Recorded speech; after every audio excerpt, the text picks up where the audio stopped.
Warning. You are entering Open Lines Friday. For today anything goes. Thank you for your cooperation.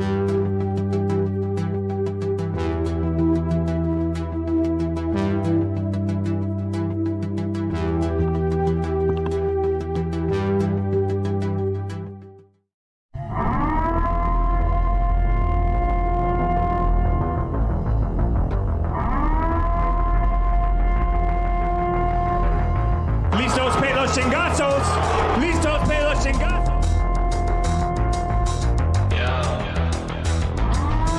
I'm gonna bring the whole fucking diseased, corrupt temple down on your head. It's gotta be biblical.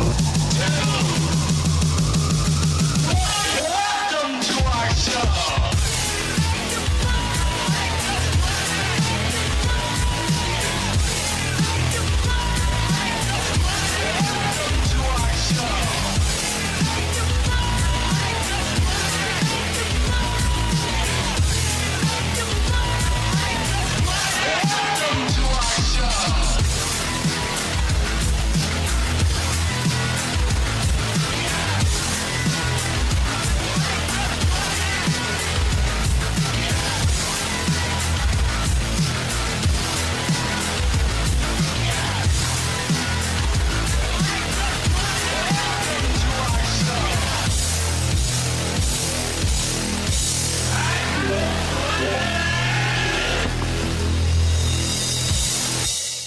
All right, this is King Bucho. Welcome to BDA Boxing, the Boxing Debate Arena. Open Lines Friday. Anybody can join. Everybody should join. I noticed that we had like we actually had two Open Lines shows. I thought that third one might be too much, but I don't think it is. I think there's still a lot to talk about, and I know a lot of you guys have a lot to say. So, hey, we're having another one. Shout out to everybody in the chat. Lalo Soto, 13 Gaming, Some Rando, Earl Stevens, OG Blaze, Alfredo Contreras, who else were LL, IR Gus, Isaac Bermudez. I see a comment from Earl Stevens who says, why not pound for pound? Yeah, that's a good point. So I named the show, I titled it, Is Ryan Garcia Becoming a Pound for Pounder Soon? Right, Devin Haney was considered a pound for pound on a lot of pound for pound lists, I believe on ESPN. He was, but anyways, he was in a bunch of lists. I didn't consider him a pound for pounder, but if you had Devin Haney in your top 10 pound for pound list, do you have to include Ryan Garcia in there now? That's my question. You know, so I want to see what people think about this. BDA, I don't know if you're ready to join, but I see you're there. But yeah, that's the question, guys. That's the question. Oh, I hear echo, BDA. Anyways, I heard some echo. Okay, it's fine now. Go ahead. Fantastic. You want me to go or? Your volume's a bit low. I already have you at 150, man. 150%. My volume's a little bit low. Let's see what I can do. But Yeah. all right, now listen to the question. The question is, should he be pound for pound? I'm going to go ahead right on ahead and say no. But then again, neither should Devin Haney. Even though, you know, we mentioned this before the fight, that some people had him in the lower top 10 or the lower portion of the 10. I didn't have a problem with that. I would have put Kazuto Yoka in there, or maybe Nakatani, which I think Ring Magazine now finally has Nakatani in the top 10. Be that as it may, I want to see what Ring Magazine, forget my pound for pound list, I don't really get into that, but I want to see what Ring Magazine does in regards to in the future, because when Teofimo Lopez had that tough fight against Ortiz, they went off the top 10 pound for pound. And that was a bad performance that he won. But when Haney beat Lomachenko a year earlier, they didn't drop him. I think they left him in the same spot or something like that. So now finally he lost and they took him off. But he had to take a loss where he got really beat up to remove him from it. I think that's disgusting, man. But that's Ring Magazine for you. And they still have Gervonta Davis, number 8 pound for pound, even though he hasn't fought in over a year. and Right. hasn't really done, even in that year, didn't really do much. So I think they should really mind their P's and Q's here. May I also say, Bucho, that there's a little bit of drama again on YouTube, on Twitter, excuse me. Tank Davis supposedly beefing with Floyd Mayweather for the 50th time in the past 2 years. It seems like they do this every other month or every 4 months, just to drum up a little bit of prestige, maybe promote, keep their name out there. But also, apparently, Floyd Mayweather reposted a video of Shakur Stevenson calling out Tank Davis. And people on Twitter are getting very excited over it. Everyone's tweeting and retweeting and commenting, but it's false drama is what I call it. It's artificial because all they're doing is, okay, one guy called the other out. They've been calling each other out for the past 3 years, never fight each other. Yeah. And I'm sorry to say, I'm still skeptical whether they're going to fight. So, I mean, yeah, they're calling each other out. Mayweather's beefing supposedly with Gervonta Davis. So what? These fights probably won't happen this year. I agree. And by the way, before we get to the rest of the panel, super chat from LL. Thank you for that. He says, if Tank lands those kidney shots, Ryan Garcia is being blood. All right. Well, I do want to see a rematch. We'll see what happens at 140 with no rehydration clause. Go ahead, Don Madrazos, or whoever wanted to say something. I don't know who it was. Well, can I say something about the pound for pound list too? I just checked out ESPN's pound for pound list. They have Gervonta Davis number 7, Shakur Stevenson number 8. Now, say what you want about Shakur Stevenson and his win over Conceição. He blew weight. He hit him 20-something times in the balls. But I think when he beat Conceição, at least on paper, he did become the number 1 guy at 130 pounds. The Gervonta Davis hasn't done that in years. Hasn't been the number 1 anything. So I don't understand why they have him number 7. It seems like a lot of this is just to keep certain names in the pound for pound list, or I don't know. What do you guys think? I'm curious. Why is Gervonta Davis number 7 on ESPN's pound for pound list? Popularity. What do you guys think? White Devil, Madrazos? Yeah, Go ahead. posturing. I think it's a little bit of posturing. It's just there's no other. They want the popularity contest up there. So, I mean, the guy doesn't deserve to be on anyone's pound for pound. Anybody who real logically knows boxing and has that guy pound for pound shouldn't be fucking scoring fights, watching fights. Probably doesn't watch fights. I never had Devin Haney on my pound for pound anyway. You don't get credit for flying to Australia twice to beat a bum, and I think he lost a Loma fight, so that's that. Ryan Garcia definitely shouldn't be on the list at all. I don't know why that's even a question. I heard about that on social media, and I thought that was a joke, but that's the landscape of boxing for you. I agree. Like I said, I never had Devin Haney in my pound for pound list, so I'm not putting Ryan there. But what can Ryan do to get there? Who should he beat?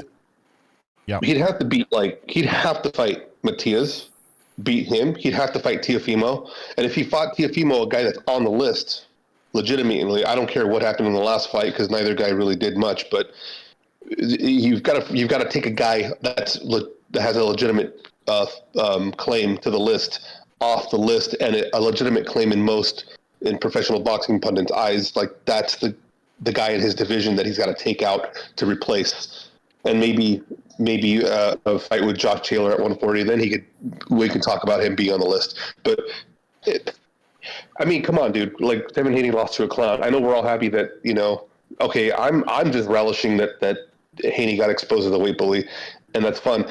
But that doesn't in no way, shape, or form mean that I am considering Garcia as a legitimate contender of any kind. The guy's a clown. I will stand by that. I have always stood by that. Unless the guy starts making weight, changing. You know what? The other argument is, oh, well, he didn't make weight. Can you imagine if he actually trained and took it seriously and made weight? True. He would have fucking killed Haney. There would have been no question. They wouldn't have gone past the 4th round if he actually came in shape and ready to fight. The guy was focused. Forget it. Forget it. Yeah, and on top of that,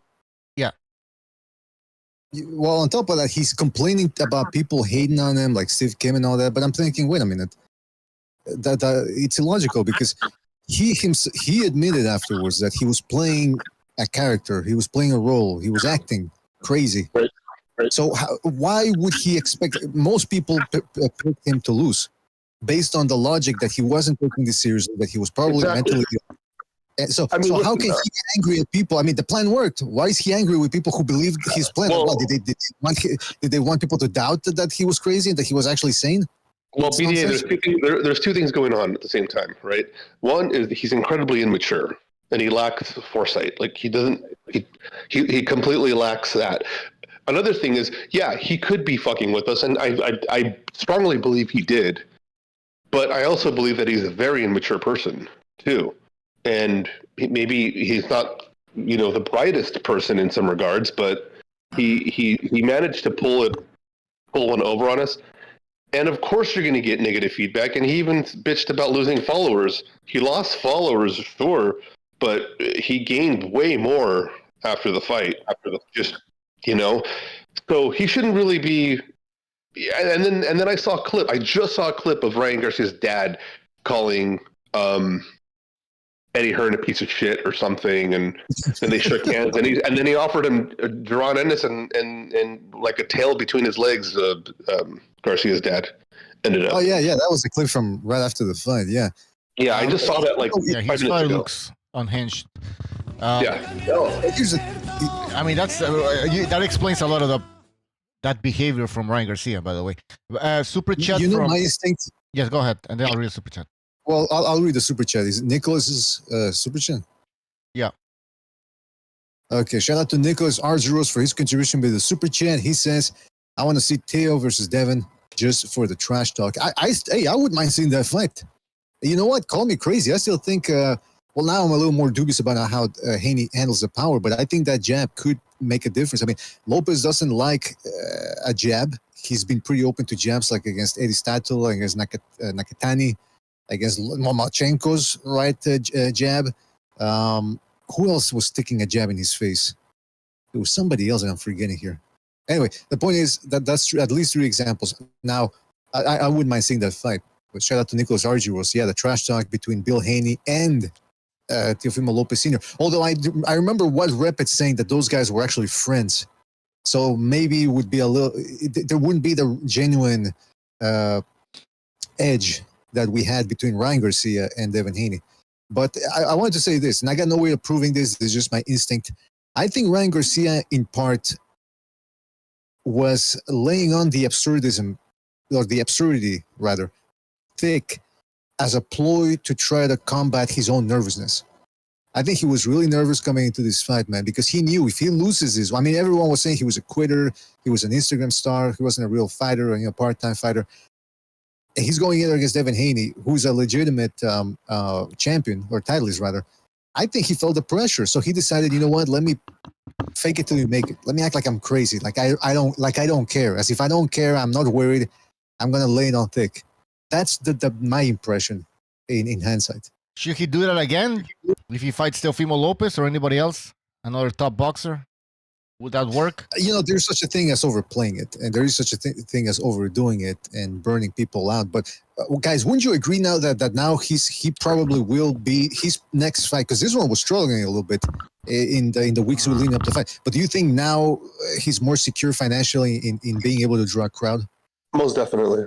Yeah. Most definitely. I think that was a star performance from a guy that just didn't take it as seriously as we thought. He was in shape enough to go 12 rounds. Well, that's which is, or the other thing that was impressive is if you didn't really train that hard, it was impressive that you were in shape enough to carry your power until the 11th round. That in itself is a great feat. But if you're going to fight some guy like Teofimo or somebody else, like Subriel or something, you better buckle down. Yeah, I agree, man. And to me, the Teofimo Lopez fight is the most sensible fight to make because it's going to be 2 trash talkers, 2 flashy guys. Yeah. When I say flashy, can you imagine the fucking dads? Oh, my fucking God. That is going to be there. I heard Teofimo's dad yesterday saying that they made Devin Haney, and I get some of his twisted logic, but again, the guy is just like, dude, are you fucking stupid? Like, are you crazy? It would be it would be a really great promotion right there. There would be a lot of shit talking, a lot of getting in people's faces. We'd have a moment for sure. Yeah, that fight's an ATM machine, and they better do it now, man. There's no marinating. No, we'll see what happens. Let's take a tune-up. Oh, let's fight another guy to make more money. You saw what happened. This What's going on fight, with Teo's situation with his promotion? Like I heard that he wants to leave Bob Arum, or there's always controversy with him and Bob Arum. Yeah, He always wants more money. He always wants more. Well, this will give him more money. You'll get 30 million for sure. well, that's it. That they're probably Ryan proved that there is money in boxing. Obviously, there's a lot of money to be made if you have the right star, the right fighters, the right dancing partners.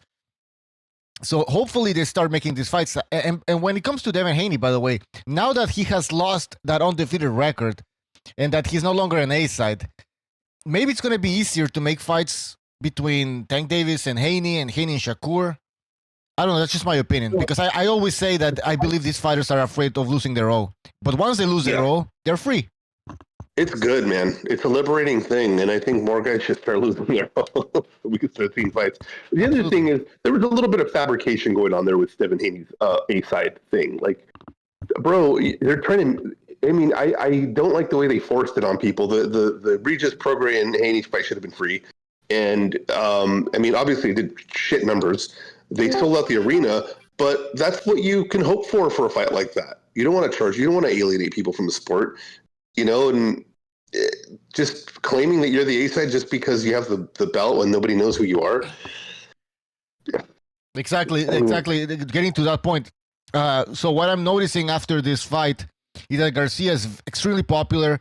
I see videos he's with like all these kids, you know, teens. He has that crowd. And then I was talking to Recognize the Matrix, and he said, I think one of his nephews, he's like a teenager or whatever. He's like, he was showing him a bunch of videos about Ryan Garcia. So we know he's very popular with that crowd. And then his Jesus comments, apparently they are starting to like attract all these Christian people. I'm seeing these Christians videos on YouTube, like, oh my God, yeah, they're talking about Ryan Garcia because he keeps saying Jesus' name. He was on this podcast. I forgot the name of the podcast, but he was saying that he supports Donald Trump. So, man, these guys, yeah. When you think about this, you think about, oh, praise Jesus. Let me binge on alcohol and let me get divorced and get married and get divorced and marry a porn star. Exactly. Like, what? And go out with prostitutes and porn stars. I mean, that's not exactly the true path of the Crimson Cross, let me tell you. That's the true path of the cocaine cross. But you know what, though? Hey, listen. Right now, supposedly somebody posted a tweet on, or excuse me, a leaked or captured text message from Eddie Hearn saying that supposedly the pay-per-view did 900,000 something pay-per-view buys. Oh, now, I didn't expect that, because remember, before the fight I was saying that I'd never seen an event do bad or perform badly at the gate and do well on pay-per-view. Fucking call me wrong, man, here, because if those numbers are true, and again, I don't know, you never, just because Eddie Hearn says it doesn't, but then again, he is the head of Matchroom, so he would be in a pretty pickle if he lied. I mean, let me tell you something. It's this. Ryan Garcia has recaptured his star power. If those numbers. How many pay-per-views did Spence versus Crawford sell? 100,000. Well, they said 700,000, but I think it was more like 500,000 something. Yeah. Wow. I think it's according to Rick Glacier, or 600,000, something like that. The face of boxing right now. Being able to get 900,000 pay-per-views with Haney is crazy. Yeah, that's a good point. Kung Fu, can you speak a little louder? He's also the best promoter in boxing. Kung Fu, you sound a little bit low, but I understood what you said. Yeah, you sound a little bit low. Yeah. Oh, yeah, I can't fix that. Can I say something about that, Canelo? When it comes to Canelo right now, a lot of people want to see him fight Benavidez, myself included. Right now, both guys have different types of options. And by the way, Benavidez is no longer with Memo. Did you see that, Bucho? He's no longer with Memo for radio. Oh, okay. Why would he? I mean, he moves up to 175. All of a sudden, he doesn't need Memo. Why he doesn't need those special supplements anymore to cut weight? I don't know. It's weird. But anyway, Canelo right now he's fighting Munguia because that fight is an ATM machine. You know the Mexican casuals are gonna go watch that. So that's an ATM machine right there. But then what else is there? So it reminds me a little bit of Mayweather Pacquiao, where you always reference that, Bucho, when Mayweather would fight Maidana, and then Pacquiao would fight Algieri, or who else did he fight, or Bradley, whatever. Then those pay-per-views started going down and, performing worse and worse until finally they decided, okay, we got to fight each other. there's no, we can't milk this anymore. And it reminds me of the same thing of Canelo. Like he wants to make a big pay-per-view that's going to capture the attention of the casuals. He's going to fight Benavides. And so that's why now Ryan Garcia entering the equation as a mainstream guy, it's quite interesting, especially since he's 25 years old. Yep. Good point. Yeah. And the names are there for him to become a champ. Go ahead, Kung Fu. Go ahead. No, I'm saying he also single-handedly promoted this fight. He didn't really have any help from him. Yo, that's a very good point. Now, yeah, we kind of debated this on the last shows. So people were saying, yes, of course, Ryan Garcia, he was bringing the majority of the fans, but Haney also had his fans. He was a champion. So what? Like, the guy doesn't bring in crowds. I agree with Kung Fu. I agree with Kung Fu 100%. Yeah, if the fight really did almost 1 million, I've never seen anything that indicates that Haney is in that stratosphere. I mean, Tank Davis has a superior Q rating to what's his name, Devin Haney, and that fight against Ryan Garcia actually did 900,000 something. It didn't do 1.2 mil, the way that they're saying, because again, neither Showtime nor anybody at the PBC ever announced the numbers directly. So that means we can cast aspersions and doubt on those numbers. So the fact that Garcia and Haney would do those numbers, it certainly doesn't mean that Haney's on the Tank Davis level of fame. So that can be, I'm looking at it superficially here, the issue. Wait. I really doubt that Haney helped. You say that Tank Davis fame? What? I said Tank Davis versus Ryan Garcia probably did around 900,000 pay-per-view buys. Right. So if this fight did around those numbers, I really doubt that it's because Haney contributed Tank Davis numbers to the Ryan Garcia equation. Oh, okay. You get what I'm saying? Yeah. So I think it was. Get it? I mean, I think Garcia, with his antics, really maybe he did attract the casuals. Maybe he won, man. Yeah. And when a Tank does 200,000 pay-per-views versus Frank Martin, that's going to be pretty bad too. Yeah, they have Benavides in there. I don't even think that's going to help. Because I was dubious going into the fight. I was dubious that his antics were going to sell. I really thought they were actually going to turn people off, because I was looking at the fact the gate that he wasn't doing well. Then the last 2 days, Steve Kim mentioned Boom. What's his name? Boone. Something Boone. The guy that he always references. That's Boone. That's the guy from Mortal Kombat. No. The guy that's got insider for the tickets. Yeah. And he said that supposedly they started selling well 2-3 days before the fight. So hey, I guess this fight was an anomaly, man. It's a new world. Yeah. Social media, man. Ryan Garcia, he has a large social media following. These victories took him to the next level. As I said, he's bringing all these Christian fans now, and probably gonna bring in Trump fans, and so this is gonna be very interesting. All right, we got John here. Go ahead, John. Yo, y'all niggas hear me, bro? Yeah, what's up? Hold on, man. I can't hear you guys, bro. All right. Get that shit. Wait, regarding the whole Ryan Garcia situation, man, I think Ryan Garcia played a lot of people, man. I think Ryan Garcia's mind games were out of this world. They're very different. His antics. It wasn't the craziness that Ryan Garcia was portraying or acting. I think that was his inner self letting himself express himself, and that gave him the confidence and the freeness within his spirit to win that fight. He had no pressure. Devin Haney had the pressure. Are you saying when a black man like Devin Haney portrays a certain image of a thug, of a gang member, he has to come to fight? Feel what I'm saying, bro? Yeah. So when Ryan Garcia clowned him, it's like when he clowned a thug, right? You don't expect for you to attack the thug. The thug is gonna attack you. It's like a chess game that Ryan Garcia played, and it was a spiritual game too, because I don't know if you guys saw the buildup of the fight. There is a very much of a Christian versus Islam type of situation going into this fight, and I believe the Holy Spirit helped Ryan Garcia. My opinion. Well, that's what his newfound Christian fan base believes, I guess. And yes, there was a little bit of Christianity versus Islam feud there, a war. Al Gaiman with the super chat, he says, Haney gonna twerk with Spence. I can't read it. Hold on. Haney gonna twerk with Spence, Fulton Wilder, Andrade, and Aki Hamas TV. At P. Diddy's house. They're all going to be partying at P. Diddy's house. For sure, man. For sure. You know, that P. Diddy also, he came up during the build-up to this fight. It was Jesus versus the rest, if you know what I mean. Yeah. But the thing is, man, it's how easy people were fooled by Ryan Garcia's antics. And it's crazy because I was listening to you guys, right? And I was listening, I think, to Recognize that other older dude that jumps on at times, and they fell for the antics. And I couldn't believe it. I couldn't believe it. I was like, can you see this kid is expressing himself? It's like an art for him, right? He's a natural born actor. He was born for, I don't know how you knew this, Hefe. I made my prediction. How the fuck did you know this, though? How did you know he was acting, though? Yeah. Just by his demeanor, Ryan Garcia.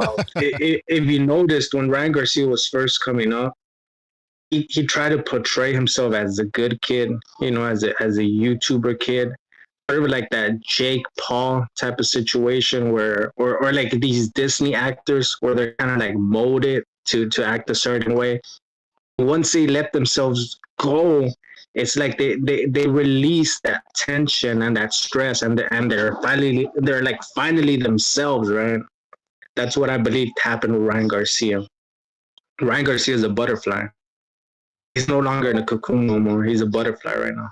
Are you on drugs? And he's flying high, and I believe he's gonna reach new lengths in this sport of boxing. To be honest, we'll see. And I really want him to fuck up Pitbull Cruz. I really want him to do a number on Pitbull Cruz. Because I'm tired of the Mexican fan base. The Mexican fan base is one of the biggest lies in the sport of boxing. I'm tired of people saying you need the Mexican fan base to become a star. That's fucking a lie. Because if that was true, Monquia would be a star. Zurdo Ramirez would be a star. All these other Mexicans that quote unquote have the Mexican fan base would be stars, but they're not. Ryan Garcia needs to prove a point to these fucking Mexicans, man. All right, well I mean, I don't think anyone's ever said that. Hey, just because you're Mexican, you're a star. There's, like you said, there's been plenty of examples. Have you seen Twitter? Why would Mexicans support Ramirez, Zurdo Ramirez, when he fought like a bitch against Bevo? Like, he has no fan base. When it comes to Munguia, he has a fan base. That's a lie. That's a whole lie that people in the boxing industry say, that you need the Mexican fan base. And when you say that, it's like you're selling your soul to Mexicans, because once you sell your soul to Mexicans, they want you to fight a certain way. They want you to act a certain way. And that's fucking bullshit. I'm tired of Mexicans fucking doing that. There's been plenty of examples of Mexicans fighting the way they want, and not submitting to the will. I mean, I don't really get what you're saying, but I'll say this, man. Teofimo Lopez versus Ryan Garcia. If that fight happens, I gotta wonder now whether Lopez is the one acting as well, following Jones's hypothesis here, or whether he really is a little bit. I think, you know what I think? I think with Ryan Garcia and Teofimo Lopez, it's a little bit of both.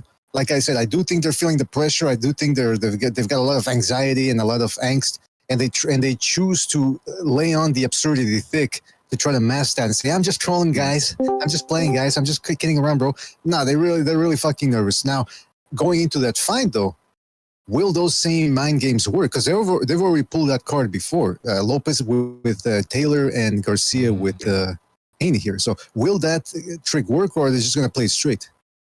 Well, I think Teofimo Lopez is expressing himself too. I think Teofimo Lopez went through that situation with his wife, and he accepted the situation, right? He was like, okay, my wife is going to fuck other guys. I'm just going to accept it and just move on with my life. Right? Because if you stay within that inner battle where you don't know what to do, that shit would consume you. And I think that's what happened to Teofimo Lopez. He accepted what has happened to him. He accepted the loss to Cambosos. He accepted that other people are fucking his wife. He accepted all these things. And I think Teofimo Lopez is now a different person. I think Teofimo Lopez is the best at 140 right now, bro. Yeah, that could be. You see how happy he is now? Have you seen him? Like, it's different. You could be right. Like basically, Jefe, what you're saying is that hats. They're mature. Yeah, what you're saying is that he's basically moving on and he's free from all of that bullshit. He's focused now. He's not playing a character. He's not that's the thing. It's like these guys were so confused by playing characters for specific fan base. It's like if you want to play for the niggas, right? You want to get the nigga fan base, you gotta act a certain way. If you want to get the Mexican fan base, you gotta act a certain way. And Teofimo and Ryan Garcia were like stuck within the middle. They didn't know if they want the Mexicans or they don't know if they want the blacks. And they're like, "Fuck this, bro! I'm just gonna be myself." And that's what's happened, bro. We see this new generation in the sport of boxing. All right, I definitely think that applies to. Go ahead.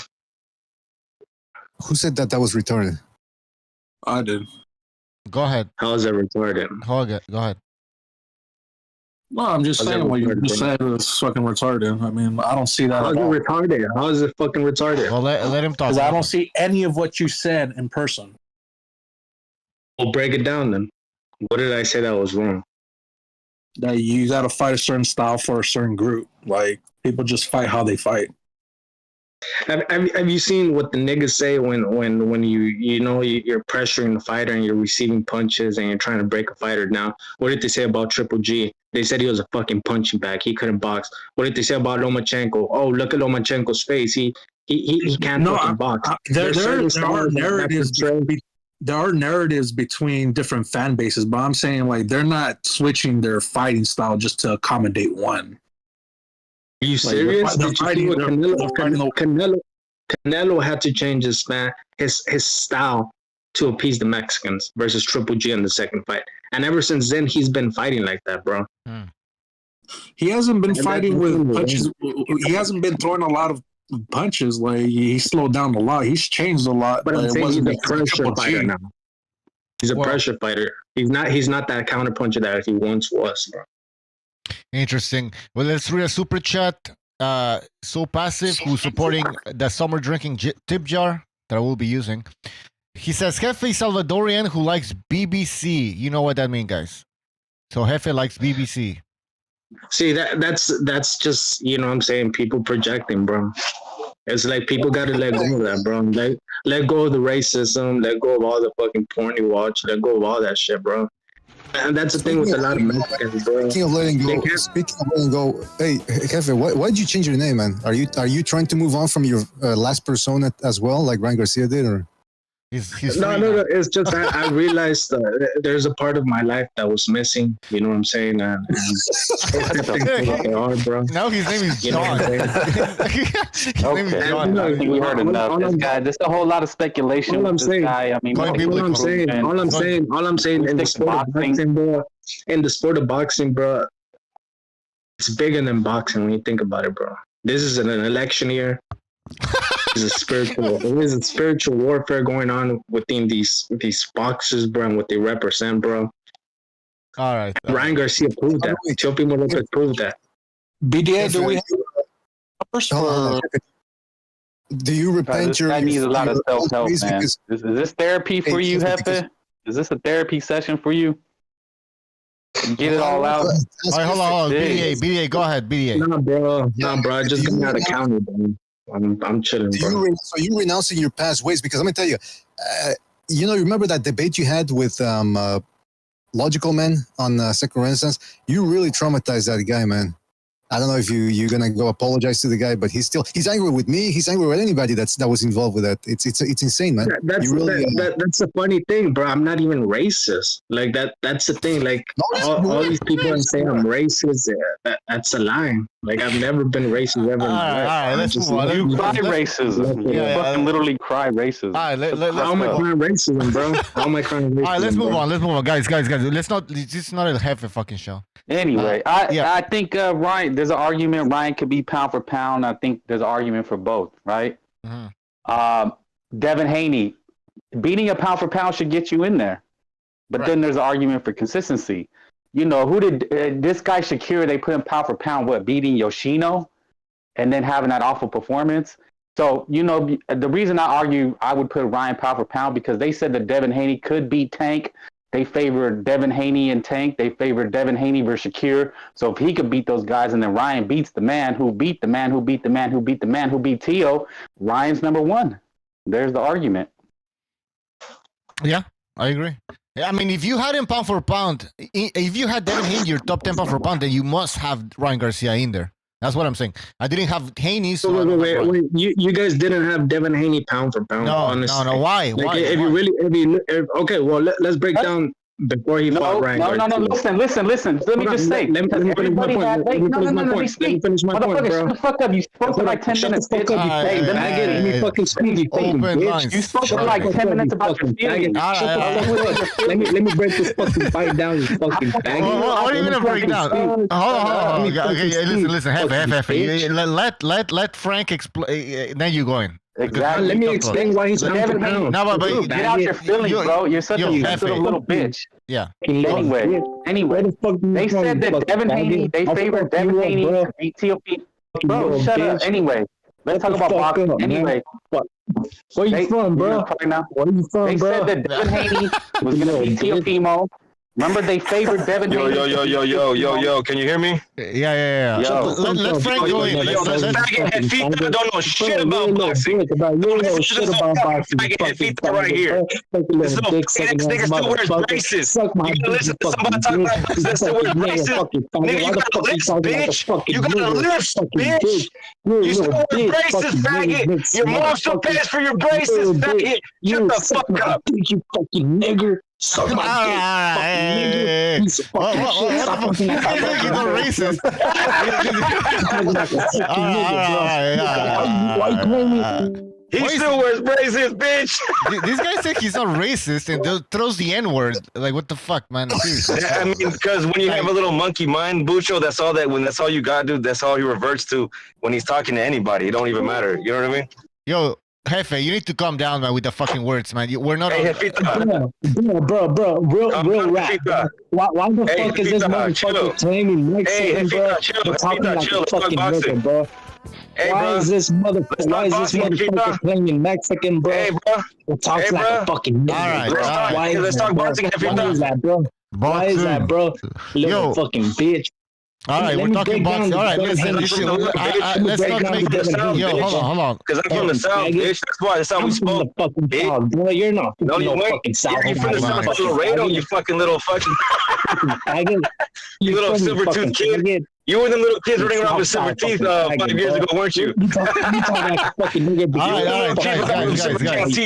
right, we're gonna have to. Shut your little ass up, nigga. Shut your little ass up, nigga. Go get your braces tightened, bitch. Go get your braces tightened. Guys. Guys, yo, suck my dick, bitch. All That's right, what you'll do. never sobers, man. We need to chill, man, because now it's getting out of control. Okay, my bad.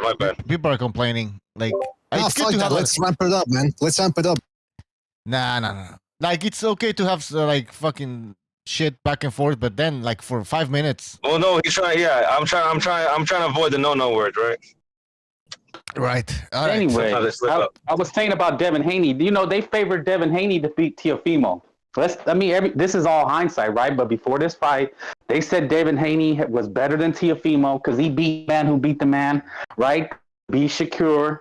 That was made more 50-50, but they said that Devin would beat Tank Davis. Tank Davis didn't want that fight because of the weight difference. So Ryan beat the man who beat the man who beat the man. It just is what it is. If you look at from strictly boxing, before your bias of what you think Ryan is or what he is, that's a good point. He beat the shit out of him. That's a good point. I'll say this though. People said Haney wasn't fighting the right game plan. But when the fight first started, he tried fighting on the back foot. But then he got countered right away. So he actually had more success going forward than going backwards. That's a good point. No, he fought his fight. Yo. Oh, hold on. Let me give my boxing. Yo. Fita don't know shit about boxing. Hold on. Guys. Yo, guys. Let me give out my boxing opinion, bro. Let me break this shit down, bro. because he's fucking faggot, nigger loving fucking bitch. Oh man, Jesus Christ! This motherfucker claims Mexican. He claims Mexican. That's it. Can't have this guy here. Hey, hold on though. Let me get something straight out there, guys. Saying I love this and that, bro. I know for a fact this dude has a bunch of BBC saved on his phone, and he's ready to launch them at anybody on Discord for bothering him because I've seen him do it. So. Yeah, he's insane. I gave him a chance, but it's fucking crazy. By the way, we have Chuck Lonzo returns with a super chat. He says, "I love BBC." All right. Well, good for you, man. Good luck with that shit. So yeah, let's get back to boxing. That's exactly what I was talking about. hey, dude, let me just say this, man. I love boxing fans. Boxing fans are probably the most passionate, but literally fucking insane fans in all of sports. Like, you have to be a sick person to like this shit. I don't know. I would say those guys actually fight each other. It's kind of crazy. I would say MMA fans are more passionate, and boxing fans are more tribal. Are they crazier? Who knows about the MMA fan? Like, are they? Yeah, go ahead. I would say the UK boxing fans are diehards. Yeah, those savages. Yeah, it's hard to match that energy. I don't. MMA fans always seem like posers. That's just my take. They always seem kind of like posers. You know, they just bandwagon from the next. Excuse, I'm not white boy to white boy. I don't know. That's my take. I'm a poser, man. Bro, he's dope. Yeah, boss. Yeah. Yeah, we have some weirdos. That's for sure. And I was just wondering if MMA has crazy people like boxing fans. But go ahead. Well, they tried to. Sure, they tried to. What's his name? Who's it? Tyrone or Tyrone? It's Tyrone Woodley. Yeah, Tyrone Woodley tried to start the LGBTQ plus in the MMA community. He tried to do a BLM MMA chapter. You know what I mean? Yeah, that shit got shut down real quick. He really did. He tried to say he said people were racist because they told him he was a freak athlete. And you're like, what do you mean by that? Freak athlete. We got Quantum. He's just being weird, dude. Even Dana White didn't like him. Hey, Quantum, back from the dead. Remember this guy? He was dead, then he came back. Go ahead, Quantum. What's up, Quantum? Everybody, God bless everybody. Love each other. Life is too short. Yeah, I came back out. I went back in. I don't want to change your narrative on your channel. Challenge it, bro. Challenge it. Go ahead. But go ahead. You can do it. I just want to say, just love each other. Don't be mean. And that was all love. What do you mean, bro? That was friendly. That was banter. Wait, is this Nightmare? Just this is Quantum. Oh, okay. Sorry, I'm a little autistic. Go ahead. Alter ego's kicking in. The other side is real, and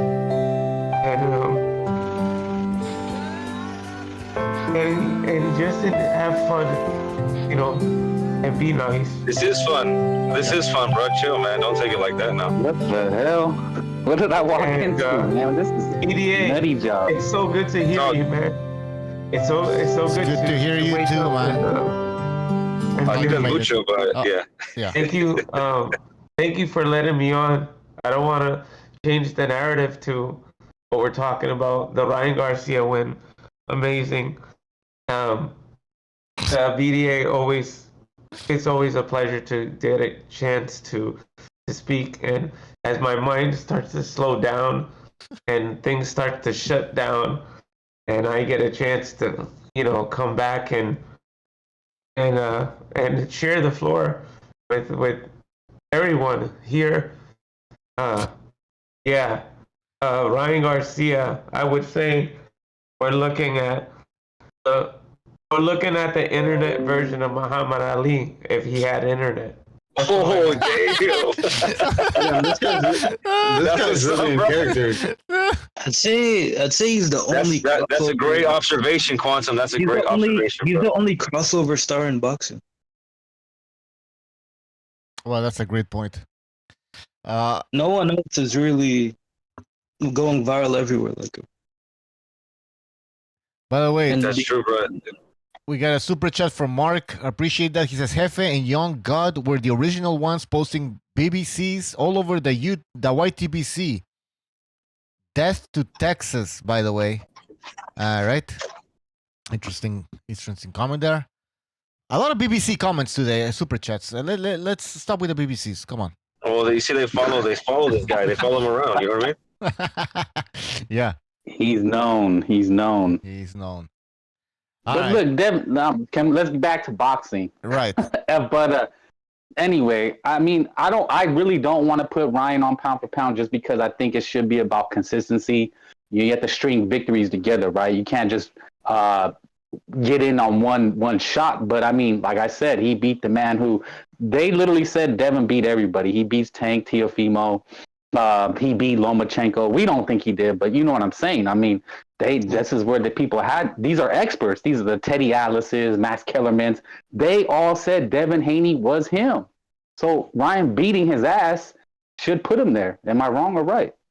I don't know. I disagree. I don't think Haney was the man at 135. And if I'm gonna be honest, okay, let me change your mind. But just hear me out.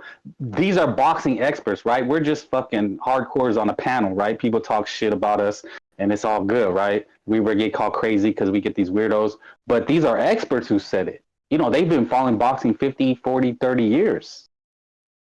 Yeah, this is what people were saying about Devin Haney.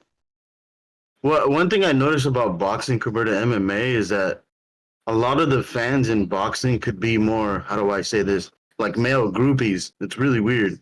Like, for instance, like all the media hype Geron Ennis gets and Giovanni Santillan gets none. Or hardly any. I don't know who that is. You see what I mean? That's a great example. You just proved my point. Yeah.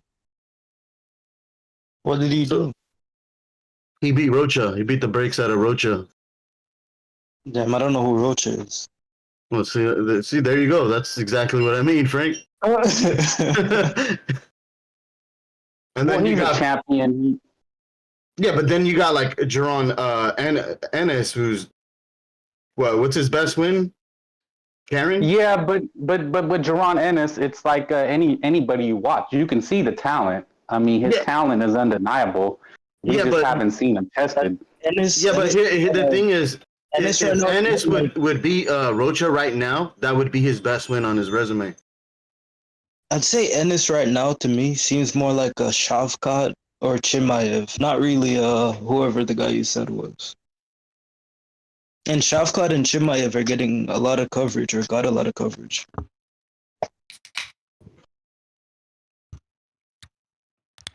All right. We have more comments in the chat here saying, if you take out a pound-for-pound fighter, that gives you the position. That's a good point. I disagree. All right. Like, I'm a Ryan fan, but I don't think I've ever argued for him being pound for pound. The most I'd say is the face of boxing, but not really pound for pound. But if you had Haney as a pound-for-pound fighter, then he would play number 9 for me. Well, to be fair, Haney is a weight bully, fighting at a lower weight class.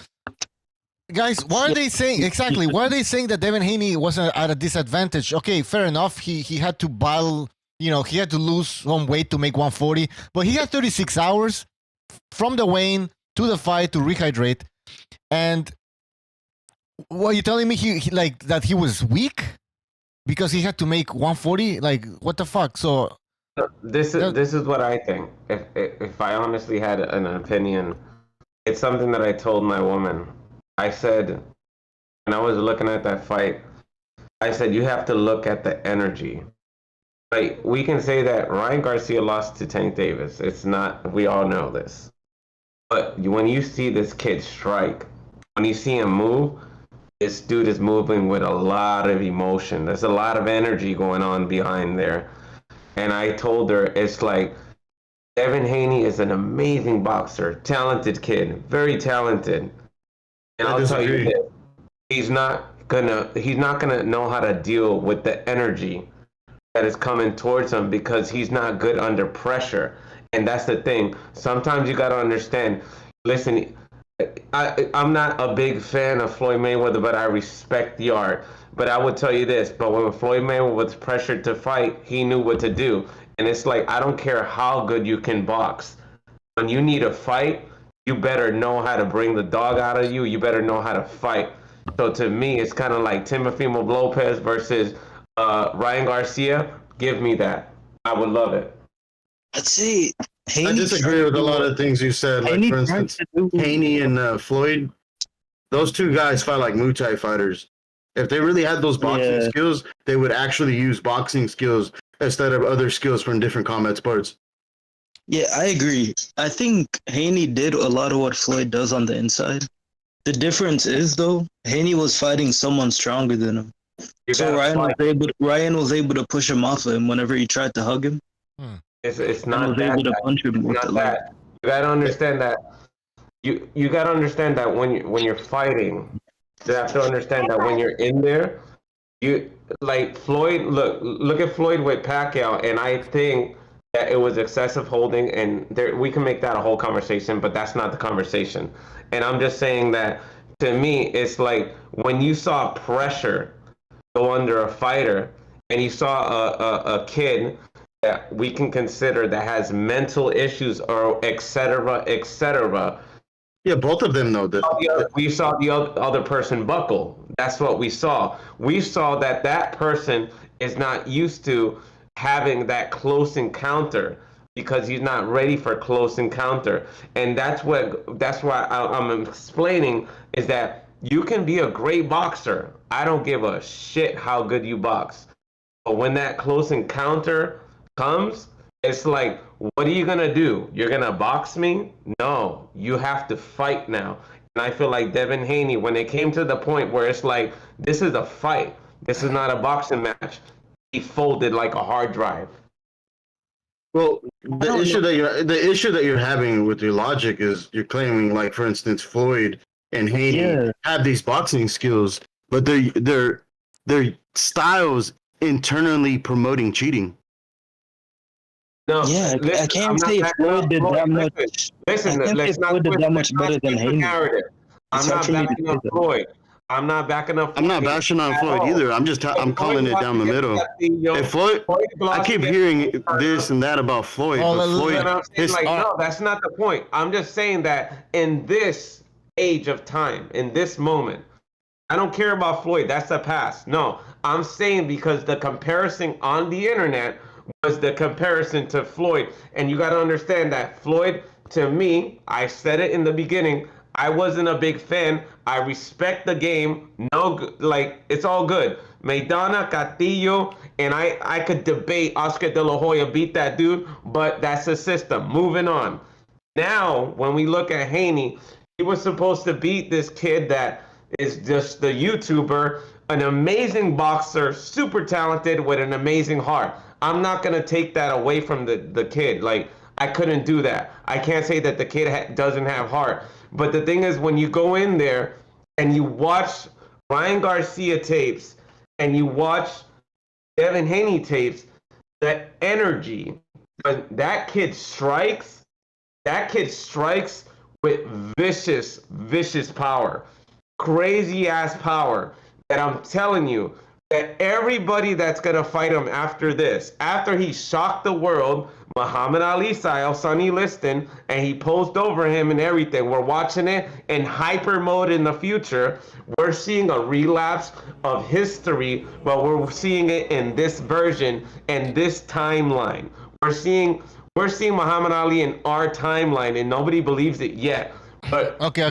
Well, Quantum. When you saying Muhammad Ali, are you saying skill-wise, can he go far? Yo, skill-wise, we got to say that George Frazier beat Muhammad Ali. And then Muhammad Ali, when he beat Muhammad Ali, then Joe Frazier lost to George Foreman. But then Muhammad Ali beat George Foreman.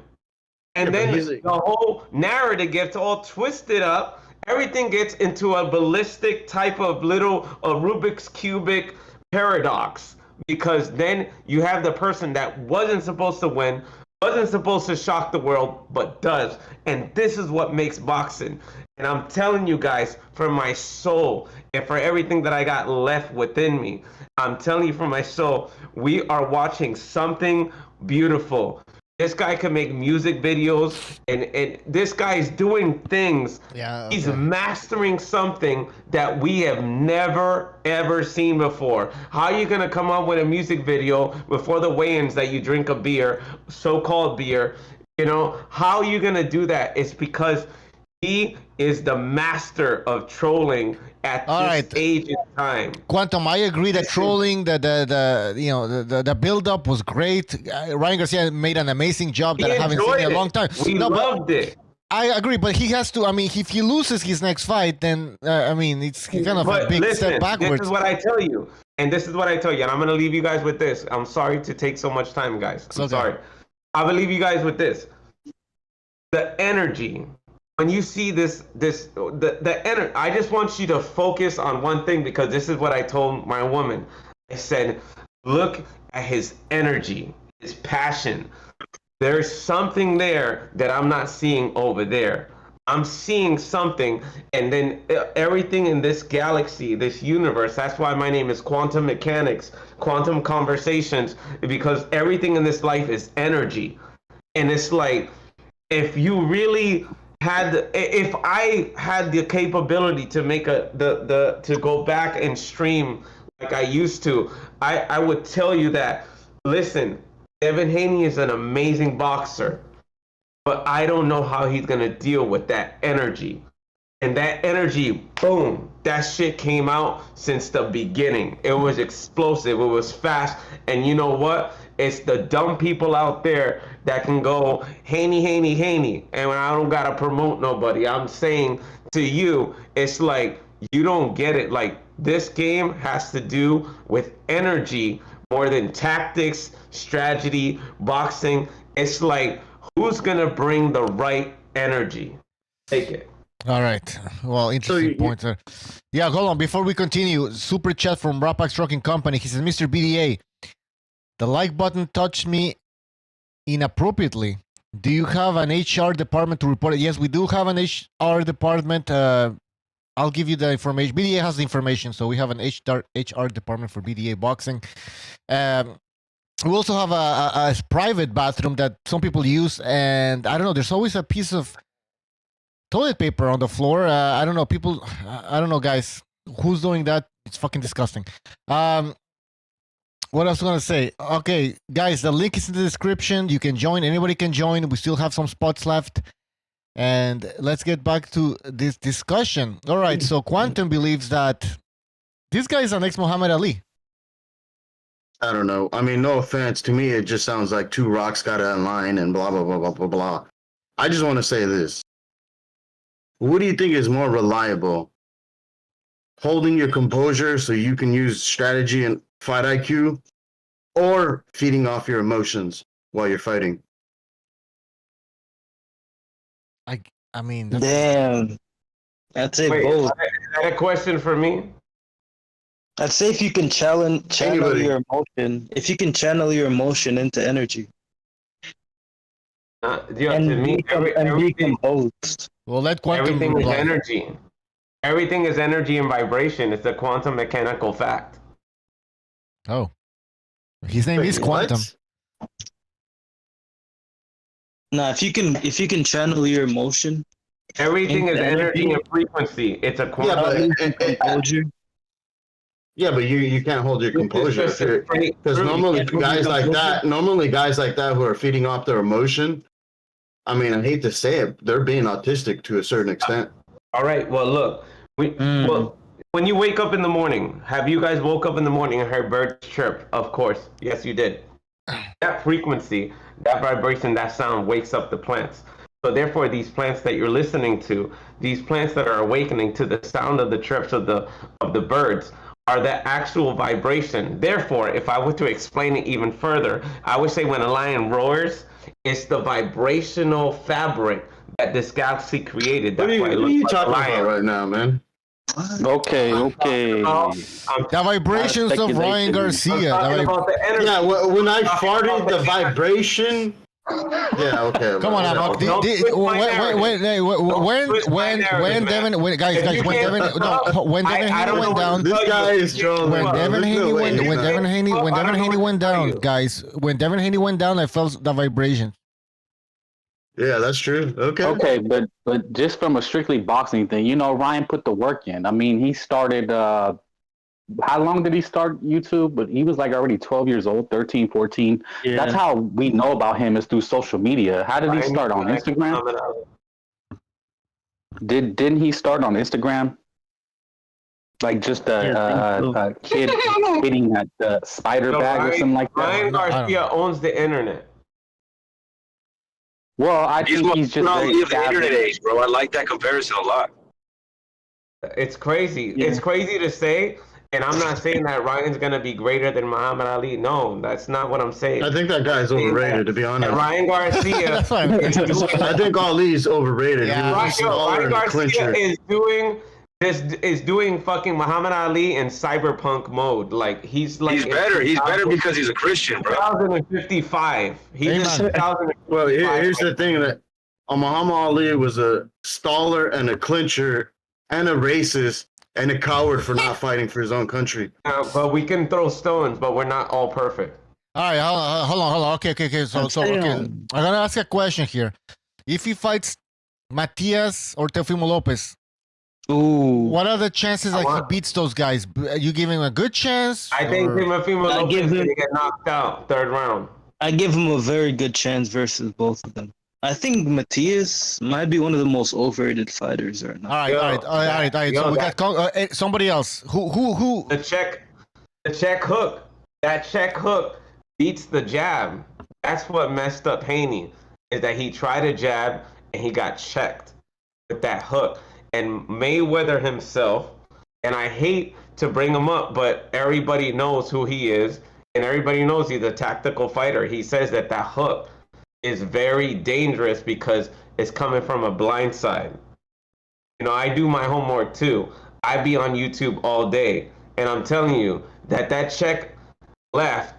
Listen, if you go to jab, you better think fucking twice, because if you go to jab, that flash comes in, like the Flash Marvel Comics superhero type shit, you're not gonna be like, if you taste his power, that's it. It's over. All right, Quantum. Okay. So if you guys think that Ryan Garcia has a good chance of beating Matias and Teofimo Lopez, then Quantum might have a point here. I think he has a chance of beating those guys. Okay, so I wouldn't. So he has a chance of becoming like a Muhammad Ali type of star, like a great boxer with a great who can promote fights with charisma. Yeah, here's the thing too. Ryan said he was drinking every night. He was really doing more promoting than training for this fight. His dad said this is one of the worst training camps ever. Yeah, but that was part of the act. He was way more focused. Yeah, he was way more focused. No, this is after the fight. His dad said he was way more focused for Duarte. And he said, so I think Ryan, if he gets more dedicated and fixes some of his flaws, he's going to be very difficult to deal with. That's interesting. Yeah, I mean, like people want to give Ryan too much credit, like this guy's doing, or not enough, like Madrazo's doing. But look, man, Ryan Garcia has put in the work. You know, all these things are great to speculate, but you still got to put in the work. You still got to lay the groundwork. And he laid it with beating Luke Campbell, who was legit. He took the mental health break. You know, so he does have issues. I mean, if it was true. So, you know, he takes the Tank Davis fight under duress. We all know that. And he overcomes that. So he's put in the work. You have to give him his credit, and you have to favor him against Teofimo Matias by strictly beating Devin Haney. I don't know if he took that fight under duress. He agreed to that rehydration clause when he fought Tank. I think that was his mistake. You guys got to understand. Look, understand this. He was coerced. That's the word. He was coerced. He was coerced. No, I meant fighting the fight under duress, the actual fight itself. As far as taking the fight, he went against everybody's opinions. But we have to admit, it brought boxing back. He became a bona fide superstar, and that's with what I'm almost saying. 1 million pay-per-views. So to me, that's what I'm telling you guys. It's like when I say, yo, this dude is like the hyper version of Muhammad Ali in the future, it's like this dude is taking advantage, and this guy's making music videos, he's going on tour, he's doing supermodel videos. Like, this dude is doing so many different things. Check it out. That means that this nigga right here got energy to throw at so many directions, because that's how much energy he has. So now you got to look at the mass of atoms of what is scientifical quantum physics of energy. So if he has the energy to perform one of the greatest trolling of all times, even Jake Paul's over there singing his song on YouTube and everything, like, yo, you got to understand, like, this dude has just touched the crest or the canopy of maybe the most biggest place you can be. All right, quantum. Hold on. Check it out. I understand. No, quantum, you're going too far, man. You're going too far. I'm sorry, man. You're going. I think you might be right, but right now I think you're going too far.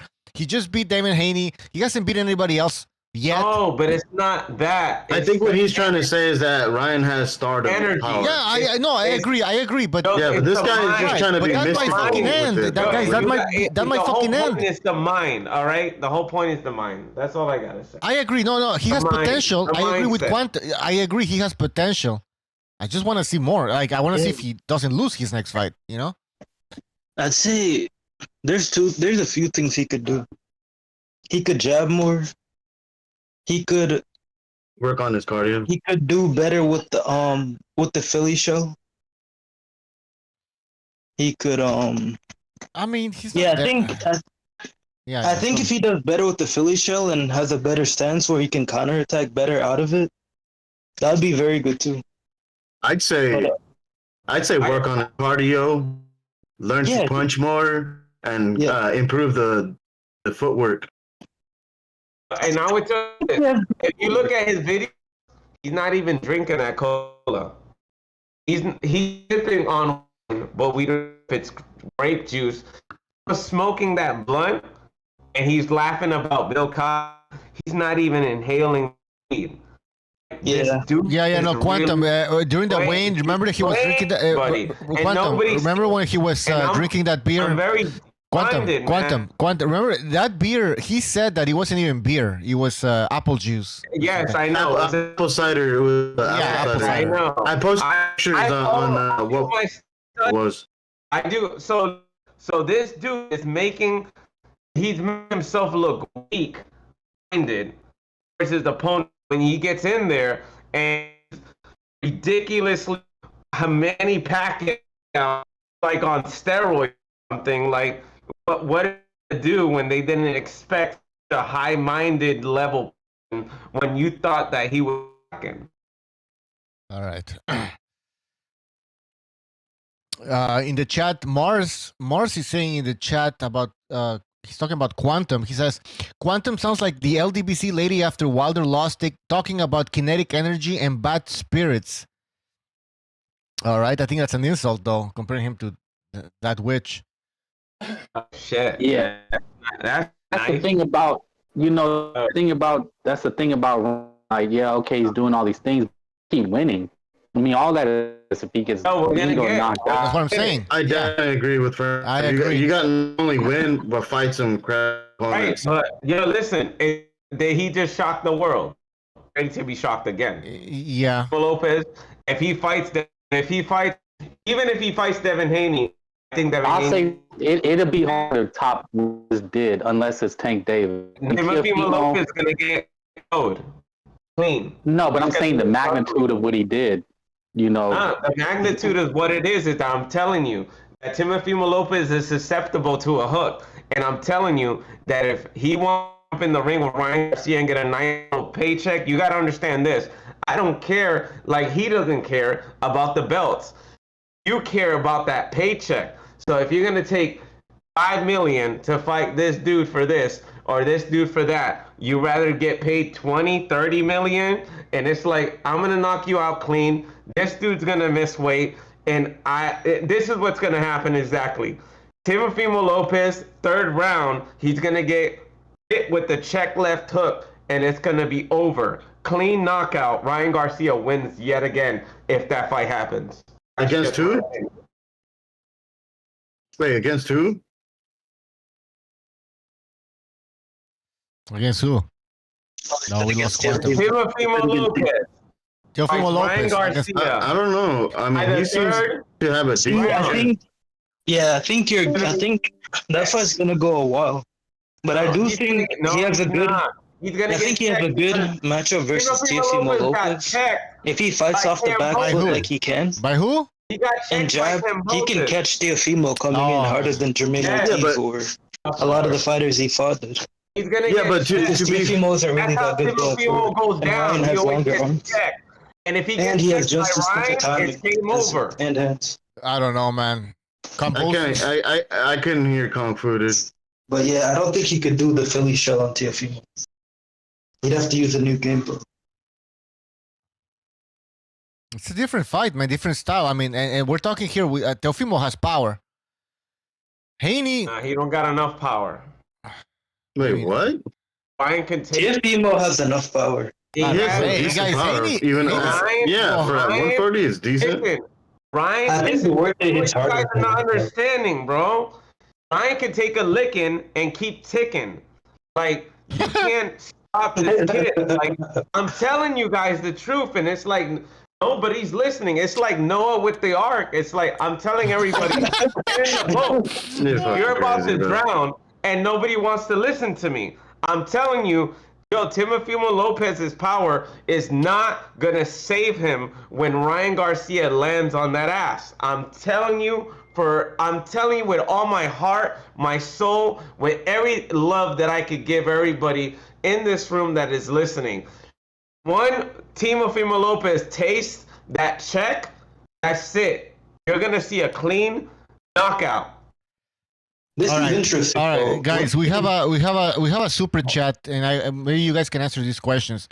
He says, Bucho, how would you fight Ryan Garcia since the rule says don't hook with a hooker? And a second question, who wins, Gallo versus Bam Bam Rodriguez?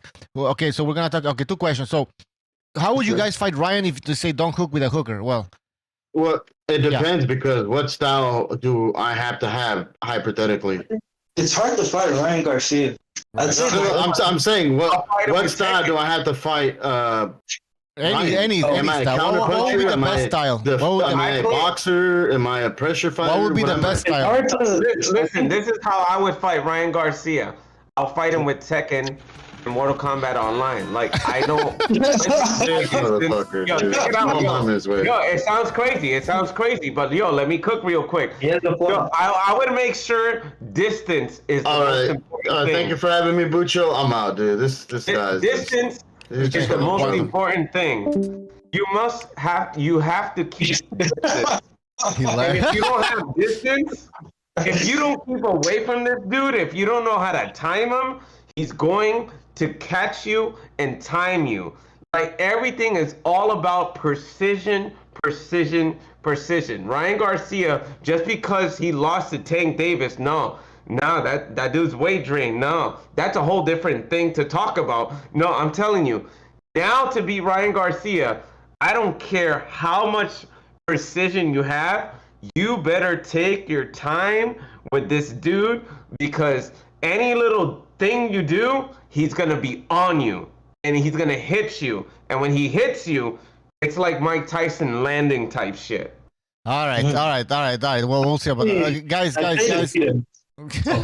I'm really fucking left. I don't. Okay. Anyways, guys, hit the like button, please. If you're enjoying the show, hit that like button. By the way, the link is in the chat. The link is in the description. Anybody can join. Everybody should join. Hit the like. I just came out of coma. Hit the like. Hey, Quantum, are you gonna start live streaming again? Your live streams were pretty funny. I can't, man. I'm partially retarded already. Oh, I lost half my brain. It's a long story, and I'm not gonna make your live like that though. You know, I'm just here, and I always come because whatever life I have left, I rather enjoy it doing something that gives me peace and makes me feel good and happy. All right. Wait, really? No, he's not. Anyways, we have Gonzalo. ¿Qué pedo? Hey, Bucho. Yeah. Pantera Neri's fucking dangerous. Oh, come on, man. You really? Pantera Neri. Really? What are you saying here? What are you saying? What's gonna happen? No, hey, I saw whatchamacallit, ¿cómo se llama? Donaire catching them clean, dude. I saw Donaire, then I saw Tapales. Tapales was letting the share a bomb. Yeah. So, he didn't get his face broken for nothing. Yeah, he's a warrior. But that dude was getting caught. I'm saying oh boy. The Tijuana fighters are badass, dude. Pinche El Munguia también, güey. I was talking to BA right now. I would favor more Pantera versus Inui than Munguia versus Canelo. I think Munguia gets stopped in 11 rounds. He just catches too many shots. I don't think no Nui should be fighting any USA fighter, yo, honestly. I think he's gonna get his shit clocked in. He's fighting a Mexican from Tijuana, fool. Which is no fucking USA fighter. That's a cradle of boxing, dude. He already fought an American. He fought Fulton, and that didn't go well. Go eat some tacos, motherfucker. Yo, you don't want to fight. Listen, Mexicans are like they have. Listen, Mexicans are they have the heart of fire. You know, Puerto Ricans have the heart of the Indian. Like when you fight a Mexican, their struggle within itself is like a black man. Like their struggle is their struggle. Like. And if the Nui is really fighting... Dude, will you shut this fucking kid up? All right. I'm sick of listening to this idiot. Bro, Ryan Garcia was one fight and you compare him to Mike Tyson? What the fuck is wrong with you, dude? He fights one guy, and you're saying he's fucking... Bro, he would whip his ass. What? You don't know what the fuck? All right, you got order. Come on, guys. I don't know why this is a guy that picked fucking when I picked fucking Ryan Garcia with Gervonta Davis. I made a mistake, motherfucker. Sometimes, like recognize said, sometimes punching power trumps fucking skills. You can always learn skills.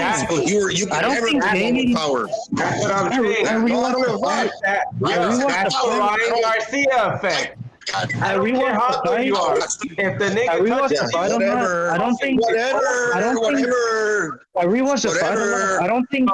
Haney was that much. I'm never listening to no piece of shit motherfucker that will not impress me with this fucking casual fucking takes. I'm gonna listen to my heart. Like the song says, listen to your heart. No, but Gonzalo, right? I think Garcia. Nigga, yo, if he knew he's fighting a Mexican, nigga, good luck to him. After I watched the fight, I don't think Danny was that much more skilled than Ryan. I can't wait to see that. All right, I'm gonna use my phone because nobody can fucking hear me. But anyways, the only success Haney really had is when Ryan was too tired to do anything because he didn't really train that much. I'd say Ryan was quite a bit more skilled than Haney. He landed clean on Haney way more times than Haney landed clean on him. Was the first round? Look! The first round, that exactly. lip hook, that lip hook is vicious. It's so natural. It's better than the Deontay Wilder fucking right hand. That lip hook. Watch the third knockdown. How he swings that motherfucker. It's like he got a bat in his hand, dude. Yo, that lip hook is pound for pound. I don't give a fuck. Fucking brick. Yo. Yeah, the 11th round was interesting with a too. brick in your face, like. You don't want to interesting check. Recognize posted a video. Ryan Garcia was asking Bill Haney. Ryan Garcia was asking Bill Haney to stop the fight before he knocked him down. Before he knocked him out in the 11th. Look how he throws it, dude. You guys are Ryan Garcia groupies. You guys sound fucking ridiculous.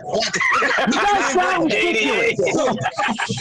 That nigga look like a little man Pacquiao. He looked like a little Manny Pacquiao over there beating up boxers. Algo bien, güey.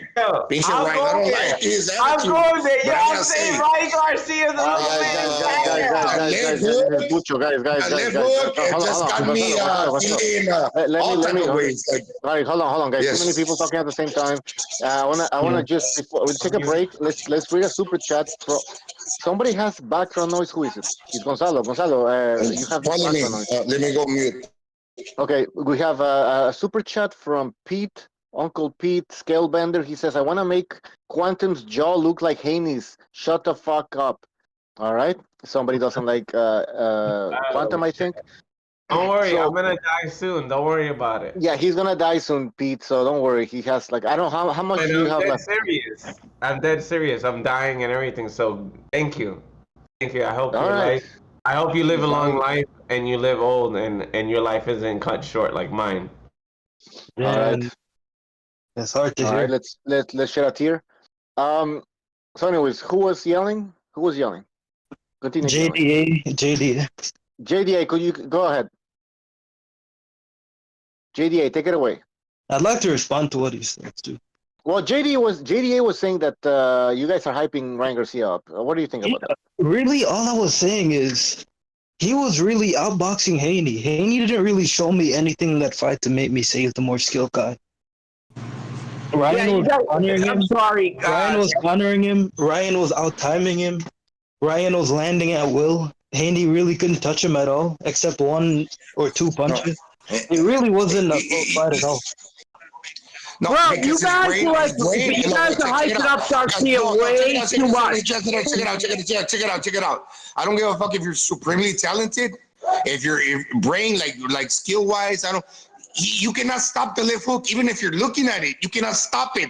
Yeah, I know. He did a great left You hook. cannot stop it. First take, You David, cannot stop the too. left. You cannot stop the left. I don't give a fuck what you say. You cannot stop the left hook. Go make out with one of your lady boys. Oh my God!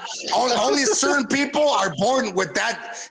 Come on, old man. You want to talk about a young guy like Ryan Garcia? Like you fucking know what you mean. You have it. Yeah. He did a great job on St. David's too. He had a problem with his heart. He had a problem with his heart. He's got no heart, dude. I don't care what you He's say. got no heart. Stop the left hand. Yeah, I Stop the know. left hand. Yeah. You cannot Yeah, stop the left hand, JDA, he has motherfucker. a point, JDA. I have great point. You cannot stop the Here's the left. thing, right? I watched the fight multiple You cannot times. stop the fucking left. Really, Haney was really You're looking doing. at it. Ryan could really do. Ryan could really do whatever he wanted to do. Hold on. One at a time. I know this is open line. Haney never had. All right, calm. Hold on, calm down. I wanna. Gonzalo, okay, just mute yourself when you're not talking, Gonzalo, because there's. Okay, go ahead, Gonfu. Okay, no, es que no puedo aplastar el botón, no sé por qué. I rewatched the fight multiple times. Haney really never had the upper hand the whole fight. The only success Haney had is when Ryan didn't have success. It really wasn't him making his own success. Okay, Gonzalo, you want to reply to that? I'm sure you want to. Even when Haney did have success and he landed on Ryan Garcia, what did Ryan Garcia do? Ryan Garcia.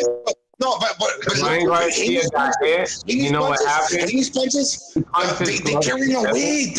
Look, remember, like even he like check it out.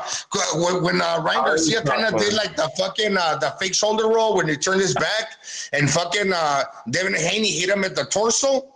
That's the best Haney could do. He did it against Lomachenko. Oh, the body shots. Nothing counts with Haney. No punching power. What?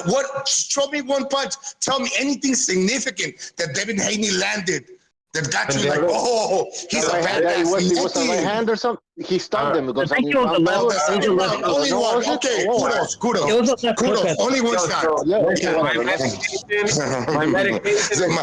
Prove my point exactly. Only one fucking shot. Kudos. You're a world champion, and that's the only thing you can do.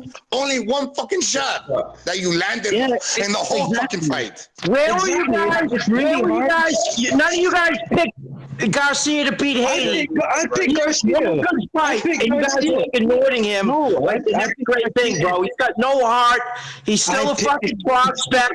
He beat one guy that's his size, and you guys are like fucking sucking him off. It's like ridiculous. You guys don't know Why are you so sour grapes? Why are you so, hey, old man, why are you so sour grapes about Ryan Garcia? Gonzalo, you're older than me. What the fuck are you talking about? Gonzalo, you're older than me. What are you talking about? Fuck you, guy. I think Garcia to win the fight. That's what it's called. Live and let live. I'm pretty sure I added Bucho about my pick before the fight happened, but yeah. What was your pick? Really? I said Garcia. Remember, I added you in this Discord and said Ryan by 4-round KO. But I believe you. Okay, whatever. Okay, well, that's it's still in the chat. It's still in the chat. Okay.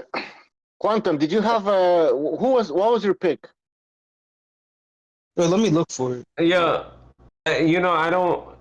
Honestly, when people, it's like I know we're all emotional, but we got to be organized also at the same time, so everybody gets a chance to listen to your thoughts. Because if we're talking over the other, then we never get a chance to listen to your thoughts. Like, don't argue over the other person. Just, it's like, whoever gets it first, all right, let them go, let them cook. You know what I mean? Like. Okay. We got it.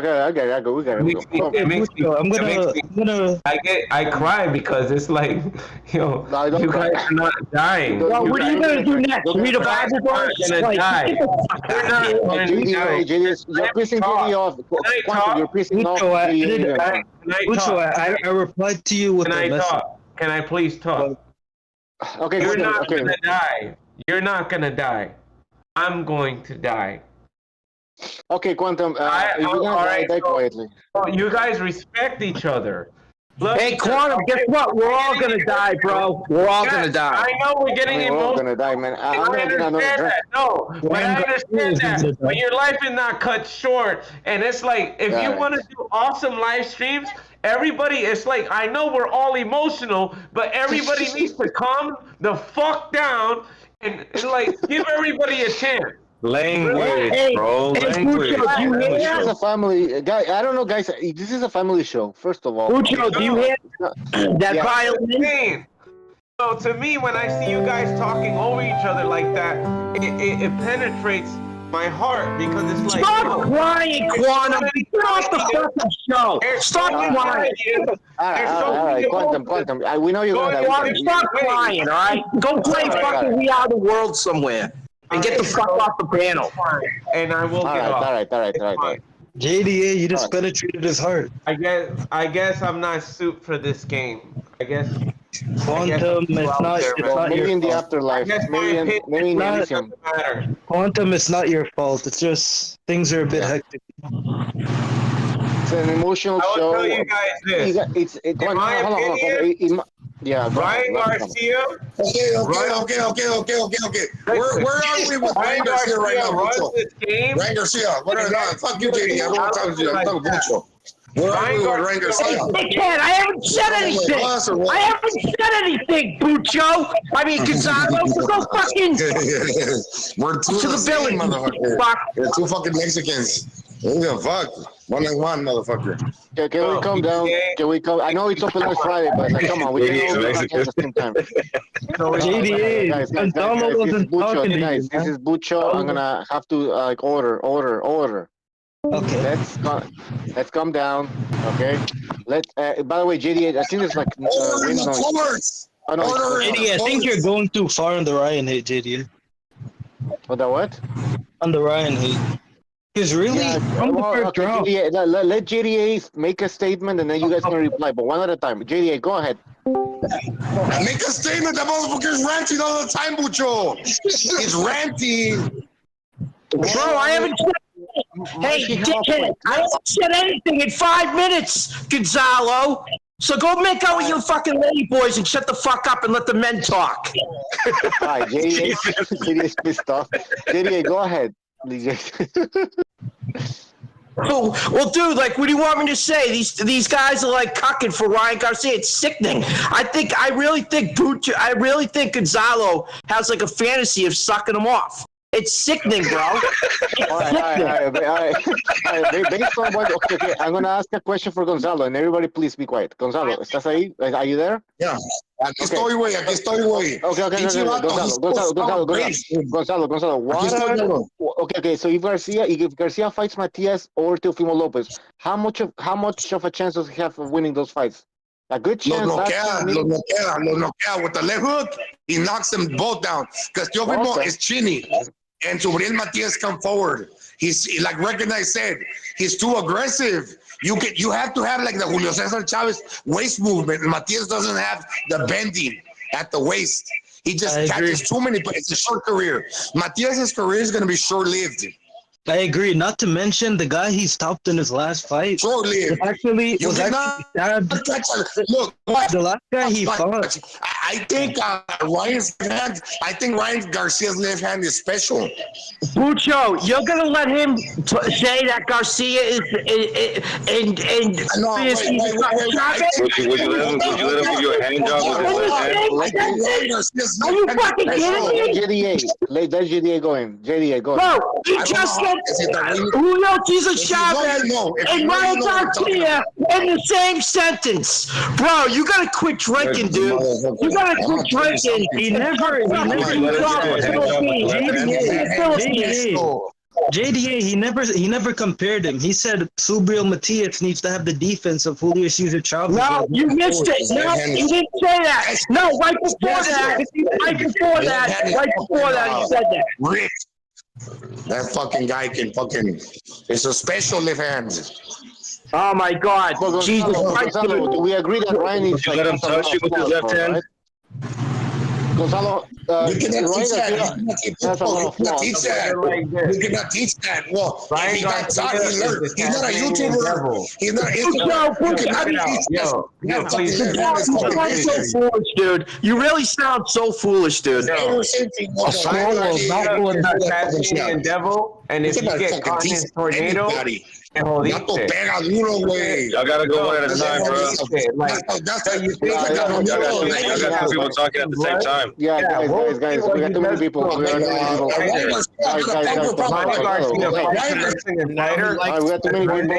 too many people. And they're not gonna know what to do against them. Hold on. We got too many people here. We're gonna have to. Never Soul's gonna help me out here. He has also what the fuck is it called? Fuck, I gotta go for. I have administrative powers in this bitch, so y'all better keep it right up your shit. More shit. I might have to leave, so it's gonna be crazy, man. Because I'm on my phone, I'm not gonna be able to fucking mute people and shit. So you guys better behave, man. My broadband. All right. Yeah, my data slow. I'll say this though. The last guy, Ergashev Matias B. He was actually stabbed in the leg a couple before the fight. Yo, Gonzalo, now you got Ryan. You didn't like. So Ergashev is actually Ryan again. Ergashev was actually Ryan. You abandoned Ryan. You abandoned Ryan. FUTV. You abandoned Ryan. We called it. You abandoned him. No credibility. He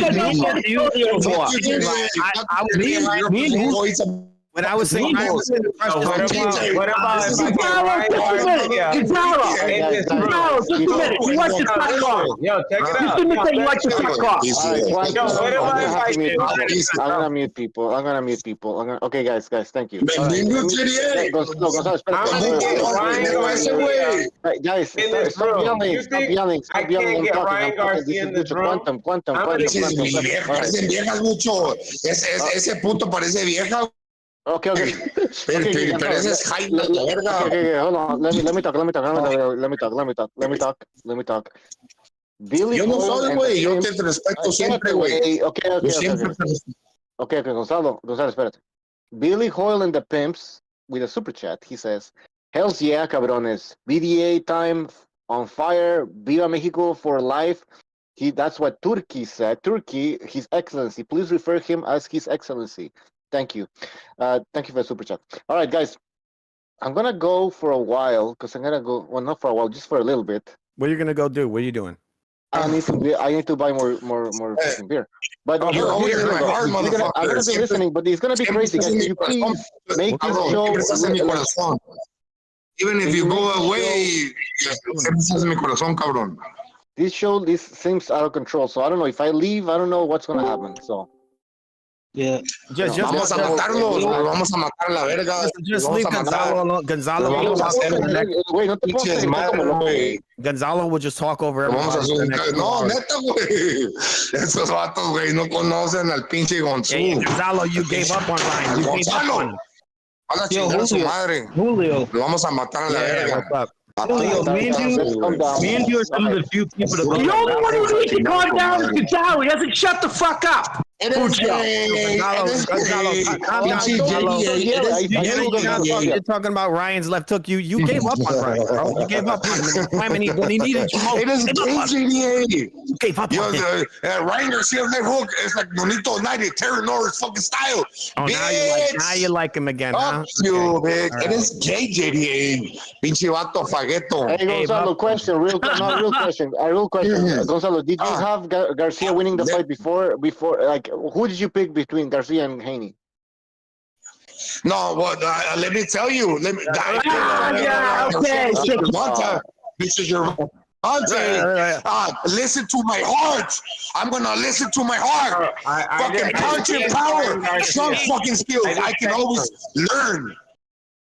Listen to his heart. If you listen to your heart, you'll be sucking it off. This dude is so fucking excited. I can actually hear it. No more. I'm not listening to your fucking casual. I'm gonna listen to my fucking heart. I'm gonna listen to my heart. Gonzalo. I told you already, Mucho. I picked Ryan. Darren Haney decision. Hey, stop chipping out, bro. Kick your ass out of here. You did not. You won't come off the bandwagon. JDA, shut the fuck up. Bro, this guy picked Ryan versus Gervonta. You're a fucking liar, dude. You're a liar. And you're a liar. Calm down. Calm down. You're a liar, Puto. Calm down. I can hear your fucking heart. I can hear his actual heart. Guys, I'm gonna mute Gonzalo and JDA. They were going at it too much. Okay, so guys, please let's calm down. We have Furioso joining us. Also, we have Julio. Julio, go ahead. Wait. It's Food TV, man. Pinche JDA, ¿a poco si tienes muchos huevos, hijo de tu puta madre? Güey, cálmate. Pinche vato. No, we're doing that. I was doing that. You gotta hold on, bro. There's a bunch of people here, fool. Pinche vato, güey. You gotta let somebody else talk, bro. There's a bunch of people here, bro. Yes. Motherfucker, is it right in this? All right, I'm sorry. The question. Yeah, hey, Gonzalo, you gotta let other people talk, bro. There's a lot of people here. I was calling him out. I apologize. Okay, I'm here. That's okay. Talk, perro. Just calm down, bro. I actually can't hear you. I gotta delay. That's my problem. Wait. Let me talk to Gonzalo. Gonzalo, güey, espérate un poquito, güey. Deja otros hablar, güey, y después le entras, ¿ok, güey? All right, so I heard you guys talking about Teofimo. Okay. What were you talking about before? Oh, we're saying Teofimo versus Matias or Ryan versus Matias or Teofimo. I mean, they're both good fights. I'd pick Ryan to beat Matias. I don't know about the Teofimo. That's a very competitive fight. Yeah. Here's the thing with Matias for me. The last guy he fought that's such a good win, he actually got stabbed in the foot or in the leg before the fight happened, a few months before the fight happened. So that's an overrated win. Yeah. I mean, Matias is very hittable. That's the thing. Ryan with that left hook is pretty damn dangerous. You know, that's no joke. That hook. Just his left hand. Can I just say, guys? I think Ryan beats everybody up to 147 quite comfortably now. He can. Whoa. He has the physical ability to do quite it. Comfortably. No one punches like him. I gotta go. I agree. No one punches like him. No one's faster than him. And most importantly, everybody he fights now, he's the A side. He's the one doing the squeezing. Well, that's the game he played, right? I'm telling you guys. He's the one now doing the way. Yo, slow down, y'all. One at a time. Slow down. So, guys, one at a time, man. One at a time. Let Furioso's talking and everybody's talking. I'll just say, look. Before, please, if you talk, just be conscious that if you've been talking the whole time, not the whole time, but for a while, let new people come in. So let Furioso go in. Go ahead. So basically, I think for Ryan beats everybody right up to 147, and I'm including Boots also. All them guys. I pick him to beat Boots fairly easy. Even though Boots will be moving up as soon as Ryan gets there to 154, but regardless, right then, he's got more power, more speed. Okay. Yeah. But most importantly, he's the A side now. Yeah. He's the one squeezing the opponent, just like Haney was doing, just like Shakur is doing. And just like Tank is doing, he's the one stipulating the weight. He's the one. So you got to come into what he says. 8-ounce gloves, and that is very, very important. Yes, it is. Okay, I mean, Golden Boy. Oscar said, "We the A side now. You got to come and see us. You got to play to our tune. You want that money? You got to come see us. You got to come and see us. But the money, to get the money, you got to sign the stipulations." So basically, Ryan's going to do what they did to him. It's what they did to him. That Tank defeat. I don't think he's going to do that. That Tank defeat was the biggest learning curve he's ever going to have in his life. I mean, never really ever compromise weight again. A lot of people are going into this whole thing about the weight that Ryan's 3 pounds over. But did you guys see that Devin Haney came in 15 pounds heavier than Ryan for that fight? 15? What? That's what Henry Garcia said, Bucho. He came in 15 pounds heavier than Ryan. Wait, really? 15. Yeah. That's what he said on the Boxing Voice. They did an interview. He talked about. I'm hitting up Ryan right now on X, trying to get him. I don't think that's possible. It is. Yes, it is. It's possible. It's more than possible. It's probable, and it happened. He was dead on his. Some guys lose more than that, dude. Believe it or not, people lose more than 20 pounds. Hey guys. Guys, sorry to interrupt you, man, but you have a super chat from Sursayer. Thank you for that, Sursayer. You should jump on the show, by the way. He says, "Can you have Gonzalo say my workers bring me shrimp? I put $50 on Munguia. Bucho, is that a bad bet?" Okay, first of all, I don't think Gonzalo's gonna say that. My workers bring me shrimp, and then was that an inside joke? Yeah, I don't know. $50 on Munguia, is that bad, guys? What do you guys think? $50 on Munguia, bad or good? I think it's a good bet. It's a good bet. I think it's hard to bet against Canelo. That's the thing. $50 is a good bet for that one. Look, lads, I'm going to give an exclusive prediction on here, and I will say I'm on a bit of a hot streak. Okay, hot streaks do end. But I think it's going to continue. I'm picking Munguia. Yeah. What? Wow. No cap. Look, it's 2 Mexicans, whatever. Seriously, I'm putting it out then. Furioso, in the chat, we have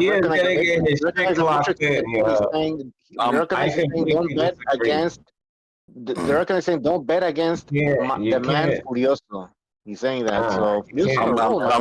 I'm putting it out there now. This is an exclusive. All right, I'm putting it out there that he's gonna get. But how are you on a hot streak when you picked Haney to beat Garcia? So I didn't. No, he picked Garcia. Are you mad? Oh shit! Are you mad or something? No. Oh shit! Are you mad or what? It's always been Ryan. You guys are also Yeah. JD, he picked Garcia before the fight. So did me and the FUTV. I think never sober. This shit is fun. I never sober. Everybody's guilty of jumping off the bandwagon. Everybody did. You know, Haney, everybody was embarrassed to be associated with Ryan. Now it's cool. Yeah, now it's cool. And it's going to be cool for a long time, trust me. You guys really quit versus Tank Davis? He quit. Oh shit! He's a quitter. He fucking quit. Do you seen the state of him? He was a skeleton in that ring. Bro, he agreed to it. He agreed to it. I don't want to hear excuses, dude. He agreed to it. Yes, he agreed to it, but you think it didn't hinder him? He agreed to the terms of the fight. He agreed to it. Did it hinder him or not? That's his fault. Did it hinder him or not, regardless? No, Furioso agreed to the terms, and now he's won.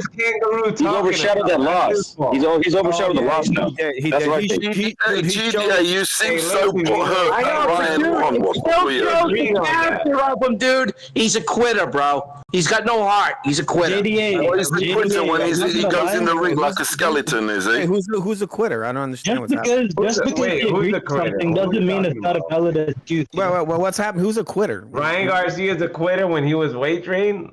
Dude. He agreed to the third. Well, I understand. You're not answering the question, GDA. Did it hinder him or not? Weight trained? You don't know what it is to be weight trained. Let me don't say call this. a person a quitter. Oh, you know what it's like to be weight trained? You know what it's like to be weight trained?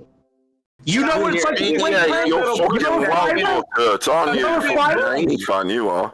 You've been bullied in your life.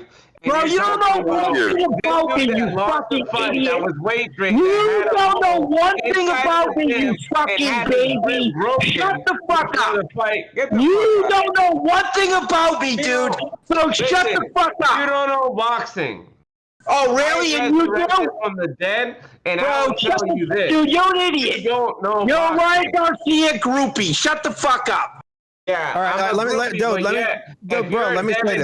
me say this. Your boy lost devastatingly because he just doesn't know how to fight. Devin's not my boy, you fucking idiot. He's a weight bully too. He's a weight bully too, bro. I give him no credit for those fights, dude. No. You know what? Who's gonna beat Ryan? Who's gonna beat Ryan? Teofimo would beat him. Teofimo would beat him. Get the fuck out of here. That'd be a good fight. Would he fall? Let me just say this. By the chick left hook, third round. He doesn't know how to hide his punches. Bro, he doesn't know how to set up his punches. Want him shut the fuck up. Teofimo's too easy to hit. He's too easy to hit, Teofimo. Wait, did you say Ryan doesn't know how to Yeah. Guys, one at a time. I'm gonna have to intervene here. Okay, the one at a time. Kung Fu, go ahead. I'm saying, let me respond about this whole quitting thing, dude. Let me just say. I said Kung Fu. I said Kung Fu. You can go. It's FUTV, food TV. Oh, not Kung Fu. What are you talking about? Just Kung Fu in there. Kung Fu. No. Kung Fu Brandon, but not you. What I'm saying is, when you said he doesn't know how to set up Wait, let me say this. Look, this kid has over 200 amateur fights. I think he knows when he's compromised. We should really look at the fact that the kid is intelligent. What he was thinking about in the Tank fight, he was trying to fight another day. He knows that he was compromised. He could have got hurt in that fight. He was extremely dehydrated. He didn't quit out of fear. He quit out of knowing his abilities and knowing that he didn't have any of them. He was dead. Bro, how do you know how do you know that? You don't know that, I don't dude. know that. I think he knows know that. It's fucking science. Stop screaming. GDA. It's fucking science. His resistance was taken away from him. Because it's ridiculous. No. You don't know what he's thinking. I didn't finish. You don't know what he's thinking, dude. All right, guys, JDA, let me finish. Let me finish. He came out immediately after his recent fight with Devin Haney, and he immediately called out Tank Davis to come up to a higher fight, a higher weight, right? He doesn't want to get this catch weight bullshit, or what do they call it, a rehydration clause. So this is what he's saying. He's saying there's no rehydration clause, and he wants immediately call Tank out again. And so what do you think's going to happen if he fights him again without, the dehydration? What do you think's going to happen? All right, guys. Before we continue, we have a renewal of a membership program from Warp Speed, who says, as a Chicano, I don't respect a man whose word is not bond. Ryan Garcia is a heck of a fighter and a modern man. But he's a cheat. Love the show. What? All right. Is he a cheat? I guess the weight, I guess. What is this person talking? How is he a cheat? I guess the weight. Not a cheat. Let me say something. Was Floyd Mayweather? Hey, Jerry, you're an old man. You're a fucking old man. I summoned you, motherfucker. Is that Macho Man? Who's that, Macho Man? Hey, Gonzalo, you like lady boys. And you like lady boys, bro. Man. You like the fucking baby, motherfucker. I'm a wrestler. I'm a wrestler, motherfucker. On the BC, you sick fuck.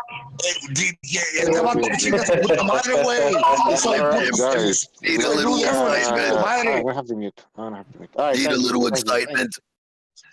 Let's get No te pongas nervioso, güey. No te pongas nervioso, güey. Déjalo, agarro del puto cuello a la verga. Pinche vato, old man. Déjalo, agarro el puto cuello a la verga. Déjalo, agarro el puto cuello del gaznate. Déjalo, agarro el puto cuello a la verga, güey. Déjale quito su vida. Déjale quito su vida, güey. No, me vale verga, güey. A mí me vale verga. Yo te quito tu vida, pendejo. No me conoces, estúpido. Usted no me conoce, pendejo. Yo te quito tu vida, la verga. A mí me vale verga. A mí me vale verga. Usted no me conoce, estúpido. Déjalo, la verga. Déjalo. El pinche irrespetuoso, pendejo. Usted no sabe, déjalo, Bucho, déjalo. Pinche vato mierda. All right, guys, I'm gonna have to mute. I'm gonna mute JD and Gonzalo. Let's go have a. It's like, yo, we're not even. Es una mierda, Bucho. Ese vato es una mierda. Okay, güey, ignóralo, güey. Ignóralo. Y deja otros hablar, güey. Gonzalo. ¿Qué voy a hacer, güey? It's all screaming over here. It's all screaming. No. Why are you gonna mute me? I'm not even saying anything. I'm being. You're both yelling. Okay, stop talking. Let somebody do it. Look, let me just jump in, Bucho. Let's say, look, hold on, Quantum. I would just say, look, JDA is just trying to get edited on some fanboy levels of, on Ryan. That's all he's trying to do. So, never. You have a bunch of background noise, man. I don't know what's going on. You hate Brian like a motherfucker. You do. I mean, and that's just that. Yo, listen, I don't know about kangaroos. I don't know about Mexicans. All I know is that it's about we're here and we want to talk about this fight game. And if we're over here arguing one over the other, like, how is this gonna be? It's Friday, people are going through different things, and my God, I don't know why we're talking over each other. You know what I want to talk about? Because you're saying stupid shit. That's why. This is Rodney King. And I want to talk about the future. And I'm telling you that Timothy I just told you the future. The future is Munguia. Munguia's going to beat Canelo. Look that I said it here. Just like Lomachenko and Timofimo, and everybody was shocked. I'm telling you that he's going to get his shit clocked in. Third round, and then Ryan Garcia is going to be the king of the world yet again because we're watching Muhammad Ali in a hyper-futuristic version. I wouldn't say Bucho, are you gonna more like a modern Oscar De La Hoya possible and not confront him? He's talking about Garcia and Muhammad Ali. Bro, no wonder why you're dying. You're fucking dying a stupid death because you're a fucking idiot. He's not saying he's better than Ali, though, is he? He's not saying he's better than Ali. He's saying how things could unfold. I'd say he's close. Bro, he says he's the next Ali. Are you serious, dude? He's not necessarily saying stylistically or better than him or anything. He's just saying how he's going to be the overall. I said that he's our version in our timeline.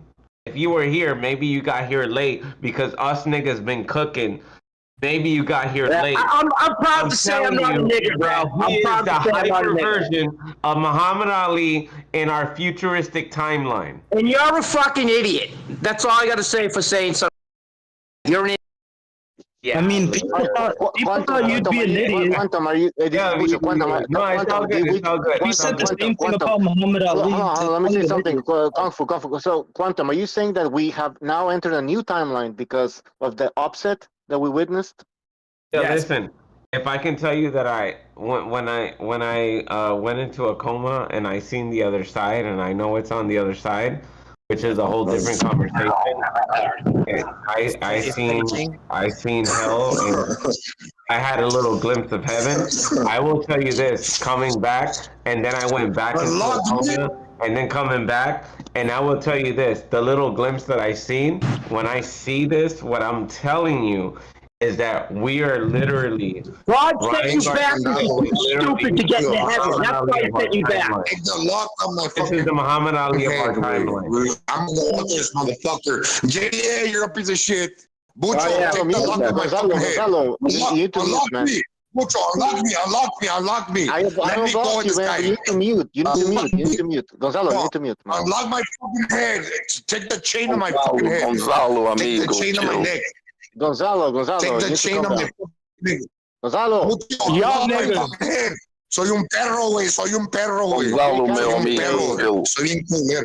Ok, Gonzalo, te voy a dejar aquí, güey, pero trata de, como no estás gritando y todo, güey, o sea, nada más tranquilízate un poco.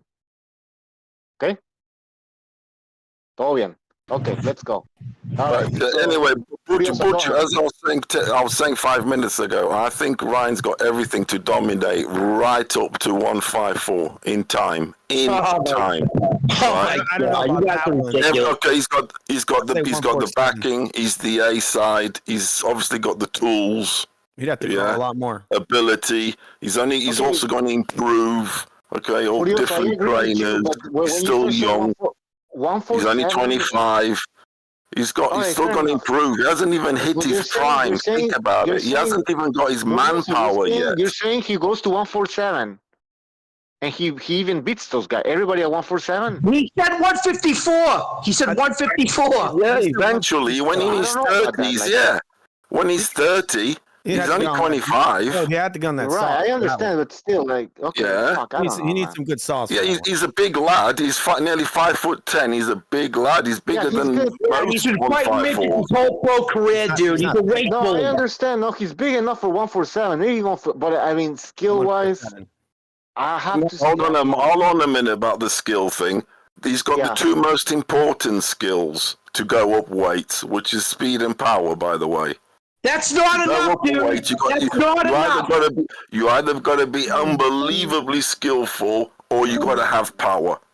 But dude, that's not enough, dude. That's not enough. And these skills are going to get better. An amateur right now. I think he could do really well at 147. I'd definitely pick him to beat Boots. Boots is not. There's nothing special about Boots. He's. Oh my god. Oh my god. He's a bum. He's a bum. He really is. Do you guys listen to Stephen A. Smith? Stephen A. Smith in his show is like, Ryan, please don't go to 147 and fight Crawford. Please don't do it. Please don't do it. Like he's gonna get killed or something. Okay. Listen. This is what you guys gotta understand. As molasses compared. You guys gotta understand. You think he has a shot versus Crawford? He does. Oh my god, dude! I can't believe what I'm Let me say this. Terrence Crawford is almost 40 years old. No, let me say this. I'm responding to what you just said. Terrence Crawford's almost 40 years old, bro. He struggled versus the old Amir Khan. He had to punch him in the dick. I mean, he's 36, dude. He's 36, and from what I understand, he knocked Amir Khan out. He made Amir Khan quit. He punched him in the dick. He low-blowed him. Amir Khan quit against everybody. No, tell me, how is he such... Look, how can Terrence Crawford be a big puncher? Amir Khan will get checked by Ryan. He can't even knock out the biggest glass jaw in boxing. Dude, I honestly don't listen to anything you guys said. You think that beats. You guys are fucking idiots, dude. You guys are fucking idiots. You guys are idiots. I think people will be very shocked by what Ryan could do to Crawford. I'm getting dumber being on this panel. I'm getting off. I think Ryan was you guys are. Yo, BDA. The thing with Crawford is he fights like a bitch, right? But Ryan has faster reflexes than him, and he'd have the ability to chin.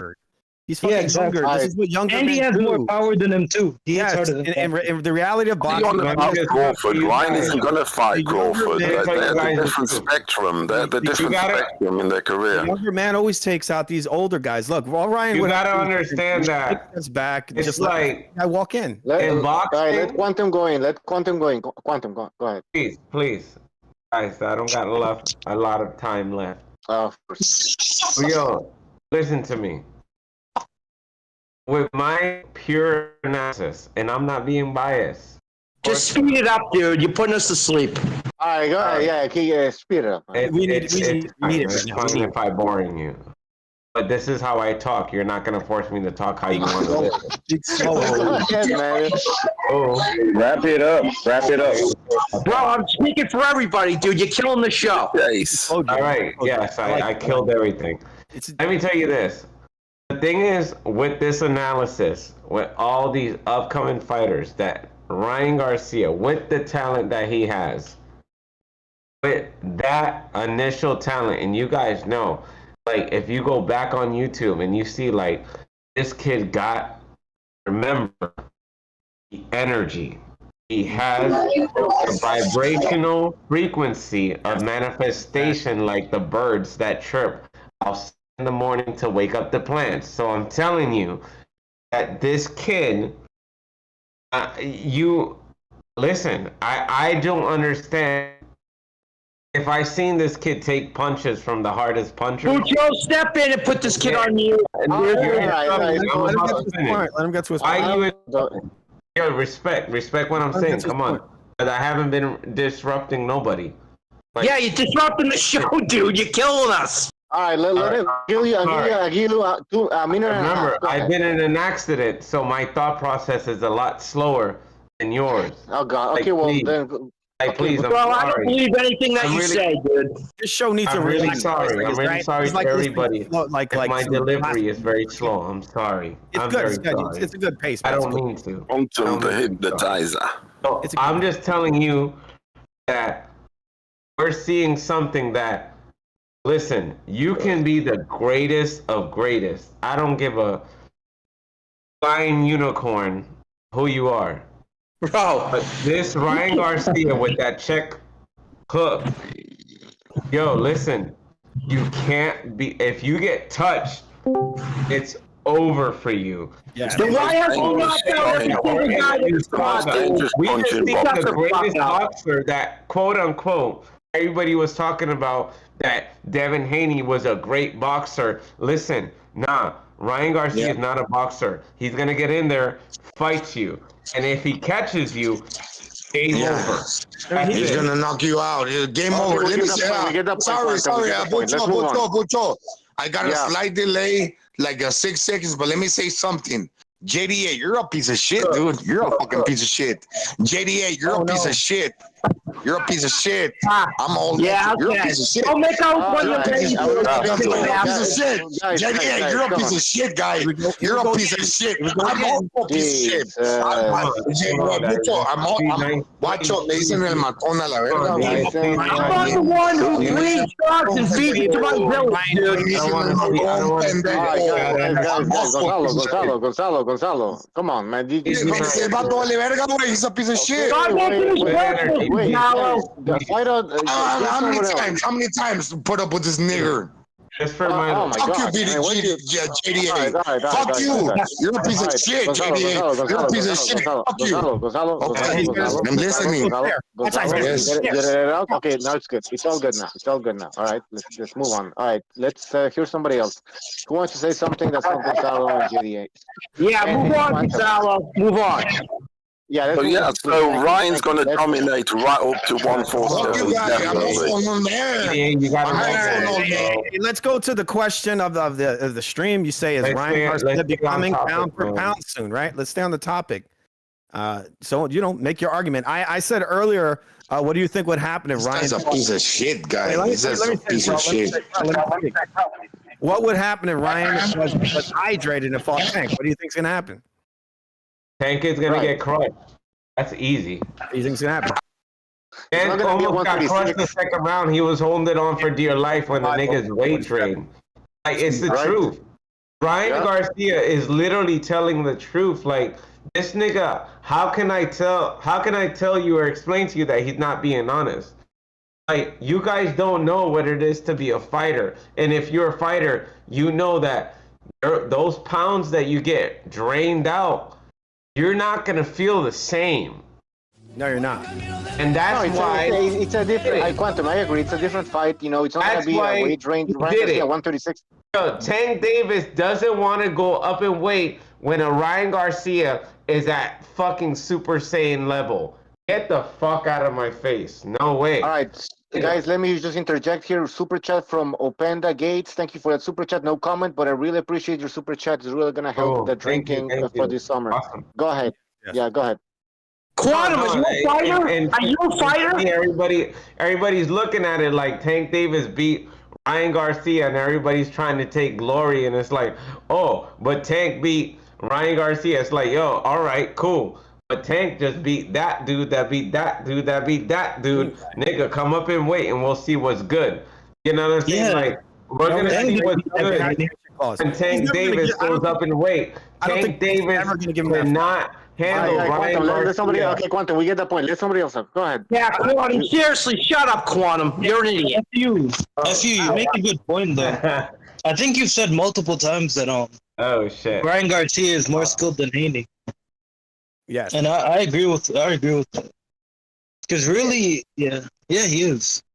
Yes, the people Ryan don't really, this kid doesn't just punch wild. He's got great timing, really good timing. Yes. The timing is good. Exactly. He has You're a piece of shit, JDA. Gonzalo, come on, man. Gonzalo, we smashed that shit. Well, why you going to Quantum? Why you going to Quantum? Gonzalo, ya lo dijiste, güey. ¿Para qué ¿cuántas veces vas a decirlo? Okay, hold on.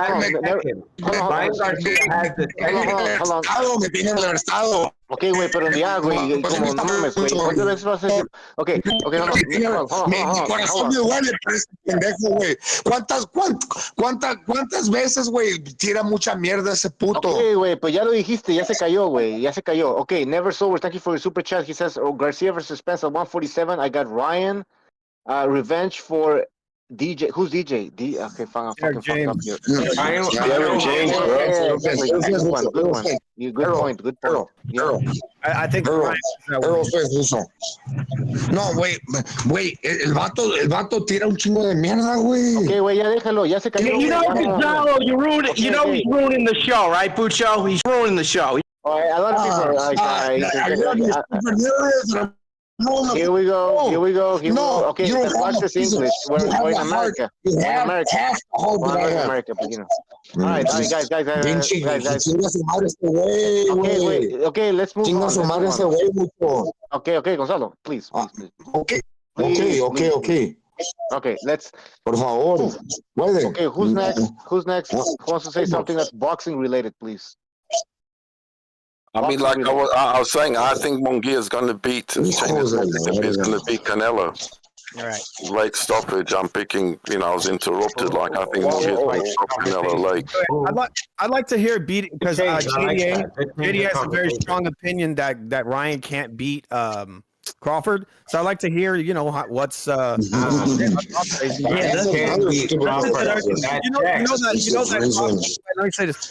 Crawford only had fights, right? Ryan had over 200. So you think he hasn't seen a guy like a Crawford before? You know what it is?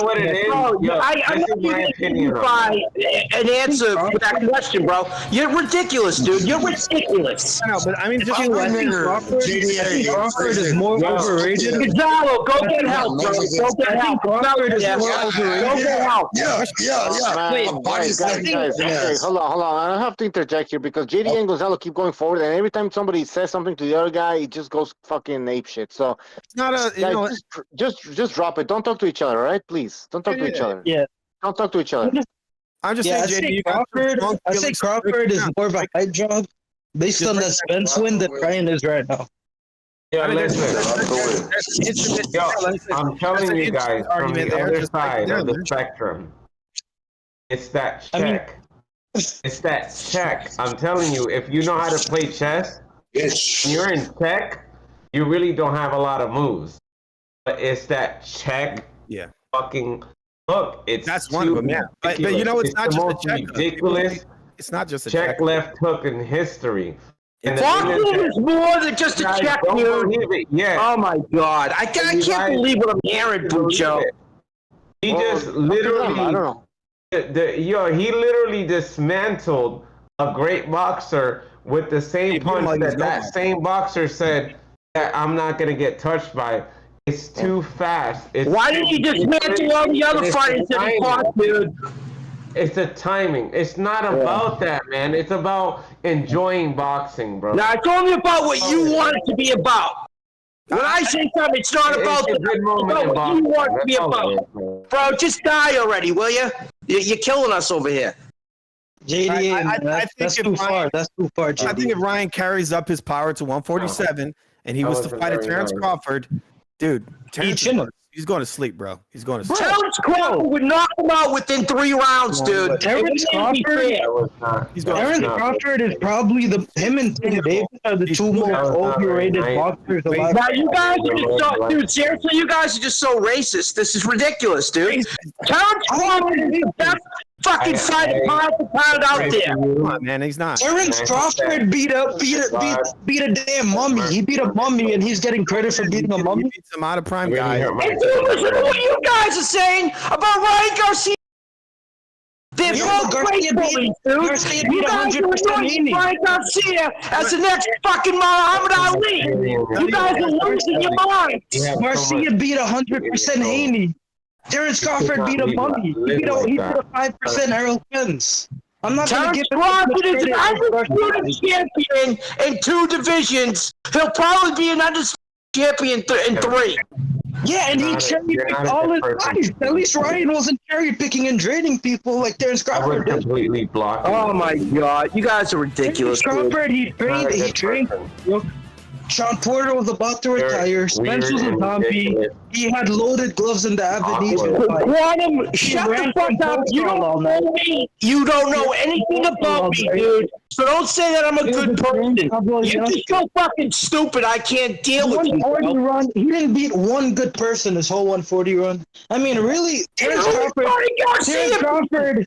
He beat Devin Haney. He beat Devin Haney. 100% Devin Haney. Okay, bro, listen to me. Earl Spence would fuck up. Rolly Romero would beat the Errol Spence he fought. Dude, you're already into then. You're dismissed too. I'm not answering any more of your questions either, dude. You're a fucking idiot too, bro. He fought a 5% Errol Spence. And that's being generous.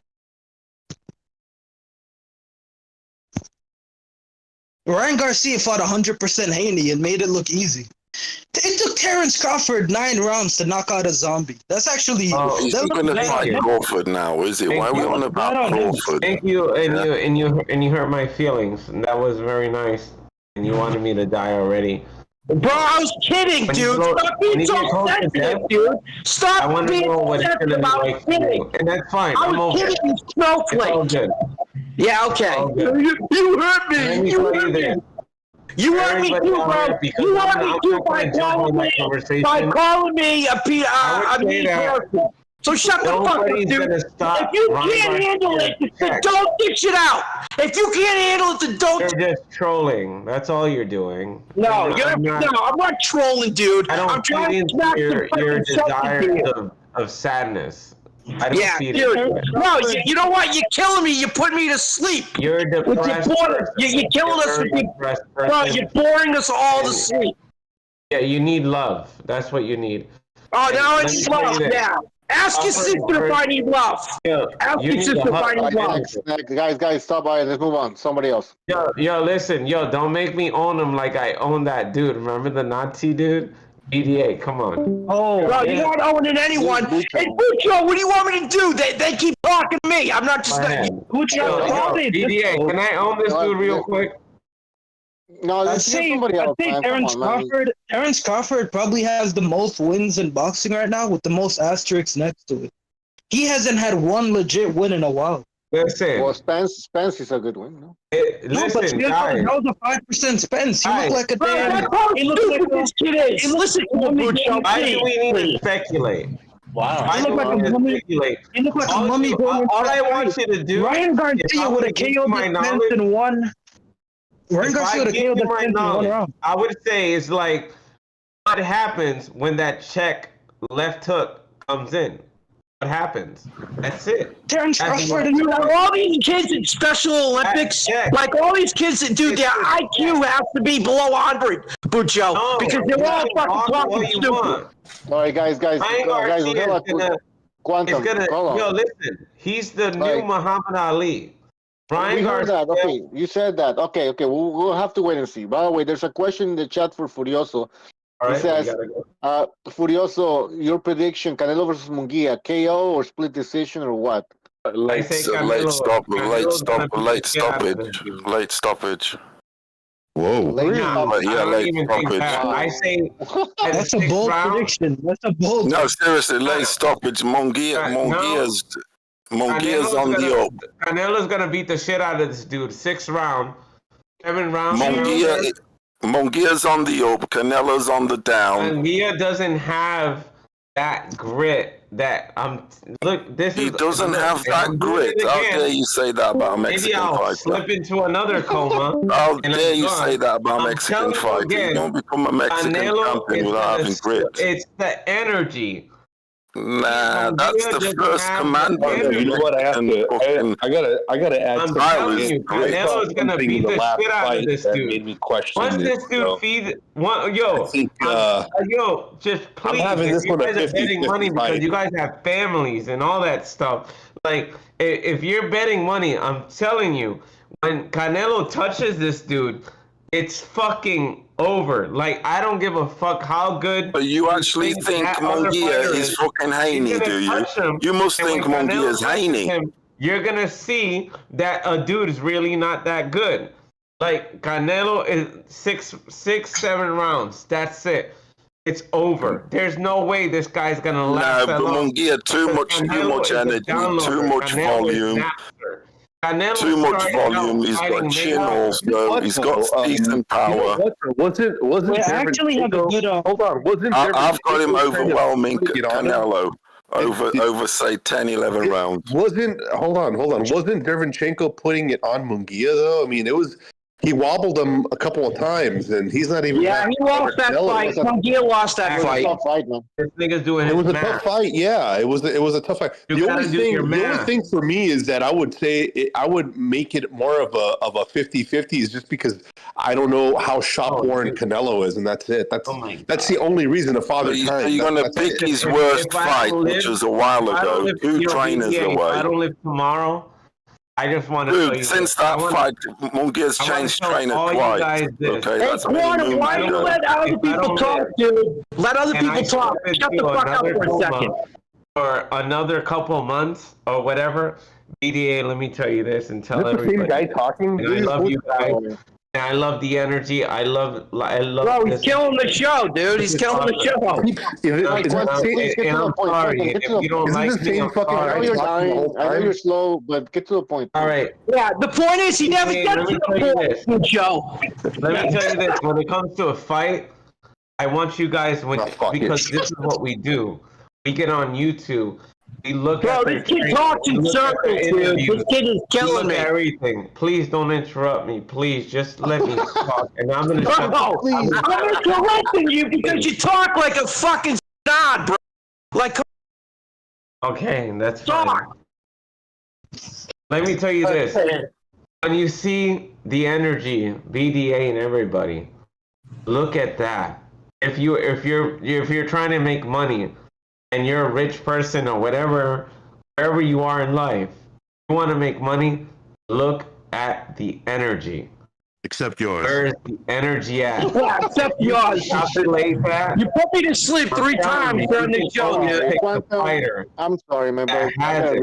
Hey, who's more boring? Who's more boring? We gotta. No, seriously, we gotta move on from this guy. We're gonna see Canelo. We gotta move on. And everybody's gonna be like, he's really adding. Maybe I'm gonna be in another coma. All right, okay, Quantum, please. Let me read a super chat because this is okay. Billy Hoyle in the Pimps, he says Munguia in the 2nd round is going to yell Fulk LDBC. All right, I hope so. But yeah, thank you for that. I have a yeah. Who got more overrated over their win? Ryan Garcia or Terence Crawford? Well, I don't know. That's a good question because I'd say at least Ryan Garcia beat 100% guys. Spence looked like a mummy, so I'd say Crawford got more. Ryan Garcia's win is one of the biggest wins in the history of boxing. No to the. Oh my God! You guys are ridiculous, dude. You guys are ridiculous. Okay. I agree with that Australian nigga killing kangaroos. You guys know why I agree. Hold on. You know why I agree with Furioso? Hold on. Yeah, Because Garcia was fighting some of the judges and the referee at the same time. And he was a huge. And he was on a low. He was on fancy. Underdog. And look how much they rated Haney. They were saying this guy's the most scientific best underdog. Going into the fight, he was a 10. What more do you want? What more do I need to say to you when I say that? All right, Quantum, please, man. Exactly. Quantum, you're killing me. Like, I know you're dying, you're killing me. We are looking at the Muhammad Ali. Recognize. Recognize. Get going into the gun fight. Oye, Boricua. Going into the Cálmate, brother. Con calma, cabrón. Going into the Crawford Spence fight. Most people thought. Come on, man. He's not Puerto Rican. The only chance. You got no credibility either, dude. You said some of the dumbest things I've ever heard in my life. Crawford Spence. Quantum, come on, Quantum. Most people thought that the only way Spence was gonna win is to outfight Crawford with his physicality.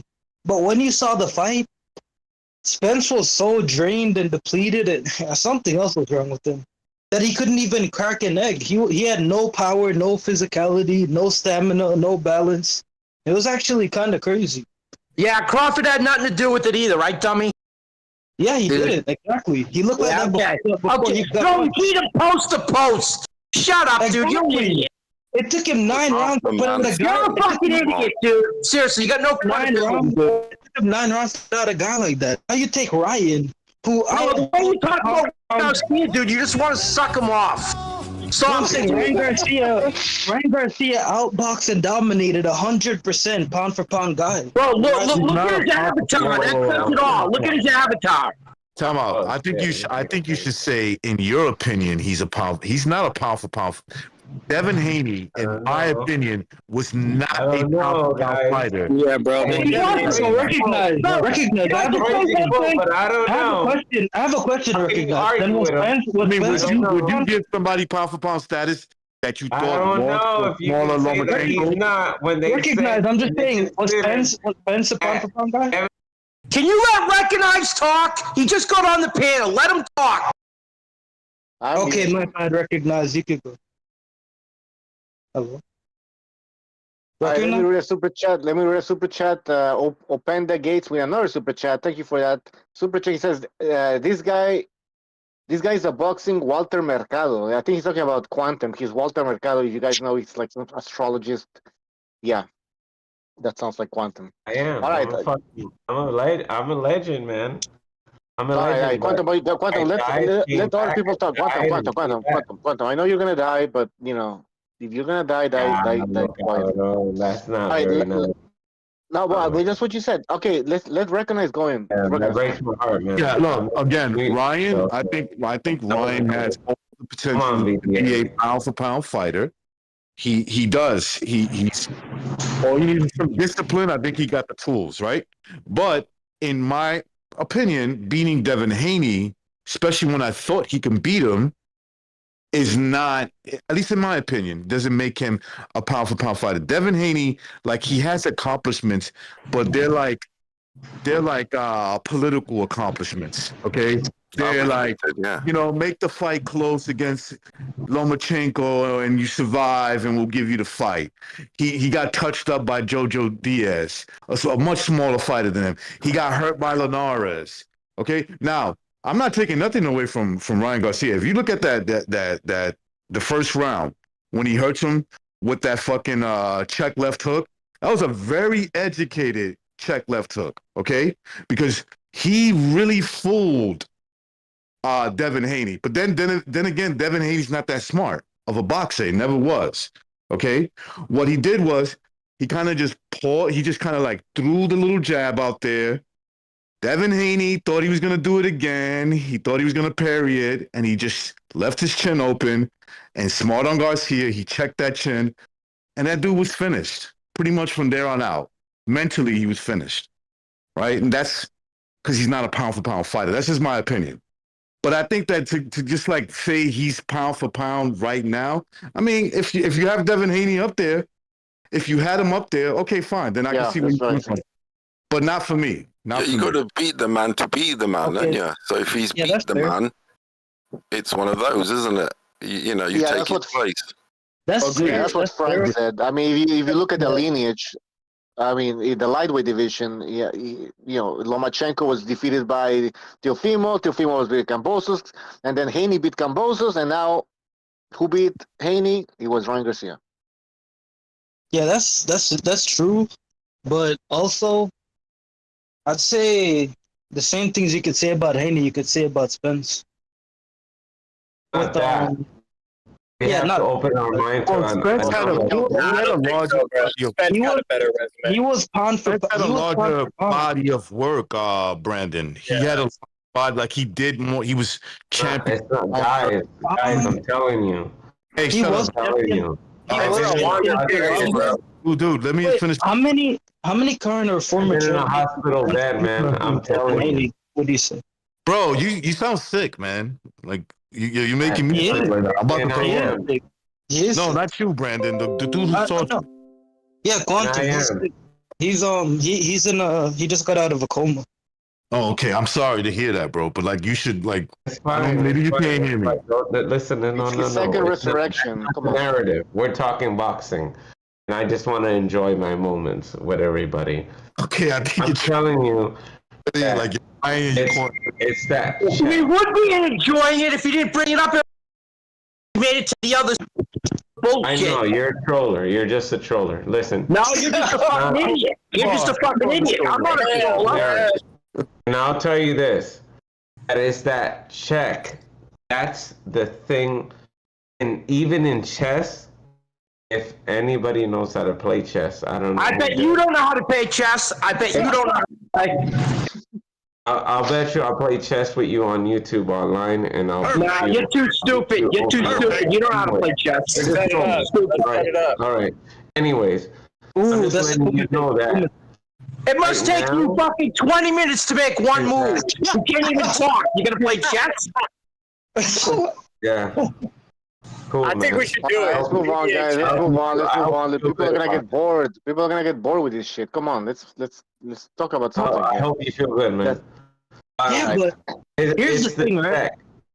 And it's actually, I agree with what you're saying. It's like, it's the check, and I think that everybody, 140 to even 154, it's that check. If that shit lands, it's game over. Like, are you trying to relate a check left hook? Wait, didn't you just say you don't know chess, and you don't know yeah, math. if I check you, I thought I was hearing the delay here. All right, listen, I understand that, but if you look at Devin just Haney, on delay. you said this shit like a half hour ago. You said the same thing. Please, guys. Hey, guys, you know what? You know what people are saying? I just read a comment. It says Bucho's like an inner city substitute teacher right now. It's true. Anyways, it's out of control. And I'm telling you that. Can you get another perspective here? Jab is the most effective punch. It's like Bernard Hopkins said. It's just a distraction. That's all the jab is. Go, man. All right. Haney, that's it, dude. That's it. Bucho, come on, bro. And you know what happened to Devin Haney? When he jabbed, what happened? You're going to say the same shit again, bro. You just said this shit a half hour ago. All right, Quantum, take a break. I'm fucking listening to you guys, and you've been saying the same on repeat. You're like somebody pressed a button. He's on delay. He's on delay, Moderato. That's it. He's on delay. That's funny, for a while now. All right, I am your leader is here. Don Madrazos is back. Let's hear some new voices, please. Go ahead, somebody. I mean, listen, I could see some of the arguments here, but come on, man, this guy's like Haney's not pounder. He wasn't on my pound for pound. I said it earlier, and I agree with anybody who says that. And I agree with Recognize because he made some valid points right there. You know, but that's your opinion. That's your opinion. But because of I know his it's my opinion. I know it's my opinion. But you've got to look at the hardcore facts here. Yeah, man. but he's been put there because of his qualifications. He's a two-weight champion. We know it's bullshit. Listen, how much of an asterisk is there by those qualifications? All you guys are here doing. Oh, we got Gonzalo. Gonzalo going. Is he good? Is Gonzalo going? No. Go for it, Yeah, Gonzalo. salud, guys. Madrazos is here, dude. Madrazos is here. Ese vato, güey, he's making a name for himself. Ese vato, he knows, he loves boxing. Madrazo loves boxing, dog. Okay, go ahead. Go ahead, go take the floor, bro. Did a lot of you guys? Go ahead, dog. Okay, Gonzalo, are you gonna say something? Okay, you don't want to say anything. Okay, then let Kung Fu go in. Kung Fu. Did a lot of you guys? Did a lot of you guys have Spence pound for pound? No, I didn't have Spence pound for pound. I did not. Yeah, exactly, and that's my point. I really think this Haney win is better than this. Well, what do you mean pound for pound? Like top 10? A lot of people top out 10, of top 10. Yeah, top 10. A lot of people out of top 10. A lot of people have Haney top 10. A lot of people have Haney top 10. Which is my point that the Haney one is better. No, the Haney one is better. Like skills pay the bills, like the real pound for pound. Mucho, talk about it. Recognize the real pound for pound. There's only so it's a limited subject. It's so limited. Gonzalo, you're embarrassing yourself. Stop breaking and shut up. Here we go. Guys, why? Come on. Let him talk.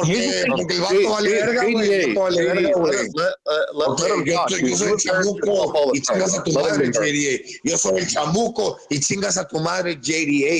You're a piece of shit. That's why, motherfucker. I'm a fucking wrestler. I'm a wrestler, motherfucker. I don't know, but I'm really looking forward to I'm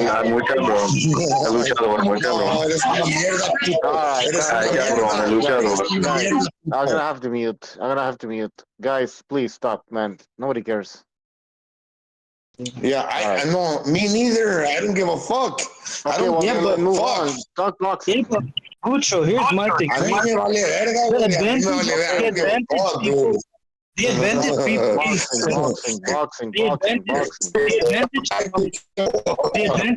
gave Spence over Crawford, right? Is that Spence would bully him because he's the bigger man and has more physicality. On the night of the fight, not only was Spence the smaller guy, he had bad physicality compared to how he normally has it. Haney, Ryan's no Spence. We're talking about Spence versus Crawford. Spence? No, he's a ruined goods, dude. He has so many things going in his life. I know, nothing. But Ryan versus Haney. Ryan's only chance versus Haney was to beat him by knockout.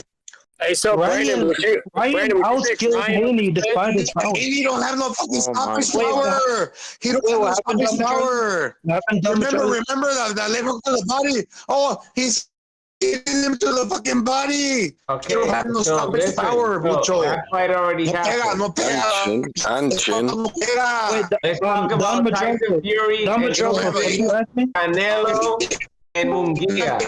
What does everybody think about that? That's what I want to talk about. Yeah, I'm just saying.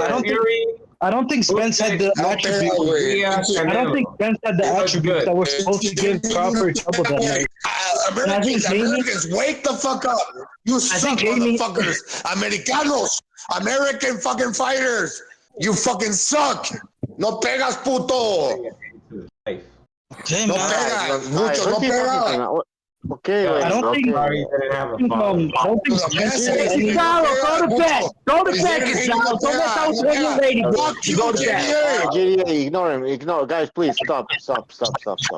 Let's hear somebody new. All right, please. And mute your mics if you're not talking. Some of you have background noise and it's fucking annoying. Please mute your mics. All right. JDA, you have a bunch of background noise, man. JDA, please mute. All right, I will. I just said get on the thing. Hold on. All right. Let's hear for somebody. Okay. Who's here? I am your leader. We have. Hey, Brandon, you were just talking big on Errol Spence and how bad he was. Would you have Ryan? Would you have Ryan beating Errol Spence right now? Oh yeah. Yeah, I do. I have him knocking him out in 1 minute. So you pretty much have anyone beating Errol Spence right now, right? I told you that already. I'm pretty sure. I told you that. Spence I saw versus Crawford. Well, bro, you got to think. Errol Spence. I have Rolly Romero beating him. Has the Before the Crawford fight, no one really mentioned anything but me about his drug habits. Like, no one really thought about that. And then all of a sudden, he's like a broken man and he can't fight. He's a drug addict. And well, I would say this. I would say this. I'm gonna bet my money on the person after getting beat, like the way he got beat, I think he's psychologically just destroyed. Not only that, but he's not going to be the same physically. That's a good point. That's a good point, I'm your leader, but the Spence during the fight, though, had a lot of we got to see his next fight. We really got to see Errol Spence's next fight. It'll be interesting to see. It'll be interesting to see whoever he fights. That's true. But I'm during that fight, during that fight, Spence looked like a. I won't diminish. Fuck Errol Spence. Fuck Errol Spence. He's a Ronald McDonald. Yeah, fuck Errol Spence. I don't diminish. I'm not going to diminish what Crawford did to, because that makes my heart feel good. Because of what might happen to him in his next fight. You know, who cares about that? Like what happened to him in his next fight?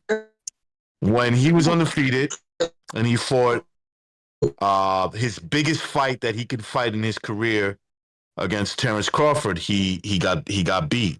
Yeah. And the reason why he lost the fight was because Crawford was dead and so he lost. That's the thing. I can't say that. Crawford made sure he lost. Crawford made sure he did. That fight. Yeah, he did. But I think Rolly Romero would have made sure he lost too. Man, bro. That night and that Spence that I saw, I see pretty much anyone from 126 up beating him. Maybe, but 126. You get caught up, man. Listen, maybe Crawford was like, bro, either you die or I die tonight. That's it. And you like, people don't take fighters' mentality like just because they didn't see it all the time. Maybe when Crawford knocks dudes out, it's like because he's willing to get knocked out too, and they can't handle it. So maybe just Crawford was just too much of in a beast mode and beat the dog shit out of him and made sure that he, it wasn't going to go to the scorecards. No, but I'm just saying, right? The main advantage Spence had over Crawford going into the fight was his physicality. He didn't look that physically strong or big. I mean, in the first round, he tried to back him up. It just didn't work. The second round, he tried to do it. God made you. He couldn't even take a jab. I mean, he tried. You saw, when he got knocked down in that second round, he came out in round 3, like backing him up and going forward. It just didn't work. It just quite. Crawford just countered it. He kept countering it. Laterally at all. Look, if you look at Spence's fights prior to his car accident, right? Like he looked a lot. He did look stronger, more durable, and more like crisp in what he was doing. It wasn't like he was this all-time great, but whatever he did it really good, right? And you look at what happened after that. He had 2 fights. He had the Danny Garcia fight. He similarly fought the same way, but Danny Garcia was very passive. Caught him with some good shots, let him off the hook, in my opinion. Ugas, sort of the same thing. Crawford was like, oh, bro, not me. I'm not those guys. I'm gonna, once I hurt you, I'm gonna continue to hurt you. I think, you know what, you made a good point on both of those fights because both of those fighters were gun shy at one point in those fights. And I was surprised to see Ugas had openings.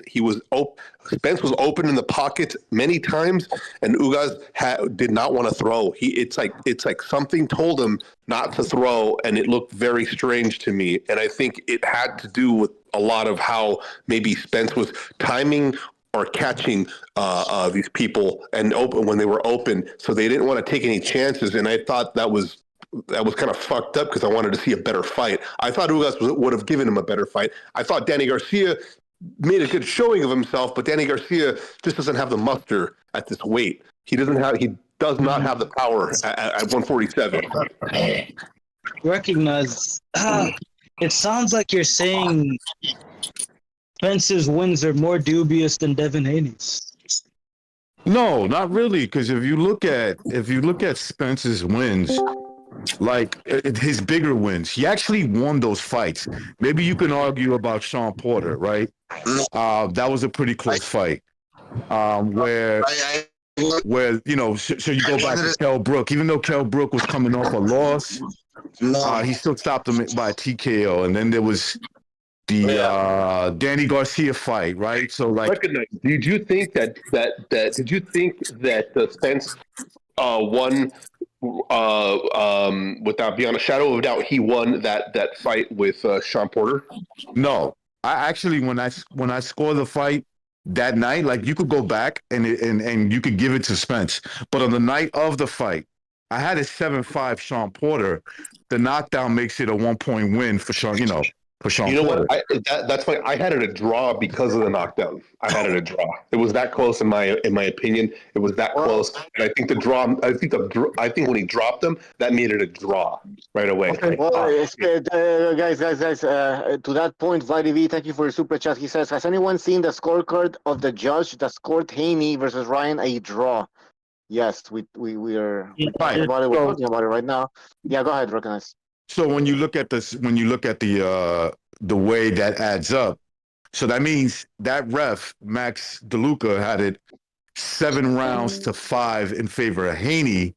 Then you get 3 knockdowns, but then the extra point, 1 point taken away from Ryan Garcia, and you got it a draw. You see what they did there? Like they kind of like that little point that they took away from Ryan in the 7th round was critical. Had it come down, let's say the two judges would have split, right, which would have been crazy in itself. One would have had it for Ryan, the other one would have had it for Haney. That if it was up to Max DeLuca, the fight would have been called a draw. Yeah, in the chat we have Drizzy. The draw says Ryan almost lost, bro, and he's laughing. I mean, did he almost lose the fight then? No, I don't think so. Nah, Drizzy draws. Who agreed with that same guy thought Hitchinson beat Lemos. Who agreed with the ref? Who agreed with the Don't ref listen to that those 2 knockdowns didn't count in round 7? No. I disagree. Round 7. Those two were knockdowns, in my opinion. And if you're a judge looking at that, you could have been like, "Ooh, that's kind of rough," because I saw a knockdown. And from another perspective, another judge could have been like, "I saw a knockdown too," and the other guy could have been like, "I didn't see a knockdown. I saw a flip," which was fucking ridiculous. But okay, I thought those 2 were knockdowns. So by that, even just by that, there was no way this guy was winning that fight. The fight became harder for me to score when I'm like, that fight should have been stopped, bro. Or at the very least, let's see what happens if you call those 2 knockdowns, and what happens with Devin Haney, right? Like he's like, oh shit, I got dropped 3 times in this fucking round. Like you don't know what that's gonna, what that could do mentally. That's why I say they were protecting him, and that's why he threw himself on the turnbuckle after the fight. And he's so used to winning by bullshit decision that he doesn't care. That's the problem. They would have booed the shit out of him. He knows that. Had they given him that decision, they would have booed the shit, and he would have been okay with that. Yeah, he would have been fine with it. He was okay with it during the Loma fight. After the Loma fight, and he would have been more than okay with it. He would have been all fucked up, except like saying he's a champion, holding up his belt with a broken fucking face. He would have been proud of that. And what does that say about a guy? That says that he doesn't have the mentality to grow as a boxer. No, if you're okay with that shit, then something's wrong. If you're okay with holding on to a belt right now, you know what I'm curious about? Going into his John, did you see Haney was celebrating after the cage? Whoever his next opponent is, right? Whoever his next opponent is, I wonder how the press conference is going to go with the next opponent going, I know you didn't win that belt and you didn't deserve that belt. I wonder how his psychology is going to get over that lump. John, he was celebrating with the cake that he's champion after the fight. Can you believe that shit? With who? Haney was celebrating with the cake. Saying that he was champion. that he still has he was celebrating, still saying, "I'm a champ, I'm a champ." Yeah, no, he did. He like after the fight, he went out for dinner, I guess. God, and what they a brought a fucking cake fool. for him saying, still the WBC champ. What a fucking... No, but that dude, that's that's what I'm saying. That dude is listen, I know, I don't want to add to it, but he's a bigger fraud than Tank, bro. And I know people don't like that because they don't like Tank. I love that. No, he's a bigger fraud than him. I don't like that. No, I'm just saying, listen, Tank is a pain in the ass, yes. But I don't think Tank. Dude, I would have been ashamed, bro. I would have been so Tank has, but Tank has, listen, Tank has. So he loses a fight, he could accept that. He'd be like, man, fuck the fight, right? I'm talking about like he got his ass beat the way Devin did, right? Because he has power. That means that the other motherfucker is just stronger than him, and more than likely he's gonna be too beat up to try to fake the funk. Like he's gonna be all messed up and shit, you know? And so, but a guy like Haney who has no power, similar to a woman, you know, a woman has, he just could be deceptive. Hey, when was the last time this happened? I know this happened. When was the last time this happened? Somebody lost and kept their belt.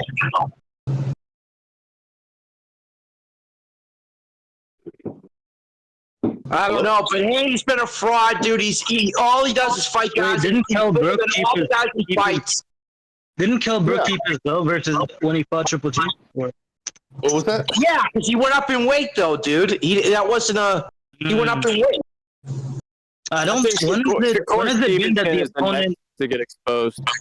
I agree. When has it been that the maybe Tank though? Fred Martin might be Tank. I don't know. Maybe, but I think Tank has more skills, bro, and that's Tank is more get skilled exposed though. Tank is more skilled than Haney is. He's a better overall fighter. That's hard to say because he was getting outboxed by Rolly Romero. No, bro. I get that, but what does he have that Haney can't do? What does he have that Haney? Hold on. And not only that, but he was being outboxed by Mario Barrios. Actually, Hank Davis has lost more rounds accumulatively than Haney has. But John, I think you're taking. I think Tank is on the down spiral of his career. I think he definitely is. But the one thing he has, these fights I'm referring to were in more when he was in his peak in his career, and he's lost more rounds. He pound for pound, he can still punch harder. Wasn't that other Garcia kid beating him too for a while until he got knocked out? He didn't get knocked out. Yeah, but I think you're mistaken, dude. Sometimes you got to give a little, get a little. I know, but I'm having a hard time with this one because like Bivol doesn't lose a round. You know, it's like there's certain guys that just don't lose a lot of rounds. And I know different fighters though, Don. They're different types I know. of fighters. You know what? I know that, but you know what? Also, it is. It's like I haven't seen Tank in a fucking firefight. I haven't seen him in a fight. Yeah, he fights nobodies. That's what. That's exactly. So I mean, to have that guy on your pound for pound, you've got to be fucking mental. You know, like I don't have that guy on my pound for pound. I never have. I think it's fucking disgusting that he's on some people's pound for pound. What is he on Ring Magazine and what else? Maybe ESPN's too. But I don't think Tank hit as hard as people say. Garcia got right back up after Tank hit him. Bro, a lot of guys say that some of the hardest hitters that they fought with Tank. The guys say it in sparring. Who said that? I've heard a lot of guys say it, dude. I've heard a lot of people say he isn't. I've heard Rolly say it. I've heard Garcia say it. I've heard. Bro, come on, you can listen to Rolly, dude. He's fucking. He's half retired. You can say what you want. You can say what you want about Rolly, but he's rarely wrong. Rolly's a fucking. He got twice. You know who I want to see fight? I want to see Ishmael Barroso and Isaac Cruz fight because I want Ishmael Barroso to try to get his title back. I guess. Well, who's Cruz fighting next? He's fighting that kid. Rayo. Yeah. Hey, Joe. Yeah. Joe. all due respect, what the fuck's your problem, man? With what? With people having a good time. People just want to have a good time. Why does that bother you? It doesn't bother me. What are you talking? You've been every day, all night, all episode, talking and talking and talking. People having a good time. You don't like it. Nah, that ain't true. Because people calling me out. Take it? And you're calling people out for having a good time. You're calling people out. That's not true. They calling me out. Nah, you've been calling people out for having a good time. Hold on, excuse me. Recognize it. Joe's a big man. He can defend himself. You're talking about me now, sir. So that's what you're saying. You're saying that I'm wrong. I'm a liar. I didn't say you're a liar. Joe, I'm trying to start something here because it's open last Friday. Yeah, I know. You went over your. Did it go over your head? Did it go over your head? It kind of did. I'll be honest with you. A little too long. Why didn't you just ask him if you were funny? Like how you were funny? Hey, you got it all wrong. You got it all wrong, man. A great win. I want to give a shout out to Ryan Garcia for a great win over Devin. It was another dream, Haney. I think this proves that it's showing the Boston world that style is trash. You kind of like the principal in the office. You know what I mean? The principal at the school. Let me say this, bro. The fucking style of fucking when the distance closes to clinch first. You see these people getting whacked out of the clinches. Those chopping overhand rights that Ryan Garcia was throwing was hurting Devin Haney. He was doing that. So was Benavidez against Andrade.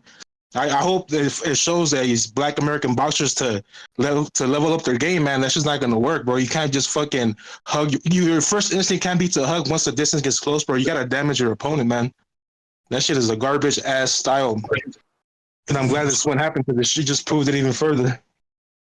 I agree with Earl Stevenson when that clinching shit can only work so far. Eventually, like you're gonna get hurt in the clinches. You gotta punch back. He should have been taking points off of dude for doing that bullshit. He should have been stopped or disqualified in that 7th round, or at least the next couple of rounds because he was just horrible. They need to aim to damage their opponents. They gotta understand that damage is going to win you the fight. You gotta bring your opponent's will down, not try to fucking get yourself to a victory by points and try to like bamboozle the fucking judges. You gotta fucking. And Earl Stevenson, I want you to go look at that 11th round after he dropped him again. Ryan Garcia pulled back. He stopped trying to knock him out. He pulled back. He said, "All right, I'm done with you." Speaking of losing, where's Gonzalo? Where did he leave? Ryan Garcia stunned him, bro. I'm just kidding. I'm fucking around. I'm kidding around. Sometimes it doesn't sound like you're kidding, man. Sometimes it doesn't sound like you're kidding. Yeah, you got a little out of line yourself there, Joe. You got a little out of line yourself there. Well, I didn't know everyone was so sensitive. Jesus Christ. I'm going to say something. You were a little out of line there. You insulted him a little bit. I said it earlier. A little bit.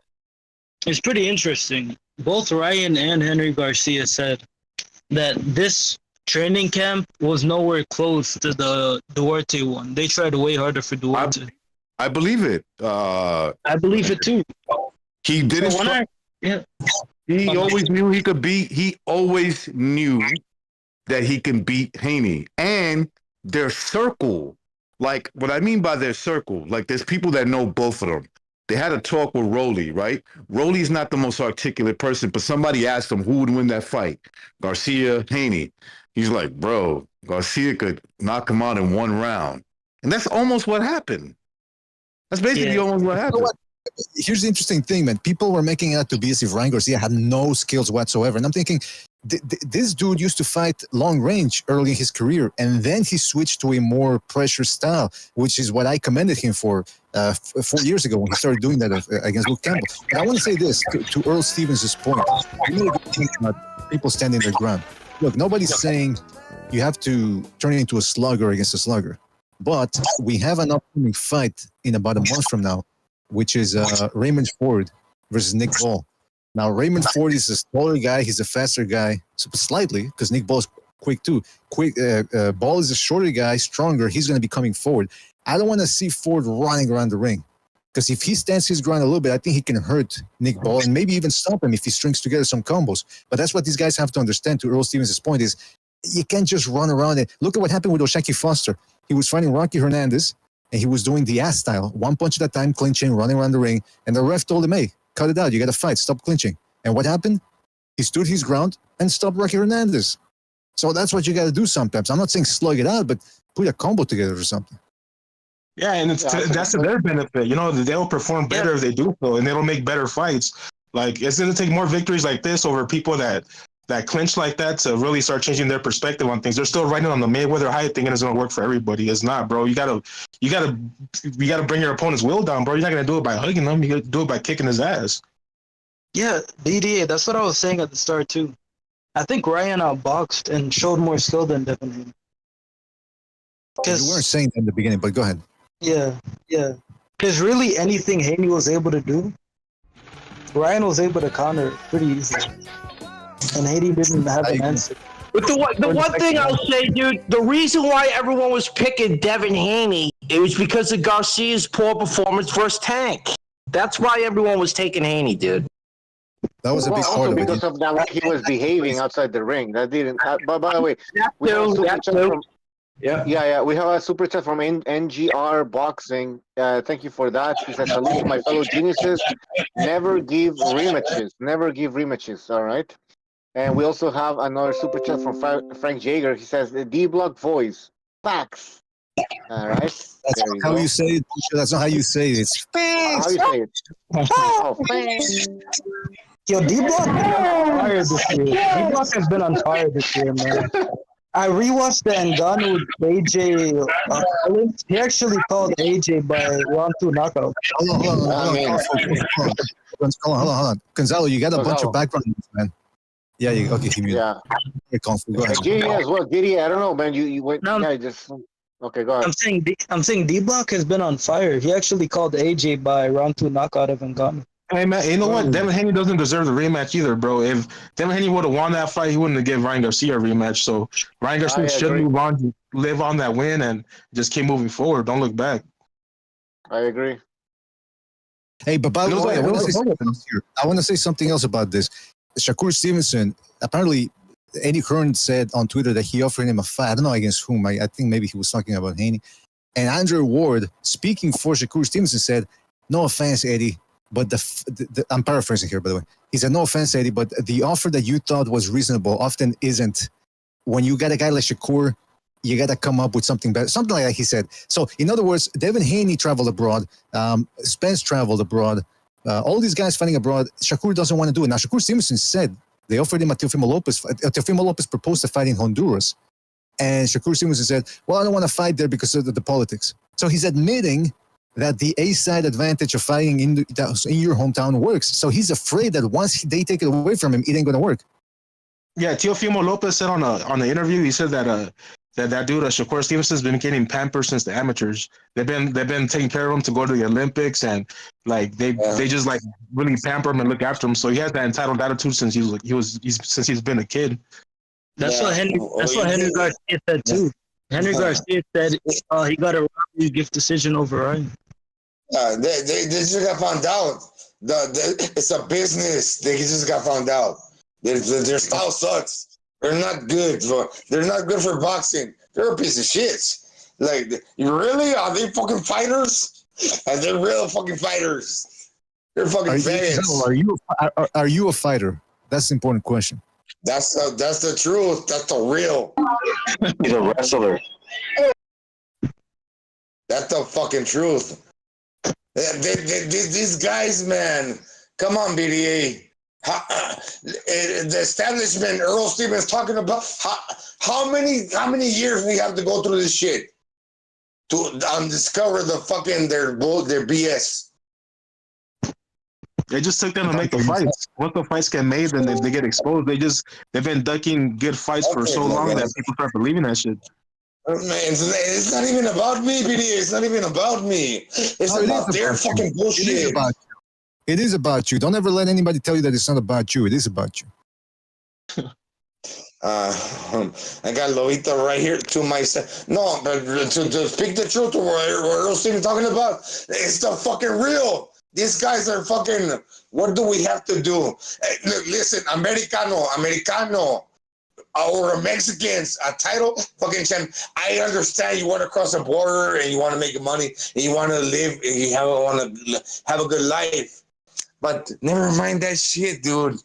Like, remember the video where you talk about the South Americans taking fucking crack?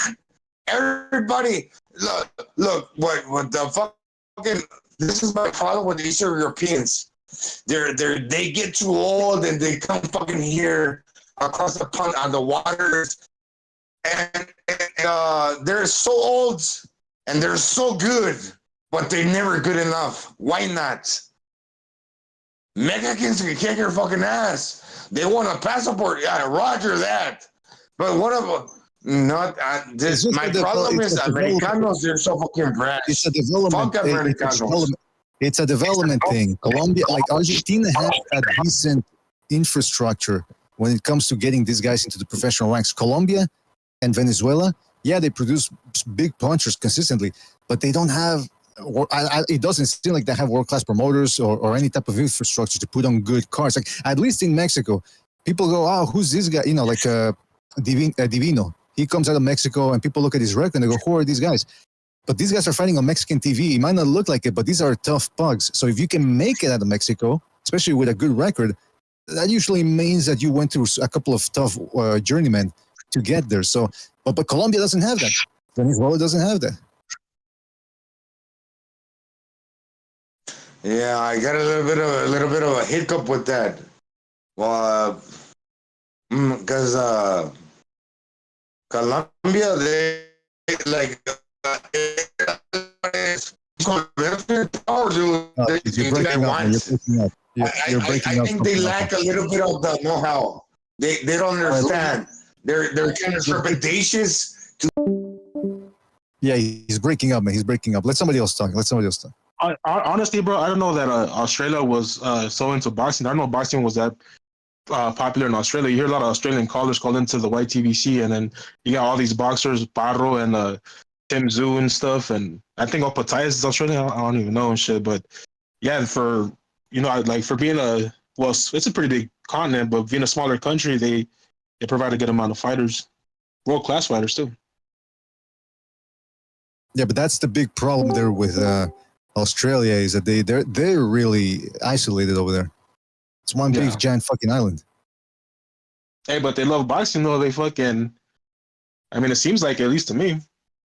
Yeah, they've produced some good boxers. I mean, Kostazuk, even though he was ethnically Russian, he built himself up over there. Jeff Fennick, Cambosos lately. You got Liam Paro. Who else am I missing? The guy who fought Cambosos, Pacquiao. Are you missing Jaya Pataya, Tim Zoo? Wait, which Australian? Jeff Horn. Jeff Horn. Yeah. Jeff Horn. Yeah. I mean, they got it's like a second tier level country. Yeah. Where's Maxie Hughes from again? Is he British? Oh, okay. Yeah, never mind. I thought we got Dirk in here. He's gonna make things controversial, I think. Yeah, Devin Haney up on the scorecards. Yeah, probably. Wait, I don't like Devin Haney. I can hear him. What'd you say, Dirk? I don't like Devin Haney. I don't know why you keep saying that. Because you're lying. No, it's not. Look, that would happen. That would happen to Shakur. You can troll me all you want, but I mean, you can say what you want. I don't like that. Yeah, sure, bro. Your side. There, give us your pound for pound list. Top 4, top 5, top 3. This is my pound for pound list, so my criteria is different. Jake Paul, KSI, Blair Cobbs, and Duran. No, but listen. Dirk, you did say that Shakur was a generational talent, but given what has happened or transpired since you made that statement a year ago or something, are you willing to change your mind now? I'm giving you an opportunity. What happened? Did Shakur, did he get knocked out? Did he lose? Or what happened? He was running like a bitch. Yeah, he was being a staller, dude, and he should have been point deducted for that. Every round he did that, point deduction. Until that happens, bro, I'm gonna stand what I said. So I'm not going to change my mind. All right, fair enough. So in other words, you're an enabler. Gotcha. Yeah, well, you don't got like my opinion, motherfucker. You asked. Shakur has the same red flags that Devin has, bro. You got this dude that I doesn't didn't have ask power. you, ass dumbass. Let me say this real quick. Emotional. Hey, Shakur has the same. So it's red emotional flags when I do it, but not when has. you do it. Yeah, I got you. Hey, You're emotional, bro. You're throwing insults and shit. You're emotional. Well, you're the one that started it. Earl. You're the one that started it. Shut the fuck up. Exactly. Come on, All right, guys, let Earl go in. Earl. What I wanted to say is that, hey, Redbird, you're such a fan of Shakur, but he has the same red flags that Devin Haney has, bro. You got this bigger weight bully. They're different styles. Let me finish. That can't knock out. Let me finish. That can't knock out smaller dudes. That's afraid of punchers. You know, his chin must. It has to be suspect, bro. If he's that scared to get punched. Well, So Earl, we don't know. I want to say something. Earl, it makes sense because he has a dirty personality, so he's got a dirty fighter. I want to say something real quick before I leave because I got to bounce. But I don't know where this whole idea that fucking Rare Breed is a Haney fan came from because he's never been a Haney fan. For years, he's been saying. I know. For years, yeah. I just keep hearing it. I hopped in for a moment and heard someone say it. Somebody it's said not that. true. They assume I like Haney because he's black. Yeah, so please, you have a history. I don't blame you. He's got a history line, but Rare Breed is never. Rare Breed did. We can all assume, motherfucker. Yo, Rare Breed did say that Haney would beat Zepeda. Maybe he did. I don't know. I don't think I said that. He was You said that. Yo, no, you said that. I remember that. I remember that because I was boggled. Years ago, I said that. Actually, I said the opposite. Bro, no, you did not. I said a pressure fighter. No, you're fucking lying. Yeah, I did, bro. I have no reason to lie to you. I know for sure you're lying. Hold on, I'm a. Here, I got to roll. I got to roll, guys. All right, thanks for jumping by. Red has never been a fan of Haney. I've never said he was. He did say that Ryan Garcia was a YouTube fighter, like a Jake Paul. And he's not far off, bro. Let's be real. You have been proven wrong. Mucho. Yeah, but he was picking Haney over Zepeda, dude. Make it make sense. Okay, but let's be real. That fight on Saturday, that wasn't a high class show of skills from both fighters. It's higher than the Shakur. They both look trash, if we're being honest. It's higher than the Ryan Garcia didn't show us anything that we didn't already know that he has in his arsenal. But skill only don't win fights. You know what else wins fights, bro? Is speed, power, timing. That also wins fights. It's not just all about skills, bro. So it's to downplay that have all of those, including everything you just said. That fight doesn't mean nothing. Yo, so cheating is skills now, huh? That's bullshit, bro. To downplay like that because what do you mean? According to you, cheating is skills. Hey, can I have one of you motherfuckers talk to me one at a time, please? Yeah, let Dirk, guys, let Dirk talk. Go ahead, Dirk. Yeah, go ahead, bro.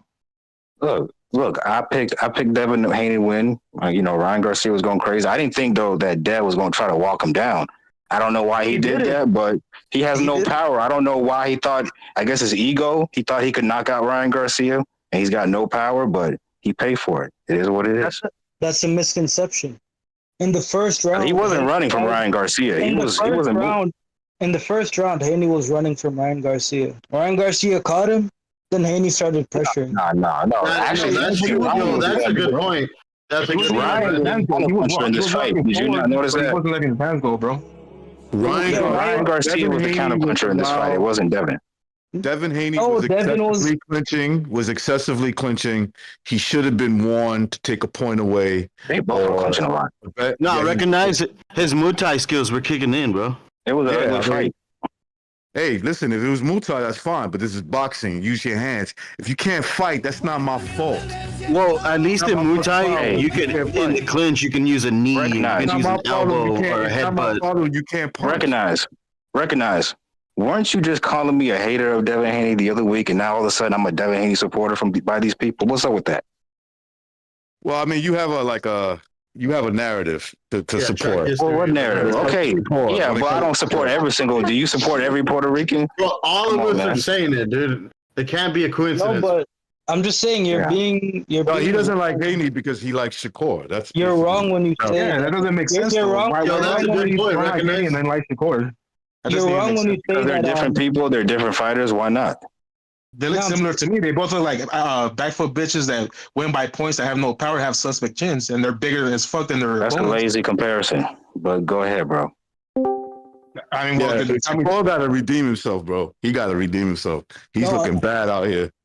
Yeah, well, we'll see, bro. Guys, let me just jump in. Hold on. Let me just jump in and read some super chats here, all right? 2 seconds. We got super chat from Warp Speed. He says, when is the next second Renaissance, Mr. BDA? I only work on my low riders when I listen in. Gotta love what we do, right? Yeah, we gotta check that out because now they have some laws in Canada and they can put us in jail so we gotta check that out before we continue with the second Renaissance on Rumble. But thank you for the super chat. And then we got Greg Terrible. Thank you for that super chat. He says Canelo versus Munguia will be shown in Hooters in, I believe, HTX. Is that Houston, Texas? All right. Well, good for you, man. Enjoy your time in Hooters. I'll watch it there too. That's the best place to probably watch it is Hooters. Hey, Ryan Garcia should go to 147. You know, then we'll see what that power is really about. That's he can crack it. 147. I think he needs to stay at 140 and see if he could beat those guys and then move up. He said he can't make 140. I can't go below 143. I think his power could carry up to 147. I really think I agree. I agree, but there's guys up there that have chins and they got power too. Yeah, well, yes. I would really put a lot of emphasis on what Ryan Garcia says. He's out of his mind sometimes. You know, if a tank fight comes up and they want to make it 140, I think he will make 140. He's fighting, man. As much as I like what Ryan did to Devin, that fight would do 2 million pay-per-view bucks. Tank Garcia rematch, 2 million pay-per-view bucks. I wouldn't trust Ryan Garcia all the way. You know what I'm saying? Like he's gonna be this dedicated fighter, and he's going to take his crap. I wouldn't touch that dude. Look, you want my honest opinion about Devin Haney and Ryan? I think that fight is similar to Anthony Joshua and Ruiz. I think if they were to do a rematch, Devin Haney would win by a boring decision.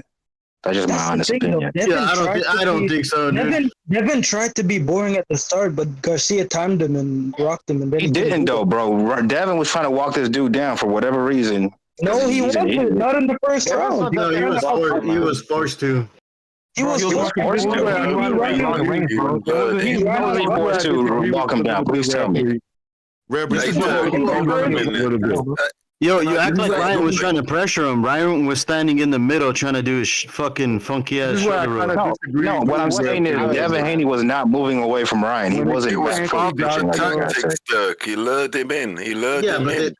Yeah, Ryan Garcia's a master boxer, bro. Yeah, you got it. He lured him in with the fucking trolling right from the start and made him aggressive. In the first round, I rewatched the fight a few times, right? In the first round, Ryan started out aggressive. Then Haney was fighting off the back foot. He threw a jab. Then Ryan countered it with the left hook and Haney got rocked. After that, Ryan started backing up. That's when Haney started pushing forward. I don't know why he did that. Ryan showed about ring generalship. He showed he could box off the back foot. Yeah, he showed he could outbox Haney on the back foot. That's why Now I'm gonna say, look, I think Devin Haney, the once that he got hurt in the first round, if you look at what he did, Devin Haney did the right thing. This is what I mean by that. Like he kind of like feinted with the jab. And so he put his gloves in position to parry it because he thought he was going to double it, right? It's just that he turned it into a left check hook and he got caught and he got hurt. And he was just, the problem with him is once he gets hurt, he's never the same. He recovers so slow. Yeah, he's just weak, bro. He's fucking weak. He has no punch. That's what happens when you weight. Well, I'm not gonna say weight bully because they're both weight bullies, if we're being honest. But yeah, one guy's killing himself to make weight. The other guy said, "Fuck it," and I don't. And Devin Haney, their team shouldn't. What about your boy Shakur? It reminds me of Shakur can say so. He reminds me of Shakur can say so. When Shakur obviously blew weight, then low blowed him 64 times. What about when Shakur missed weight? What about when Shakur missed weight when he relinquished the belt? That was like 1 pound. Bro. Actually, I don't even know if it was a pound. Okay, it was 1 pound. And he was punished for that shit. We gotta wait for a second time. Now, yeah, but he still did it. He still missed weight, and he used. Yeah, exactly. And he could not box him, so he had to cheat. So well, you're bro, saying you guys know that as boxers, losing those last pounds is the hardest thing. It's not the first 10 pounds. Okay, Dirk. That's what Ryan felt like when he fought Tank. Those last few pounds killed him, didn't it? Yeah, well, like I said, Devin agreed to it, and Ryan agreed to it too with Tank. So they both. Okay, it's their fault. So Dirk, if Ryan fights Tank Davis in a rematch, obviously, do you think the outcome is different? Is the fight different? No. What do you think? No, styles make fights. Tank would knock his ass out again. Would he? No. Not a quitter, always a quitter, bro. Not at 140 and above weight. No chance. No. Yeah, Ryan's not going to be compromised this time.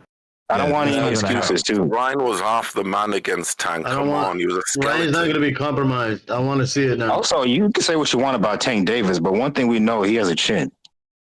He's a pussy. By the way, wait. Didn't he get dropped by Leo Santa Cruz? No, he didn't get dropped by Leo Santa Cruz. What the fuck is wrong with you? And the ref called it a slip. Didn't he get dropped by Leo Santa Cruz and the ref called it a slip? No, he did not get dropped. And what happened to Leo in that fight, by the way? I thought he died. He hit that chin. Wait. You're talking about the chin. Focus on the chin. One thing at a time. He got pushed to the ground by Leo Santa Cruz. That's what happened. He didn't get dropped. No, that chin. From what I remember, Leo Santa Cruz dropped him, and the ref claimed that it was a slip. Yeah, it was. Yeah. Also, there's a difference between getting dropped and getting hurt. We've never seen Tank wobbled, hurt, anything. Well, he got dropped. Was Tank Davis hurt in that second round against Ryan Garcia? No. But we've seen Tank run away from Pitbull, though, for 12 rounds. That we have. We saw Tank with a hurt hand. Yeah, no. We saw him running away and losing the fight. That we did. Wait. Get it now right. I remember, what about Cruz when he rocked him and he was pushing Tank back? Which Cruz? Rolando? Romero? That's Romero. Isaac Cruz. Oh, well, that motherfucker's name is Cruz, too. Either way, Isaac Cruz never hurt Tank. That's he caught him, but he was coming for boots, by the way. We coming for boots. Rolando Romero's name is not Cruz. Rare Beat was confusing Leo Santa Cruz and Isaac Cruz, which is a fair point. They all look alike. I'm kidding. Ryan's coming for boots, Dirk, by the way. We're coming for boots. Don't do that for real, so you don't believe that shit. You don't believe that shit for real. So we're coming for boots. You saw his daddy when did you see Ryan Garcia's dad when Eddie Hearn brung up boots? Come on, man, stop it. Man, I don't know why y'all even debate this guy. He's only gonna root and backpedal for black fighters because he's so pro-black. There's no point in debating with guys like there's motherfuckers who are pro-Mexican. You don't have a problem with them. Okay, what about it? What about it? So who are these people that you're talking about? Because it's not us. It's not us. There's nobody that's been on this panel that's pro-Mexican. You really, truly, you believe that? Look, what do you mean? Are you in the What do you mean? So there was Mexicans backing up Chris Coberto. There's Mexicans backing up. So if a man, let me get this right. If a man was born. If a man is born in Mexico and he supports Mexican fighters, what's the problem with that? It's just race with you. And that's all it is race with you. And you can say, we're not going to get into this. Like, I mean, we cannot prove what's happening in Dirk's mind. We cannot prove what's happening in other people's minds. It's obvious. It's fucking obvious. I know. I agree. Yeah, well, he got some problem with it. Yeah, I support black fighters, motherfucker. You got a problem with that? There's nothing wrong with that. But you okay? I don't hide this shit though. I'm not trying to pretend something I'm not. I support Mexican fighters, but I don't support. Okay, thank you. So why are you on my nuts? All right, guys. I'm not on your nuts, bro. It is what it is, dog. There's no logic with you. Okay, but I don't understand what your issue is because I'm not trying to hide it. I'm not trying to pretend like I'm some unbiased motherfucker. One thing is supporting and another thing is being blatantly biased. Guys, Like I never pretended not to be biased, bro. Like I don't The thing understand. is, but what I got gonna issue say is is, that everybody on here is always going at this dude. Like you're not gonna change this guy's mind. He's one of the, he's like he's at Whatever. he's That's like the point of the show. Okay, well, he's like whatever. I mean, Ant-Man, I'm not bro. gonna He's kick him like out. Ant-Man I'm not gonna kick him out, guys. No, I'm I'm not saying to kick him out. I'm not saying to kick him out. I say What's just move on with another topic because he's like Ant-Man on Twitter. Well, which topic? Saying fucking. I'm not I like think that. he is Ant-Man. I think this is Ant-Man. We're talking about 140, 147. I mean, we're gonna stick with that division, right? Bucho, we're coming. Team Garcia, we're coming for boots. Yes, we are talking about 147 because we're coming to 147. We're coming for boots. Okay, I'm glad you said that for yourself. Pretty much the For same your side. boy, We're Red coming Breed. for Red boots. Breed. Look at my icon and look at yours. He's another phony we're going to fucking knock out. That's for sure. I'm Here's red. where I Bro. disagree. Well, no, I don't know how he's gonna fare at 147 yet. So that's my issue, though. I want to see him stay at 140 and fight Matias, Teofimo. There's a lot of work to Who be you on done. about, Bucho? Bucho, who you on about? Ryan. Hey, who here thinks that Ryan Garcia can beat Boots? Bucho, Ryan hasn't fought at 140 for 3 fights. I think so. That's true. That's a good point. Actually, Hey, is that you? Who is that? Who said Ryan can beat Boots? I said Ryan can beat Boots. Somebody's unbeatable, bro. You keep thinking this whole attitude that somebody's unbeatable, that you're untouchable is bullshit. Anybody can beat. No, I didn't say Boots is unbeatable. He can lose to Crawford. He can even lose to a Tim Zoo, but Ryan Garcia. He can lose to Ryan. There's no way Ryan beat Boots. There's no way Ryan beat Boots. Y'all don't believe that shit. Be honest. Okay, Dirk has never had any belief in Ryan Garcia, but Dirk, after this performance, has that changed a little bit? Do you see? Okay, do you give a little bit of credit to Ryan Garcia? See, to me, that fight was a catch-20. I'm happy that Devin Haney got exposed because I don't like him and his dad. But I don't like these Ryan Garcia motherfuckers that came out of nowhere. I knew he could beat Devin this whole time. Get the fuck out of here. A lot of you motherfuckers pick Devin too. The thing is, hey, this was my thing going into the fight. My thing going into the fight was I was suspect on Devin, but I didn't think that Ryan was the guy that can ask those questions of him and make him answer it. But it turns out you obviously I was suspecting Ryan's dedication. But I'm not saying I still think Ryan is trash. I still think Ryan is a B-level fighter. Hey, you're not gonna believe me when I say this. It's actually better for boxing that Ryan won the fight. Yes, I agree. I agree. Let me explain. Because Ryan is a more interesting character fighter than a Devin Haney, who's just mid everything. Boring personality, boring fighting style. There's nothing impressive about Devin Haney, bro. Like outside his dad, I disagree, Red Breed. Okay. Does Devin Haney have the world record for most clinches in a fight? No. Yeah, okay, come on, man. No, Andre Ward does still. But the thing is, Devin Haney's only going to get back. He's only going to get backed up to make better fights now, bro. He has that loss on his record. He's not going to be protecting his zone now. So now the only bad thing though is because of this win, Ryan Garcia is going to be able to cherry pick. So he's going to start fighting UFC fighters and a bunch of bullshit ass fights that we don't want to see. No. We haven't seen that from Ryan. If anything, I don't like Ryan, but I will say he's got balls. He's like young Oscar. He'll fight anybody straight up. The one who doesn't want to fight anybody is your boy Tank. Tank is the one who doesn't want to fight anybody without stipulations. Bro, out of the four kings, Ryan Garcia's fought the most of them. No, Ryan. Teofimo and Ryan. No, he hasn't. Teofimo hasn't fought any of the four kings. Ryan fought two. Yeah. What about the two best? Yeah, supposedly. Yeah, but when the smoke is clear, Shakur will be the last one standing. Like I said, he won't. Honestly, I agree with Rare Breed, dude. Because when you get hit in the dick a lot, not only do you lose cardio, you lose your power. I mean, if it was that easy, bro, you should be going to boxing. You be a world champ. Bro, he's making it look easy, man. Just hit someone in the dick 100 times, dude. Do you think, dude? I mean, he's gonna when he goes up, he's gonna have less power. I mean, so if he doesn't have power now, he's not gonna ever. It's gonna get worse. Exactly, bro. He's finished. Haney's finished. I think about it. He might be a better version of Devin Haney because he's scared to get hit too. I'm not saying people like to get hit, but he set the record for winning his last fight. So there's a chin question there that we need. That is, it's there. Yo, isn't it crazy that it's 20 fights in and we still don't know if he has a chin or not? That's a testament to his because defense. did you see his last fight? He fucking ran. He ran like hell. Okay, but there are fights where he didn't run. The least amount of punches the least amount of punches thrown in a fight record. There's something. Not only that, there was something wrong after the fight because then he claimed he was retired. He's not retired, but why would he say that? Like, that's because that Navarrete. You guys just can't appreciate his track star. That's why. He'll never be a star. He'll never be a star. He is a star. He's a track star. He's a track star in boxing. You got to think about it, man. Said that. Did you see Ryan's last performance? Don't bring him up.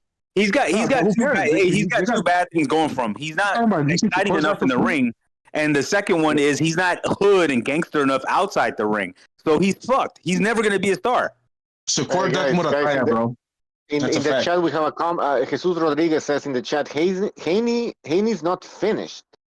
Interesting. I mean, I don't know who said that, but it's so obvious he's finished. Hey, Bucho, he's got no power. He's got no chin. How's he going to carry up the weights? How? I think Devin still beats Teofimo. Yeah, he needs a big fight. He needs a fight against Teofimo or against Tank Davis because nobody cares about him. He's not getting Tank, but he can beat Teo. Let's compare him to guys that we thought were going to be the goods and weren't, like Linares and Amir Khan. But the difference with those guys is those guys were blazing fast and they went in and fought with balls. This guy grabs, holds, doesn't have a chin. Dude, he's done. He's fucking done. He can't even be that kind of, he can't even be that kind of role player because he does. Yeah, go ahead. No, I was just gonna say you're right. I always said that he was banking on that zero. That I'm undefeated. Yeah, like, come watch me. I have some value. You're watching someone. Now that aura of invincibility is gone. So what do you have left? Like you said, nothing. Clinching and boring. Yeah, but we seen guys like this. Remember when Linares was coming up? Linares head fucked by Ryan Garcia mentally. He's lost. Basically, Ryan took his manhood. This whole Diddy thing, beating him in the ring, he'll never recover from that. How's he going to get out of that? Right. He hasn't got power. He hasn't got chin. He's got to go up the weight. He's fucked. Bro, he really is mentally and spiritually, bro. No, he got fucked. He got head fucked. Ryan fucked him up outside, inside the ring, just the whole lot. Yeah, true, man. He beat him inside and outside the ring. He did. And he made it look easy too, bro. That's the worst part. Oh yeah. He was bro. He was telling his father. He was telling Bill Haney before he knocked him down for the last time. Yeah. Yo, stop the fight, bro. Your son is done. Like he's telling him, like, yo, your son is done, bro. He ain't gonna win. He ain't got no shot to beat me.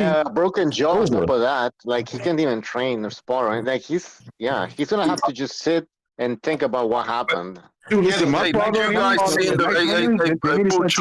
guys see the build-up when Haney pushes him once and does he slap him or something? Yeah, there's a push and there's two things that Ryan react to. Basically, that's Ryan teasing him, goading him in, and that all that carried into the ring where Ryan ended up chasing him.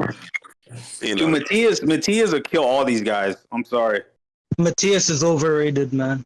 I agree. Black Americans work on the last guy Matias fought, his leg got stabbed up before the fight. But he's got that power, man. I mean, I think he's good. I didn't even know this. You know that Matias has been shot in the back and in the leg before? Wait, what? Yeah, I was watching Matias on the. So does Ryan. He's got that power. And he said that when he was younger, he got shot in the leg and in his back. And I got another comparison. Remember Zab Zuda? We thought Zab Zuda was going to be the guy, but then when he lost, he wasn't an A-level guy, but he still went in and made fights because he had power and speed. But he had power and speed, and he fought. That's the thing, man. Devin doesn't have power. He doesn't have that crazy speed, and he doesn't have that willingness to get in there and fight. So, like Amir Khan, Linares, and Zab Zuda, he'll never be even a role player because those guys actually went in with balls and had that one tool, speed. Yeah, but he has you know what? I think he's a track star though. You know what I think Devin Haney's doing wrong? He does have speed. He has speed in his footwork. Boots has all of that. He works out to be strong, but not like I think Devin Haney only works out for like endurance and to be strong. He doesn't work on like technique because the one thing I will give him is like that dude was getting his fucking face busted up.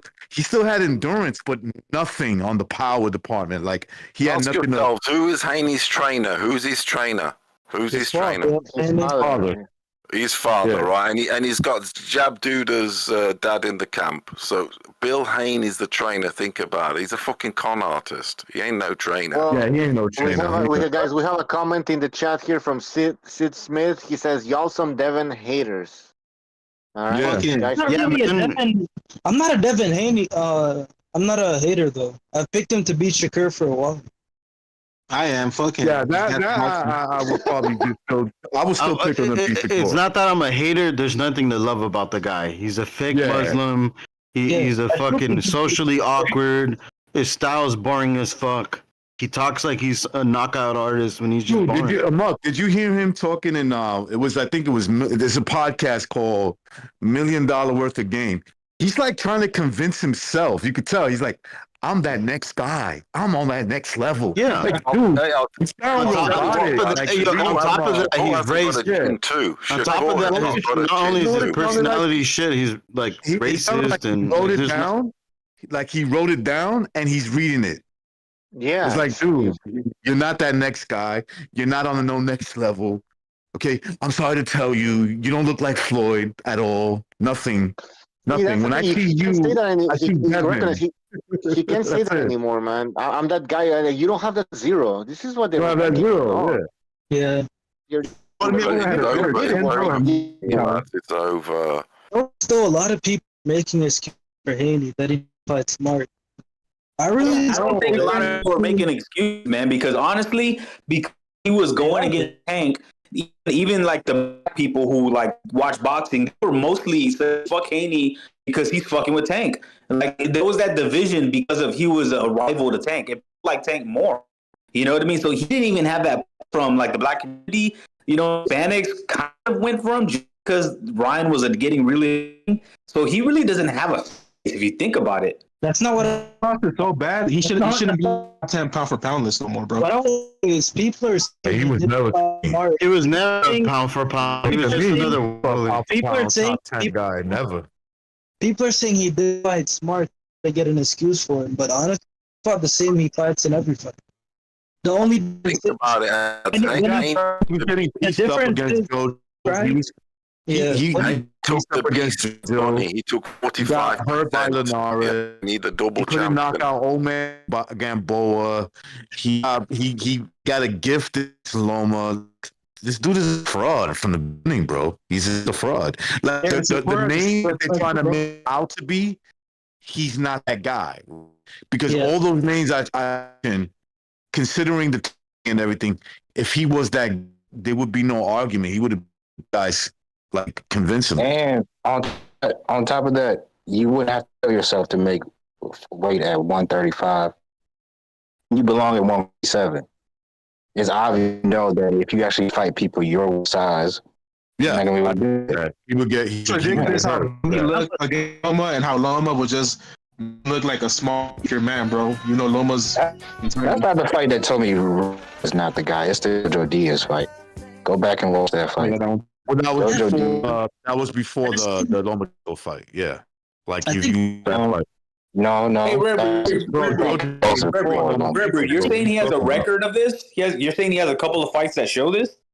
Yeah. What's his name? Jojo Diaz kept catching him with that left hook. Redbreed. I just asked you this because I just want to make one point because you still say that. I want to turn up with Redbreed. The fight with JoJo was before Lomachenko. No. What do you mean? It was. Yeah, it was. No. It was. Oh yeah. I thought you meant it was. My bad. And then he fought that Brazilian version of Dennis Rodman. What was that guy's name? That was way before. That was before JoJo. Oh, Santiago, I think it was, wasn't it? Yeah, that might have been before. Yeah, even that fight looked iffy, bro. I'm gonna be real with you. Even that fight, Devin looked iffy. Do you guys think that Floyd Mayweather really did tell Ryan to come in 3 pounds overweight? I would have doubted it. One thing about Floyd, he's a hater. Floyd's trying to get some clout, man. Like, but even Ryan's saying it. Even Ryan's saying it. So like, guys, let's read a super chat here from Mr. Calderon 93. He says, I was a big Devin Haney fan, but now I'm not sure he's better than Hitchens. His lack of power won't keep power or pressure fighters off of him. That's a good point, man. At 140, no power, that's a problem. They need to fight each other, bro. Honestly, at 140, I would pick Haney to beat Hitchens. That dude got a gift decision. Hey guys, I pick Haney to beat Hitchens. You know who else I'd be beating Hitchens, bro. I'd be Haney beating Hitchens. I picked Duarte to beat both of them. You know who also got an ego hit this week? Yeah, I've been saying it before. I think Duarte beats Hitchens. Floyd Mayweather also got an ego hit. Because guess who landed in America? But like Floyd Mayweather's ego's got to be hurt as well as Devin's, because Turkey landed in America. He's way more rich than what Floyd claims to be. He doesn't have to show suitcases or anything like that to show it, or jewelry to show it. And he's making fights with PBC fighters and everybody else. He just came over and took it. So if you think about it, Floyd probably doesn't like this dude. He's probably a little jealous. I think so. Yeah. He could be. Yeah, no. Floyd gets jealous when somebody takes. He definitely doesn't want Tank to do better than him. That's for sure. He has more money. He doesn't have to show watches or suitcases. This dude is loaded, and all he shows up. He doesn't have to show anything. We just know it. And he's getting all the praise for pretty much rescuing our sport at the in the meantime. Yeah. So I don't know, man. There's Floyd's in these headlines a lot with Devin, with what he told Ryan, and I just think that's one of those things, man. It's this guy's like a fucking fart that won't go away, dude. He's a cancer to the sport, and I just wish these young fighters would stop fucking with him. It's gonna take the next generation, bro. The next generation of fighters didn't grow up watching him. These guys did. I just wish there was a tournament of all these boring fighters fighting each other like that. They get rid of this stupid mystique of a no. Yeah, true. I'd say. Yeah, it's going to take a lifetime or two to go away. A new breed has to be born, doesn't it? 20 years at least. Yeah, put Catterall, Haney, Hitchens, Snakor. Who else is fucking boring? Sandro Martin. Well, look at guys like put them all together, dude. Look at guys like Jermaine Ortiz. Jermaine Ortiz would. There you go, another one. Ortiz. No, Jermaine Ortiz would beat all of those guys. Sonny Edwards, if he moves up, put all those motherfuckers together, dude. But you do see guys like Shushu Carrington, American guy, Shushu Carrington. What's the other guy that just fought in Corpus? I fucking just talked to the guy in Corpus. The prospect, real bright prospect in Top Rank. Abdullah Mason, the black kid. Abdullah Mason. Mason. They're not talking like Floyd. They're not acting. They're not mentioning Floyd. Then they're going in there and fighting. They're actually mentioning Tyson and want to emulate. Wait a minute, now. You gotta be fair to Floyd. I'm hoping that because only Floyd could pull off what he did. But when all these younger fighters, they got that crazy idea, they're trying to be money without being, pretty boy. It's not going to work out. And that's why I don't think Shakur. That's why I don't think Shakur's ever going to be it, because Shakur's never been pretty boy. He's trying to go straight to Mayweather, money Mayweather, with brittle hands, no power, boring style. Floyd had power at 130 and 135. But he even had power going up. What about Shakur? Shakur's already at 135, no power. Imagine at 140, 147. He's over power. He hasn't got chin. He hasn't got chin. He doesn't have Tank kind of power, but he's got decent power. I think Ryan would beat Shakur worse than he beat Haney. Well, it's kind of crazy that. How much money you want to put on that fight? Tell us about Shakur's chin. Tell us about his chin. Lord have mercy. It's kind of crazy that Snakor has no power. He can hit someone in the dick, and they won't get knocked out, bro. It's fucking mind blowing. You know what? He doesn't commit to anything. He doesn't commit to nothing. Yeah, the thing with Shakur is Ryan would cut off the ring so fast on him, and when have you seen Ryan cut off the ring on anybody? He doesn't commit because he's scared of getting hit. No, he can't. Have you seen him fight the African dude, Tago, the Nigerian bus driver? He cut off the ring better than Booth did. Yeah. But yeah, he cut off the ring. He actually cut off the ring on Devin Haney in the first round pretty easily. No, I know. It's not going to be Ryan, guys. It's not going to be Ryan would cut off the ring. Mayweather versus Maidana.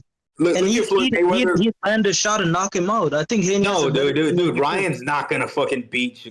Okay. Let me name some names, and you tell me if Ryan beats him. Do you think Ryan beats Stanionis? Yes. Maybe. Yes. Maybe. Yeah.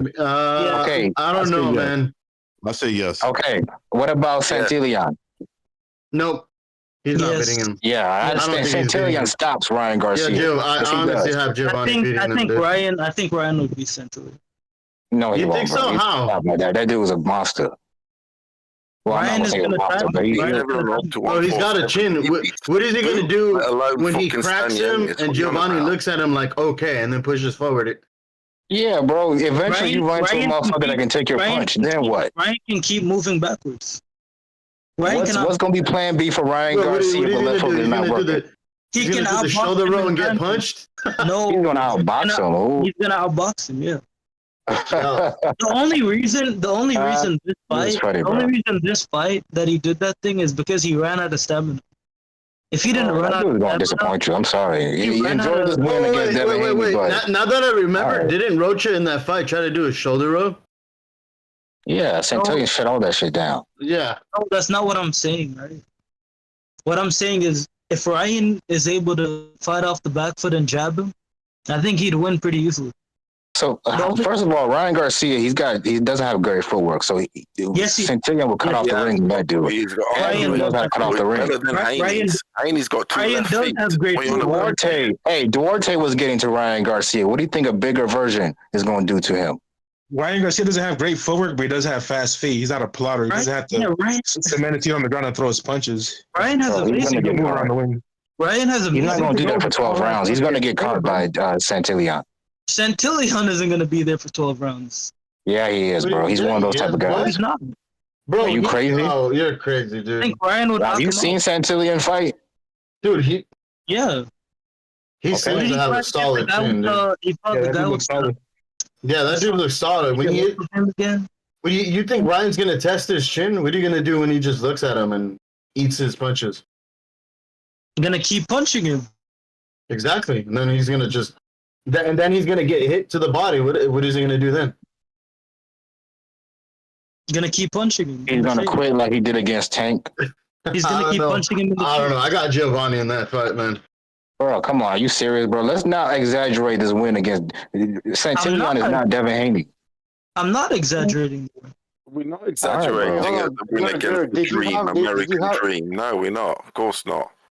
Yeah, the guy you put up there as the fucking untouchable. And you know what? And Shakur is in a crazy situation because even guys like Tank were saying this, like, no, I don't want to fight the guy. And it's not, and you can't call it a duck. These guys just don't want to deal with chasing a guy. They just don't want to. I was like, why do I want to go in a fight where I'm chasing him the whole fight? Like, nah, man. Like, I don't want to do that. So it's not really That sounds ducky. like an excuse. You can't cut off the ring. That's what it sounds like. No, because I don't know, man. I just saw Ryan outbox. Well, that's what Tank said, bro. That's what Tank said. Someone get a jump.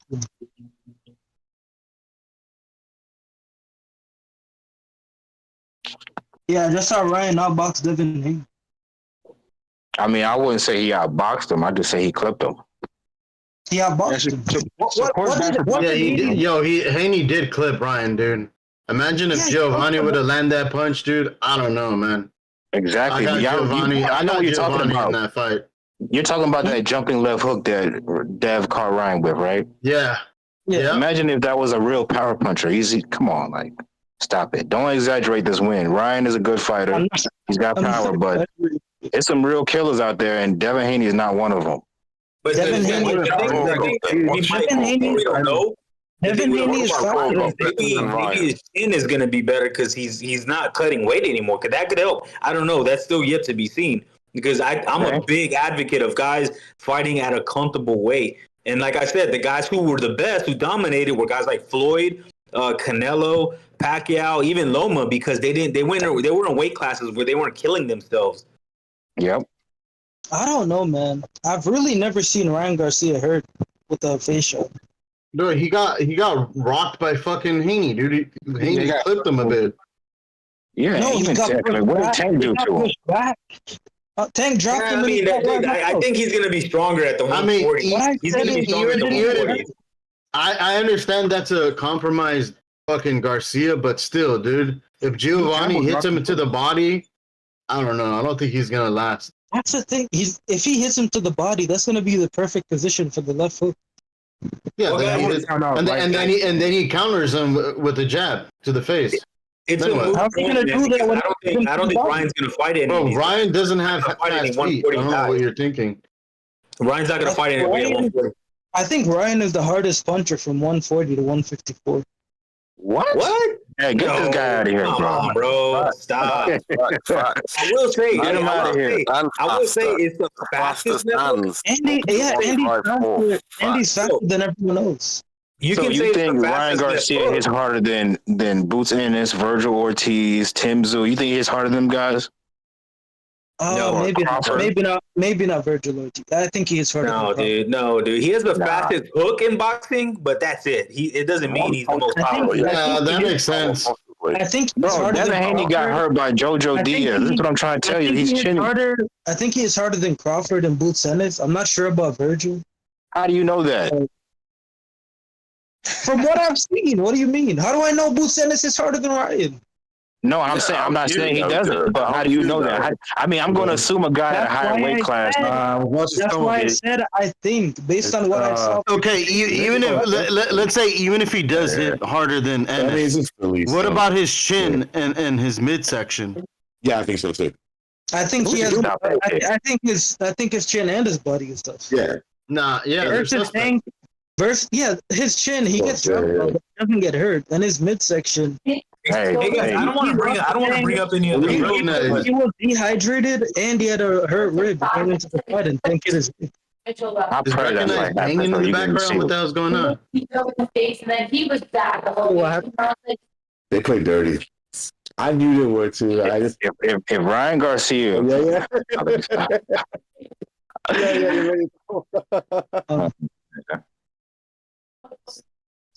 Hey, Shakur said he wanted a Ryan Garcia. What did Tank say about that fight? What did Tank say about Floyd? Hey, guys, I just jumped off, but do you know what Tank said about Floyd? There was something today about that he threw shade at Floyd. Oh yeah, every time Tank has a fight coming up, they start beefing out of nowhere. I don't believe that. Shakur's about to be a free agent, bro. They should make that fight at 145. Why not? Shakur said he's not going that. Shakur said he's going to 143. So I don't think Shakur, he said he's not going above 143. Punch. That's what he's gonna do. He ain't gonna fight any punches. I don't know, man. I really don't see Shakur being. I always thought he was better than me. Shakur is a much better fighter than Devin Haney, bro. Y'all gonna see. Y'all will see. Can you name a hard puncher Shakur fought? Can you name a hard puncher Shakur fought? Ryan's feet are Oscar Valdez at 130? Not a hard puncher. Oscar is a hard puncher at 130. I mean, he's hard, but he's kind of a medium. He did not go up in weight. They were the same weight class for a long time. But he had come up. He came up. He's way bigger than Oscar. He was way bigger than Oscar in that ring. Oscar's a medium. I wouldn't call Oscar. No, well, I mean came up in weight. What you fucking on about? It's hard to say Oscar's the background, bro. It's hard to say he's the hard puncher, to be honest. What the fuck? It's baby.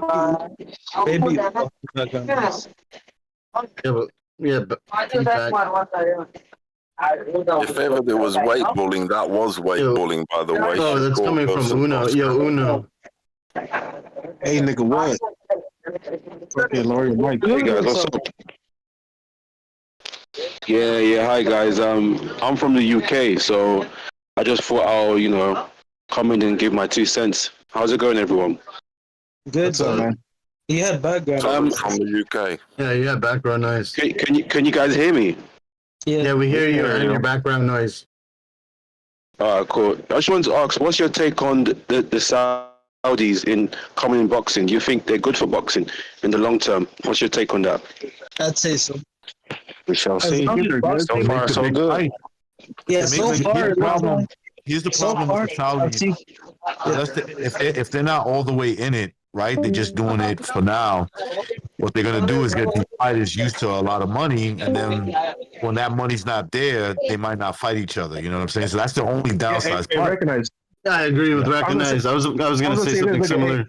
Yeah, I was gonna say, you know what? I think a lot of fighters are gonna hold out for the big fights, waiting for that Saudi call. Like, if there's a fight that needs to be made, they're not gonna fight each other purposely to wait for a Saudi call to get that big payday and shit.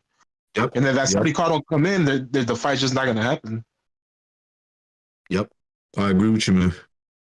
So that could be a mix of The it. Saudis are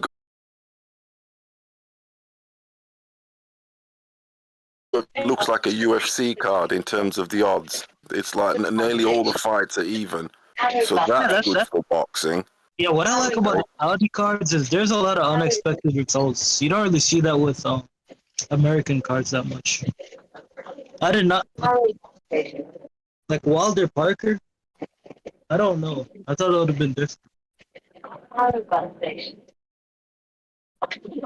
Yeah, it just sucks that it takes the Saudis to do this shit, bro. Like, fuck, like, where's these fighters' balls at, bro? They're supposed to be modern day gladiators acting like fucking divas and shit.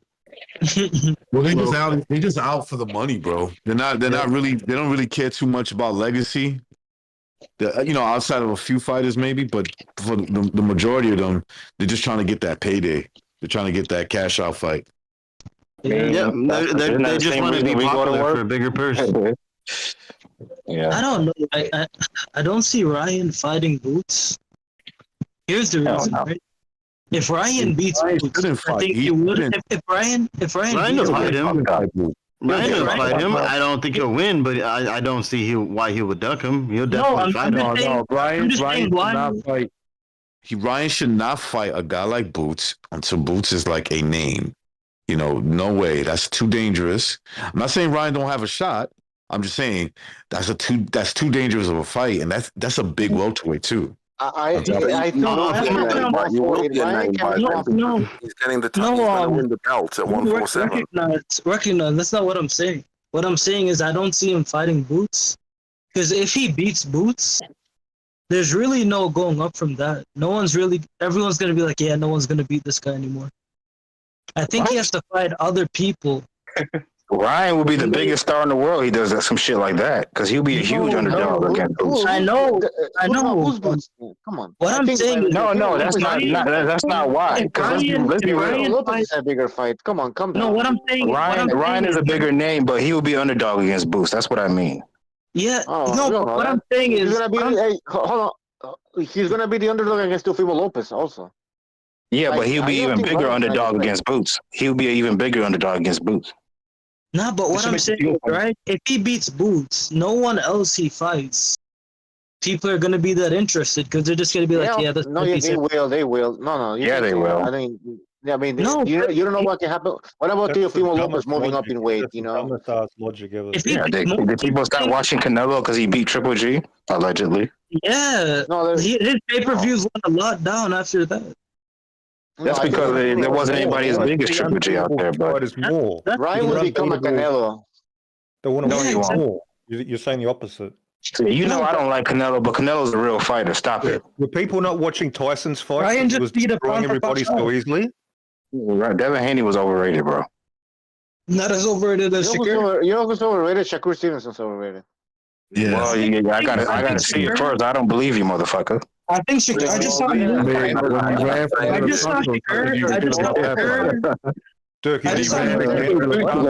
It's just that Shakur's got top rank behind him. I just saw him lose his last fight. And threw the least punches ever in a recorded 12-round fight. There's nothing you can say that tells me Shakur can't fight, bro. There's nothing you can say. What we've seen so far is Shakur Stevenson missing weight. Then he ran against De Los Santos. That was an embarrassing performance. That is not even a pound-for-pound performance. So there's question marks. Didn't Ryan Garcia just miss weight? How come you're not on his ass about that? Because they're both because he was a 9-1 underdog. He was a 9-1 underdog. Like that same energy, Bucho. He was a 9-1 underdog. Hold on. Let me say about Ryan Garcia. Ryan Garcia, we know this guy wasn't even a 135-pounder or 136-pounder when he. So he's a weight bully. Yes, him and Tank Davis were. Then you want Tank Davis, a little midget who's 5'4", to go to 144 and fight the guy. He's a weight bully too. Get the fuck out of here. Go to 147 and fight people your size. I'll tell you why. This guy Tank Davis has fought at 140, and he even won a regular WBA regular belt. And what did he say after the fight? And he put I don't belong at this weight. So you so you think it was fair that he put a registration clause on Ryan Garcia? Yeah, it was fair because Ryan is a fucking weight bully. You can't have it both ways. You give all this credit to Tank Davis, how good he is because he'll knock out Ryan Garcia again. But you dismiss the fact that there was a rehydration clause, right? And the guy he was being drained. Ryan Garcia was being fucking drained. So now in a rematch he will not be drained, and you still pick fucking Tank Davis. I mean that's No, he's not. He would never take. I guess No. I know why. Tank will never, ever step in the ring with Garcia at 160 plus. Never. That will never happen. And would you have your fighter do that if he was a smaller guy? If I didn't think he could beat him, probably not. Unless but he could mind why can't we encourage Ryan to just fight at 147 where he belongs? 143 or something. Because I've got a question, guys. Why did Tank put the rehydration clause in the first place? What was the reason? Because he's a freaking weight bully. He didn't want a full. What he didn't want to do was fight the guy that Fortuna fought. He didn't want to fight that guy. You get what I'm saying? Because he wasn't sure he could beat that guy. Yeah, he said it himself. Him weak. He said, "I'm not stupid." He said, "I'm not stupid. He's bigger than me. I'm not stupid." Hey, recognize. Let me ask you a question. Did the rehydration clause cause Ryan Garcia to throw 3 left hooks in a row and get counted over the top by Tank Davis? Yes. Yeah. Probably when you're dehydrated. Oh my God! When you're dehydrated, your vision is impaired as well as your balance. Not only that. Yeah, rehydration gives you a low boxing IQ. You're right. You gotta let me answer you're dehydrated like that. Resistance. You gotta let me answer the question. You gotta let me answer the question. When you're dehydrated, you don't function the same way. You're in a rush to try to get the fuck out of there. Talk about punch resistance, man. You're answering a... No, shut the fuck up, dude. Nobody cares about your customized 6P David Benavidez dildo. We don't give a fuck about what you're going to say. Shut up. Hang on, let me just move you. If you're weight drained, your punch resistance is fucking reduced. That's your response. Yes. Hey, maybe that's why Reed got dropped. Reed just said in a roundabout way that he had a rehydration clause when he fought Haney. He said he wasn't supposed to go over a certain amount of weight, and Haney wasn't either, and he blew it and never got penalized. Yeah. And by the way, guys, it's not like Devin Haney was weight drained. I mean, he made 140. He had 36 hours from the weigh-in to the fight. You don't tell me that he was weak in there. I mean, he was ready to fight at 140, so he was 100%. That's the thing, right? That's the thing, right? Like if there was as if he suffered a rehydration clause or a catch weight or something. No, he didn't. I'd say you blowing weight isn't as bad as putting a rehydration clause on your opponent. I'd say blowing weight, it affects you and makes you stronger, but it doesn't make your opponent weaker. Exactly. Well, look at it this way. If you don't have to cut those last 3 pounds and the other guy does, who's going to come in the fight stronger? It's going to be the guy who didn't have to cut those last 3 pounds, because we all know. That's true, but it's not as bad as putting 10 pounds of rehydration. Haney's supposed to be the African-American master boxer against a YouTuber. He has no chance, and Haney wasn't drained or anything. He was 100%. All right. Yeah. And he lost. So come on. And then where's the ring IQ? Well, all of a sudden you make adjustments. Like, get the fuck out of here. Those 3 pounds didn't cost all of that. It was Haney. Was it? You know what the problem with Devin Haney? The problem with Devin Haney. Shakur's probably next. And Tank Davis. The problem with Devin Haney is that he's a fat ass. He doesn't have. Yeah, no, he's fat, bro. Like, for the weight class, he's a fat boy. He goes up to 170, 175, then he got to go down to 140. Like, and then on top of that, like, he puts on when he rehydrates, he puts on all these muscles, right? He's got these big traps. It's like, dude, where's your power? Where's your athletic ability? Not there. It should be. He's not born with it. Was not born with. Wasn't power. Born with it. He doesn't have that agile. Garcia boxed him. Floyd said that Haney's punching technique is the problem. He's not turning on his punches, which is something we've said all along about many boxers that don't have power, but. Yeah, and it's only going to get slower at 147, and his reaction time is going to get slower at 147. Like, It's not looking good for Devin Haney. Not looking good. Not looking good. Nope. Same as Shakur. Hey. But you know the craziest part about this? Ryan Garcia didn't even take this camp seriously. No, he didn't. But hey, quick question. Very good. Quick question. Fantasy fight. Prime Floyd at 135 versus Tank Davis at 135 right now. Who would win? Floyd Mayweather destroyed. Not even a Why is Davis even talked about, man? He's not that good. It's Floyd. I don't know if he stops Tank, but I think he'll beat him. I think he stops Tank. I think he stops him. I think he stops him too. If Leo Santa Cruz can drop him, fucking Pretty Boy Floyd is dropping that dude. Well, in order for Floyd to stop Tank, he would have to like press him a little bit. You can't do that with Tank, bro. If Leo Santa Cruz moving up, dropped him, Floyd stopped. Leo did not drop Tank, bro. Stop bringing that shit up. I'm sorry, Dirk, but Tank was running Floyd Mayweather beats Floyd Mayweather. Cruz is a pressure fighter. Floyd is not running away from Rolly Romero. Boy out. Running away from Rolly Romero. Knock him out. That's not even a good fight. You know what's funny? You keep bringing up Pitbull Cruz. When he said Tank was to fight that dude next, y'all will complain. Wait, this is a fantasy fight? When he said a fantasy matchup, I thought it was going to be break his hand on fucking Davis's head. I thought it would be. He boxed his Tank's head off. He boxed I got a better one for you. I thought it would be an interesting fight. Guys, Kung Fu. Dirk has another one for us. Hold on. I got a better one for you. Prime Floyd Mayweather or Terrence Crawford? He got Terrence Crawford. Floyd Mayweather. I got Floyd Mayweather. I got Floyd. I got Terrence Crawford. I don't know. Man, that'll be a chess match. At 140 or 135? At 140, I got Floyd. At 147, I got Crawford, bro. He's two. Maybe you're right. I probably agree with you on that one. Yeah, I think 147. Hey, what do you think about Crawford's opponent? Madrimov? I think he's a good fighter, bro. I don't think he can beat Crawford. Anybody remember his name? It's a stay busy fight. You don't have an issue with it? That's coming from a Boots fan. That's pretty good. Fighting a guy with 11 fights. Watch out for this fight, and they're telling me Crawford's getting old, so you watch out. That's what somebody said to me. I watched Madrimov fight. He's not beating Crawford, bro. It's a stay busy fight, and he's got to adjust to 154. That's all that is. 10 fights. And he's a come-forward fighter, which is easy for Crawford. You'll just pick him. Yeah, he's got angles, though. He's not just some flat-footed guy. He's got good feet. He's got good power. He's not that good, bro. I don't think Crawford is that good. Madrimov's pretty good. I don't think Crawford. I don't think he's all right. He's not on Crawford's level, but who is? He's unproven like a lot of guys. Like he's Boots is unproven. I don't think Crawford is that good against come-forward fighters. I mean, styles make fights. A guy like Madrimov could probably beat Tim Tszyu.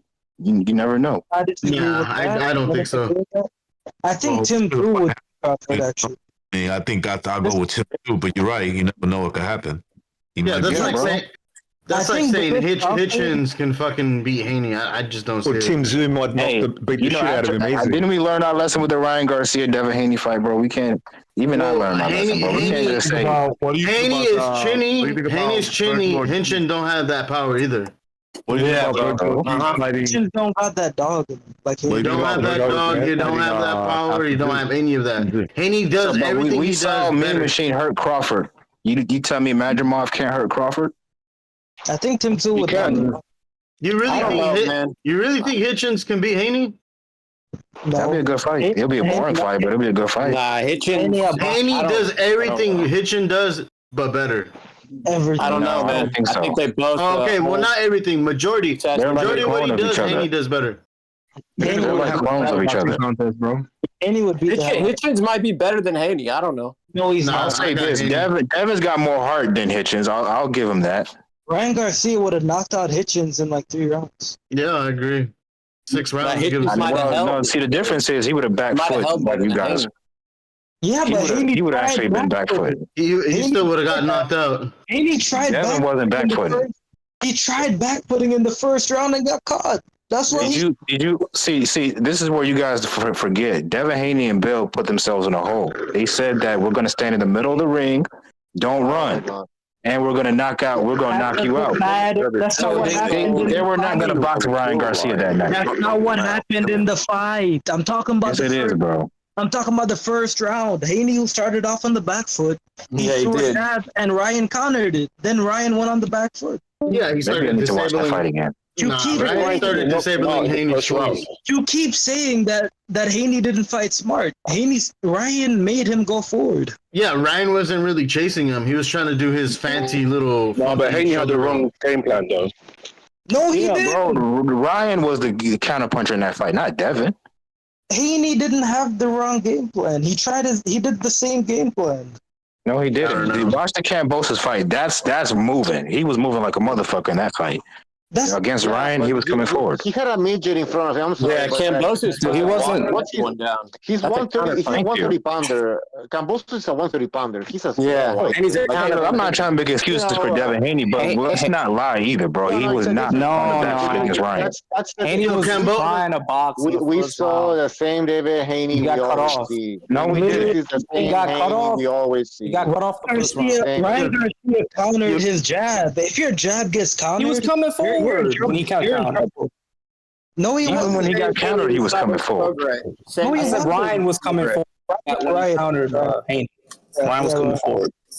Haney couldn't jab and clinch. Haney couldn't do it. Able to exchange. I mean, he was able to exchange against Lomachenko, but Lomachenko we know is a small guy. In this scenario, I mean, you can't exchange against a guy like Ryan Garcia. You're fighting a guy that's actually your size now.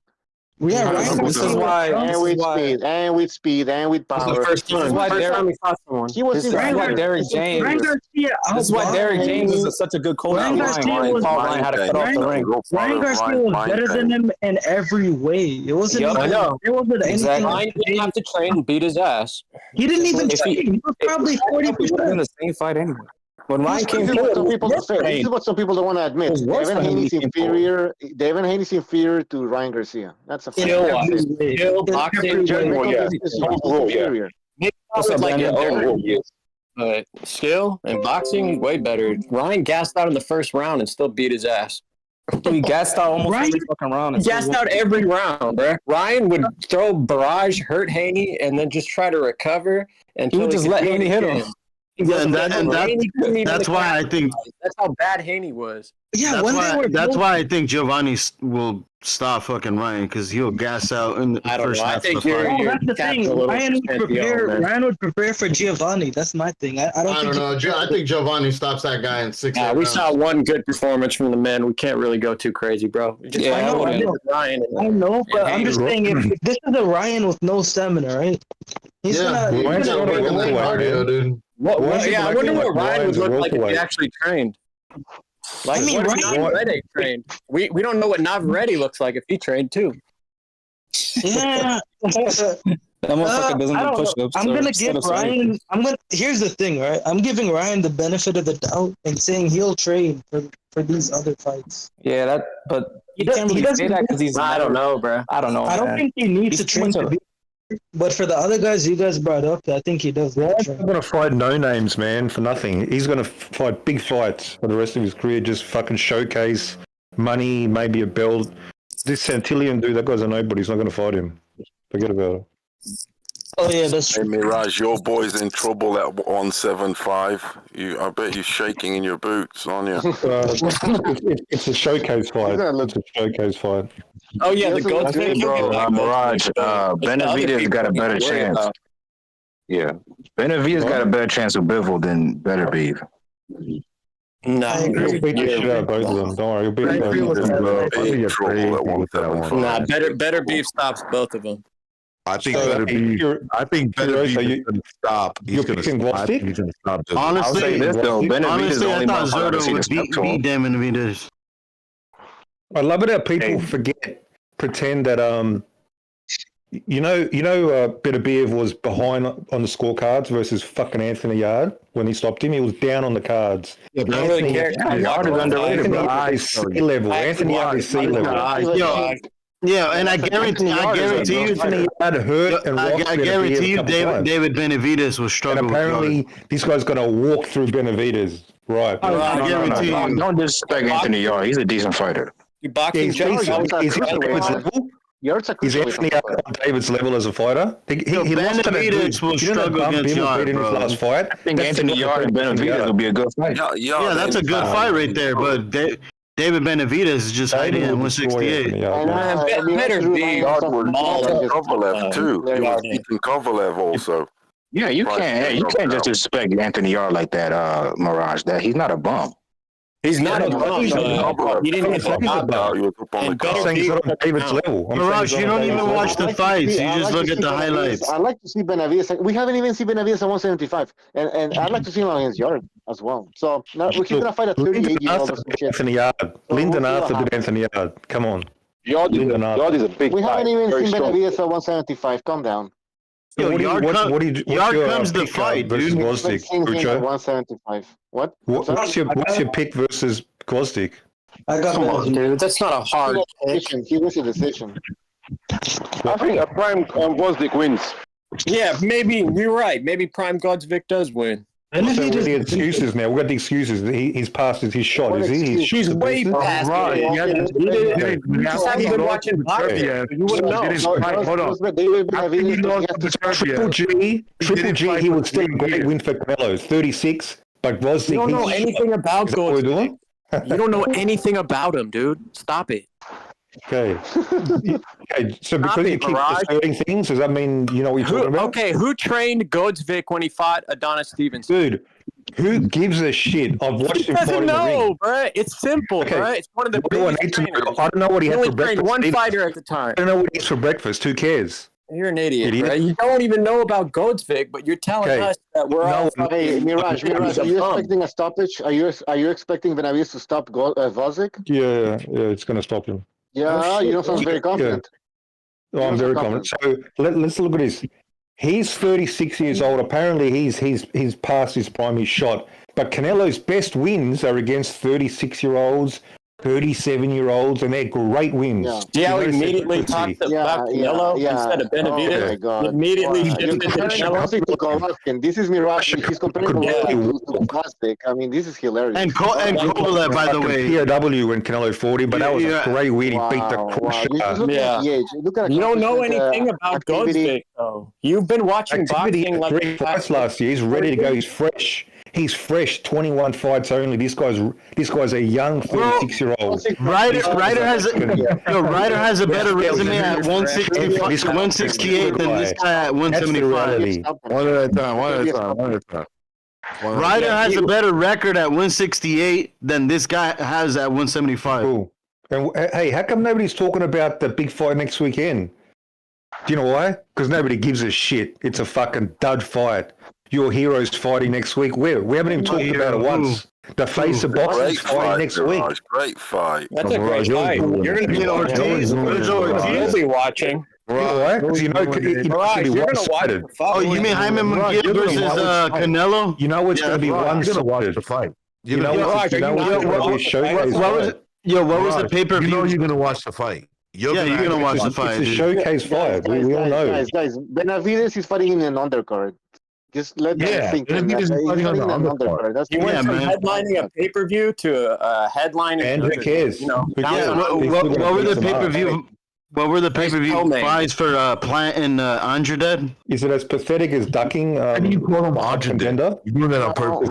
Yeah, I know. I did it on purpose. I'm pretty sure he's going to fight him in September. You promised me, man. Don't let me down. You said he's going to fight in September. You promised? I never promised anything. You know who has a track history of ducking? Yeah, David Benavidez has a track history of ducking. He ducked the entire division at 175 since 2020.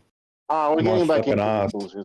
All right, guys, you know what? Let's end the show. It's been 4 hours and 21 minutes. I think that's enough. I was just warming up, and you want to duck now? You want to duck the smoke? Oh, we got plenty. I like how you're saying. I like how you're saying ducking the smoke when this guy muted me. You say the same shit every week, Mirage. Yeah, he's talking about ducking the smoke, and he muted me. Shit. No, you literally say the same shit, bro. Yeah, he muted me. He's talking about ducking the smoke. And he muted me. You're annoying. Mirage, why did Benavidez move up to 175 for this fight? What's he doing? You haven't been able to work that out? Are you that dumb? I'm just saying. I want to hear your point of view. Because everybody ducked him at 168, including Canelo, Munguia, Mabili, and he couldn't get a big enough fight. That's why. Man, there's so many guys he can fight at 168. What about David Morrell? He didn't fight Morrell. What happened to David Morrell? Yeah, what happened to Morel and Billy Pacheco? Man, there's so many guys that win 68. I think David Morrell calls him out all the time. Canelo, Right? guys. There's only Canelo. If you don't fight Canelo, you can fight Bombs. David doesn't go after Morrell call him out all the time. Meanwhile, Canelo has to fight all these contenders. Like Terrence Yeah, Crawford. exactly. He doesn't do that.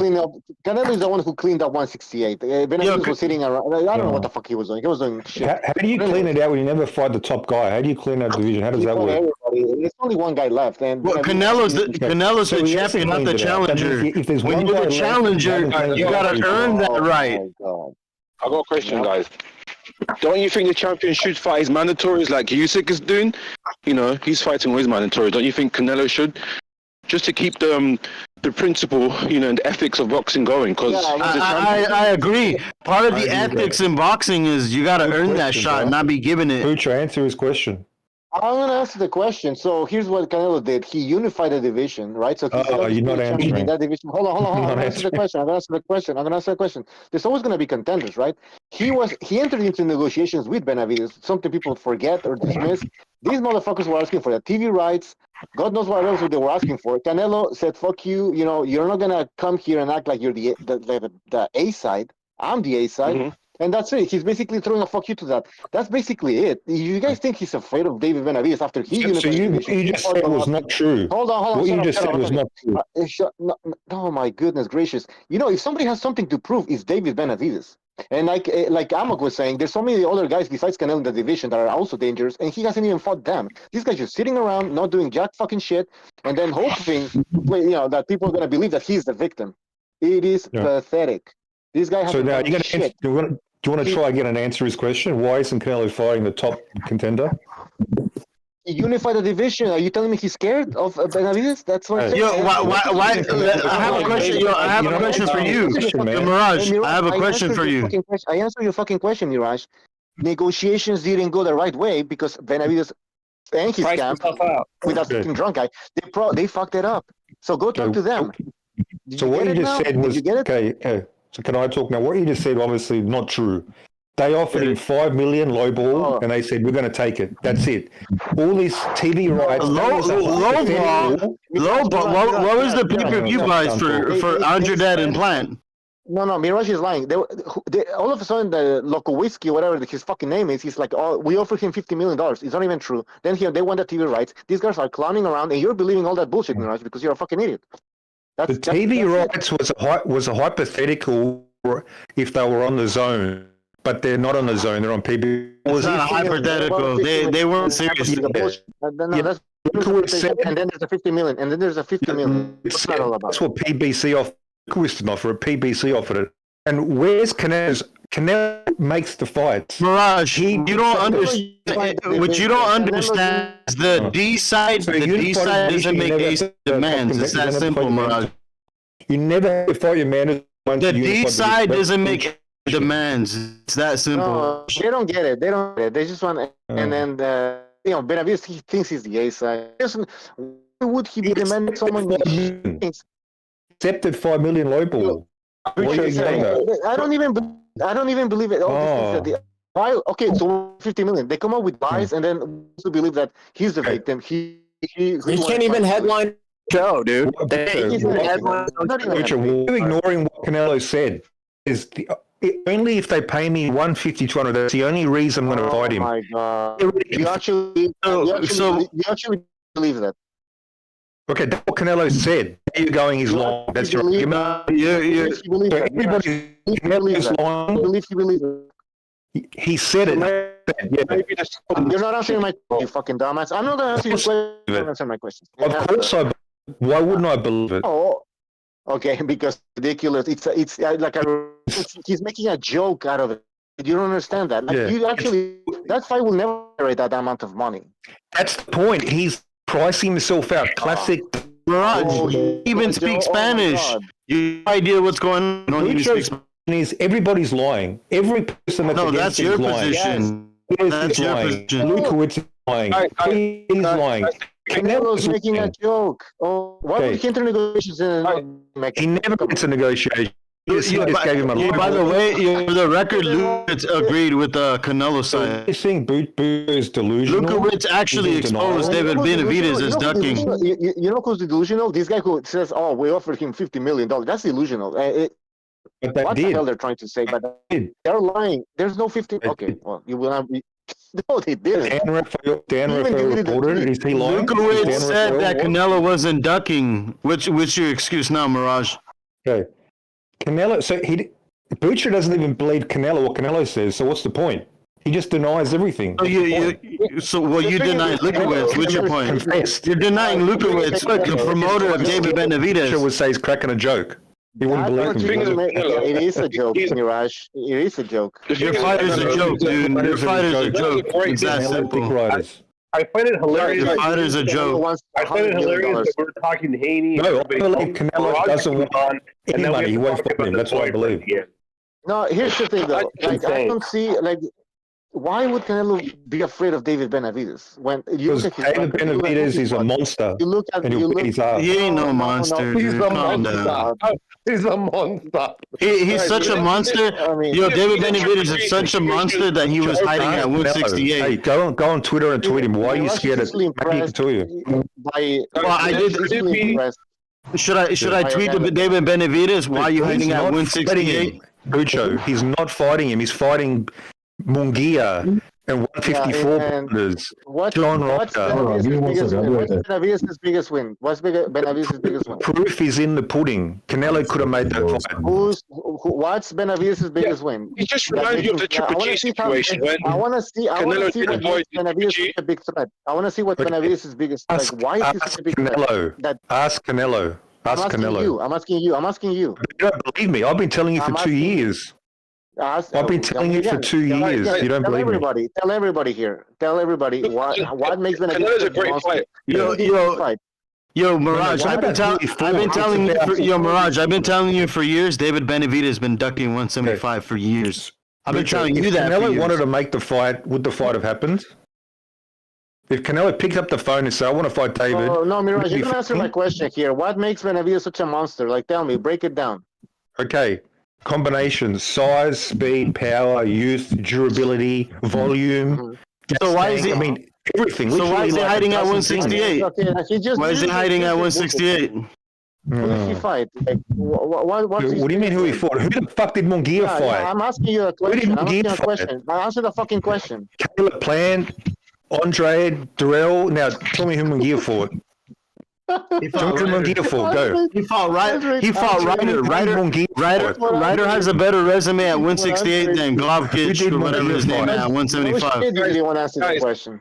I answered. Now who did Munguia fight? No, Butcher, don't run. Who did Munguia fight? Ryder has a better resume at 168. Can I ask a question? Does Benavidez or Canelo have a history of previous ducking? Canelo does. That could kind of indicate maybe who is maybe trying to avoid the fight. What do you mean indicate? He already fought. Look, Bucho, if Canelo Ryder has a better resume. Fight David. Ryder has a better resume than Andrade at 168. Okay, Bucho, if Canelo picked up the phone and said, "I want to fight David," would the fight have happened? No, yes. We obviously not. No. I don't know that. Why would? How will we know that? Because Benavidez. It's yes or no. Who would say yes or no? If Benavidez wanted to make the fight, they wouldn't have made a statement that they offered $50 million. Okay. They didn't offer. Did you hear the question? They wouldn't be talking about No, I'm answering your question. I don't know if Canelo has that much power that he can just call somebody, "I'm going to fight you," and it's going to happen. What do you mean? I think hypothetically, if Canelo said, "Look, I want to fight Benavidez. If I want to fight Benavidez next," I think that if Canelo said, "I want to fight Benavidez next," I think that fight would get done because who the hell would turn that down? No, we're assuming. First of all, Benavidez actually wants to fight. See, Mirage is already. You're not even sure that he wants to fight. No, we don't even know. Are you serious? And I'll tell you what. If Benavidez, and I'll give you my reasoning behind this because there's precedence. Because if you look at Benavidez's career, he hasn't had any big names. So to me, it leads to believe that he hasn't had any big wins. No. He hasn't. his biggest win is Caleb Plant, and that happened like what? When? Last year? Like seriously. So his whole Did Rocky career has Fielding been. have big wins before he took the Canelo fight? No. Did John Ryder? We have to assume, all of a sudden, we have to assume. All of a sudden, we have to assume that Benavidez has been fighting all these great fighters, and he has never stopped fighting great fighters, and he doesn't knock anybody. And that's not even that. His career is not even doesn't even show us that. Yeah, Bucho. What we have to assume is every David Benavidez has a track history of Canelo ducking for 10 years. If you remember, Bucho, if you remember 2020, 147 pounders are calling out Canelo, and you're not even was sure ranked at 175. Canelo, man, get the fuck out of here. And Joe Smith Jr., Baturviev, Bivol, even Zerto said they wouldn't mind fighting him. Exactly. But what happened? And what happened? Yeah. So he has a track history of ducking fighters. So he literally, David Benavidez literally has a history of ducking fighters. Exactly. Zerto, Baturviev, Bivol. We're supposed to believe that Benavidez wants to fight Canelo when he didn't fight those guys that you just mentioned. He didn't. If I don't get the Canelo fight, I don't get any fight. Like I'm not gonna fight anybody that's worth it. Like he's moving up to 170. He's not moving up. Rocky He fought at Fielding wasn't 175. scared to fight Canelo, but Benavidez is. John Ryder wasn't scared. Benavidez is. Munguia's not scared. David is. Do you understand how farcical your position is? No. I think the problem It's beyond. Their narratives are weak. It's beyond dumb. Goodness gracious, you just don't get it. Don't you think the problem is the governing bodies too? They should be enforcing the mandatories like they are with USIC. How come they're kind of picking and choosing who they're going to enforce the mandatories on? They're corrupt. They're protecting Canelo. Fucking Tim Tszyu said he loved to fight Canelo. You mean they're protecting David Benavidez? Exactly. Benavidez has been protected the whole fucking time. Cokehead. He didn't want to fight Morale. He didn't want to fight Baturviev. He didn't want to fight Bivol. Zerto said he wanted to fight him. Smith Jr. said he wanted to fight him. Isn't it awesome? I even want to see him fight Yard. Turn him down. You can barely hear him. You're ignoring the amok. Yeah, he's intention. Yeah, he's ducking the smoke because he knows he's wrong. But he's trolling. He's trolling. Oh, I'm trolling. He's saying David's ducking. He doesn't want to hear it. You don't want to hear the truth. That's all it is. Benavidez. Listen, it's okay. Hold on. You already know your hero is scared. Your hero is scared. Listen, there are plenty of fighters that make careers out of fighting smaller guys. Okay, that's fine. Devin Haney's one of them, and Benavidez is another guy. Okay? Canelo. Oh, he makes a career of fighting smaller guys? Sure. Canelo's 5'7", dude. He made a career of weight bullying, yeah. Do you know the Canelo? Canelo is 5'7". Plenty of guys that make a career of fighting smaller guys and have a weight. Do you know his first? Plenty of them. You know, and they give they give out this mirage that there's something they're not. So his first title was at 154. He got it by beating up a 147-pounder out of catch weight. Did you forget that, Matthew Adden? Yeah, what about it, Mirage? Yeah, that's weight bullying. Why don't you continue with his career? Getting stuck in one fight. You get stuck. That's a huge part of his career.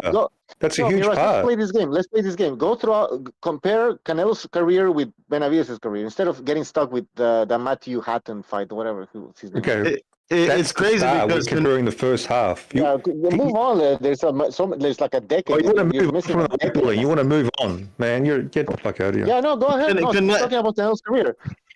Yeah, then he weight bullied. He weight bullied Amir Khan. He weight bullied Liam Smith. He literally weight bullied everybody at 154. Well, you're not going in chronological order here. I mean, you're just throwing out names that you want to cherry pick, but let's cherry pick Benavidez's career if you want. And let's actually compare. What did Benavidez? How old is Benavidez? 26, 27. 27. What did Canelo accomplish when he was 27? Now was he talking everybody? Talking everybody. Hang on. Yeah. David became world champion with less fights and a younger age than Canelo. How about that? Who? Okay. David became world champion at a younger age and in half as many fights as Canelo. Now what? Okay, he beat Garcia, right? Cool. And Canelo beat the great Matthew Hatter. What did Canelo accomplish by the age of 27? And what did Benavidez accomplish by the age of 27? Well, because Canelo was actually given chances, unlike David, who's being robbed of fighting for undisputed. You know who was giving chances? Benavidez, not fighting anybody. He was giving chances. Actually, he was giving a chance to another title shot. right? Has David earned the shot at Undisputed? Has David earned that shot? Has David earned a shot at Undisputed 168? He has, but he's not given a chance. You need to be given a chance. Floyd Mayweather gave Canelo a chance. Why was he such a victim? Why was he giving a chance? Explain it to us. What happened? Al Heyman didn't give him a chance, or what? No, but you know why? Because Canelo refuses to fight him. That's why. He wasn't giving it. Oh, so now you're gonna blame the Benavidez' failure as a career. You're gonna blame it on Canelo. He's a two-time world champion, age 27. That's not a failure. He's beaten a lot of good fighters. It is a failure. Who do you think Canelo's been aged? It's a failure, especially when you're with the PBC. It's supposed to be. What was Canelo's best win? What was Canelo's this Canelo Benavidez thing is gonna go on forever, bro. I just want to give a shout out to BDA Boxing, by the way. You have a lot of fans here in Britain, you know. So you guys keep doing what you guys are doing, and we will love you here. But I just want to say, why don't you guys talk about the heavyweight division that much? That's my question. I don't really hear much about it. We're gonna talk about it as we approach the big heavyweight fight. And I feel like some American fans kind of feel a bit salty that America is becoming less of a interest, or they're not really the big time like mecca of boxing anymore. I feel like it's moving to Europe, mainly Saudi Arabia. And I feel like a lot of Americans are kind of, I don't know, not talking about it that much anymore. What do you think? A lot of Mexicans and Mexican descent are Americans, and there are a lot of them buy fights. Do they buy the fights like the heavyweight division fights? I know, of course, American. None of them are American, though. Yeah, but that's the thing, though. Why is that the case, though? So when Stavern and Wilder fight, how many people from the UK bought the pay-per-view? Not many, to be honest. Exactly, because you don't have a horse in the race. Yeah, that's true. That's true. But how come America don't really have that many heavyweight boxers anymore like they did in the past? What's going on? Because boxing is not as big as before. They're going to basketball. Yeah, they're going to basketball, football, shit like NFL. Yeah, exactly. Oh, so you're saying all the big guys, heavyweight guys, are more invested in other sports now rather than boxing? Yep. Yeah, absolutely. Even UFC. So basically, after Wilder is gone and Baby Anderson might retire in a couple of years, that means America has no other heavyweight boxer at that level. In a few years, we don't know what can happen. Maybe somebody's going to show up. But so far, it doesn't look like somebody's coming up. So we'll see. So who's the face of boxing then? Would you say it's Anthony Joshua, or would you say it's Canelo? Would you say it's Tank Davis, or who? I think it depends on the region. Yeah. Because around, like, I live in Texas. Around here, it's Canelo, right? But I'm sure over where you live, it's Anthony Joshua. Okay, so would you say there is no like global face of boxing? Is it just more of a regional? Nah. Yeah, regional. Yeah, I'd say regional. Yeah. Yeah, makes sense. Oh, okay. And would you say that the boxers of today, do you think they can be compared to the boxers of the past? I think a lot of the boxers of the past boxers today lose to the boxers of the past. Activity matters, and those guys fought more. Yep, I agree with that. Yeah, fair point. But would you say that the size of heavyweight boxers now may give a bit of a problem? Because maybe, but that size isn't. I think when it comes to heavyweight, size isn't necessarily everything, right? Because you got guys getting like 6'7" dudes being knocked out by like fucking Jack Dempsey, who was like what 5'10". Okay. What are you talking about region? The whole point of a face of boxing, it's not regional. It's global. That's how what a face of boxing is. So you don't even know what a face of boxing is. But when you don't ask for a face of boxing in a region. Yeah, don't take this guy seriously. Who is the most known boxer? Who's the face of boxing globally? And that's this guy thinks David Benavidez is a pay-per-view star for some reason. You don't go, who's the face of boxing in Texas? Who's the face of boxing? I mean, you can, but that's not. Bro, you're retarded, dude. You're like he's intentionally trolling. Dumb. You don't that's know like asking. What was the pay-per-view buys for David Benavidez and Andre? I'm not talking about David Troll. That's why I turned you down. So what are you doing? Oh, I'm the troll. Shazar? I'm the troll. No, so you don't know what a face of boxing means. You're saying what you're saying is retarded. That's like saying, bro. That's like asking, like, who's the pharaoh of Egypt during the Hyksos rebellion? Like, what is that? Was the Hyksos the pharaoh, or was it the pharaoh that was operating out of Thebes? What do you think the face of boxing means? We're like an intermediate period. What does the face of boxing mean? Can we just get Mirage's point, dude? Because he's not going to make a point. Are you asking who gets paid the most money?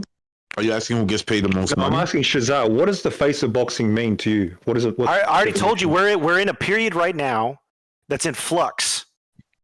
It's in flux. You can answer the question. What does the face of boxing mean? Dude, you dumb fuck. Fucking listen, dude. I'm telling you, this isn't like we're in the past, right? Where it's a pretty dominant period, right? We're in the middle of a transitional period in boxing. So we don't know who's on top. There's a bunch of big guys and big names, and I think it depends on the region. That's why I said if you ask a British person who the face of boxing is, they're probably going to say Anthony Joshua. If you ask somebody in Texas, they're probably going to say Canelo. If you ask somebody on fucking California, they might say Ryan Garcia. You know, you ask an Australian, they might say Tim Tszyu. I don't fucking know. You ask a Japanese dude, they're gonna say Inoue. This shit's regional. Ryan might make more than Canelo. Okay, I asked you. You may be so dumb you don't understand what I asked. Define the face of boxing. Go. What does it mean? I'm not answering this, dude. Don't tell me. I'm not asking you who the face of boxing is, in case you're confused. What does the term mean? I muted him. I don't know what he's saying. I muted that guy. That dude comes in here. He fucking trolls. He tries to dominate the conversation. He doesn't let anybody else talk. You were being totally cordial. So let's go to chat. Let's go to chat. So somebody in chat answered. The most recognizable boxer globally, right? Isn't it like in the world? What was that, Kung Fu Brandon? I'm saying it's obviously not the most recognizable boxer in Texas. Right, like I said, like I live in Texas, so for me, I think Canelo.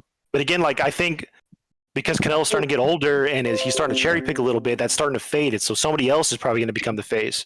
But I'd say that to me, yeah, like I'd say Ryan Garcia's on the way up. Benavidez, nobody fucking. There's no such thing as nobody fucking likes Benavidez. Nobody cares about Benavidez. All right, we gotta end the show. It's been almost 5 hours now. Fuck. So, yeah, man. I got tired of listening to Mirage and Shazar. His customized dildo. You and Max share the same brain. That's got to be signed by David Benavidez. We don't want to hear that shit, dude. We're fucking tired of you talking about your fucking 6-speed dildo, dude.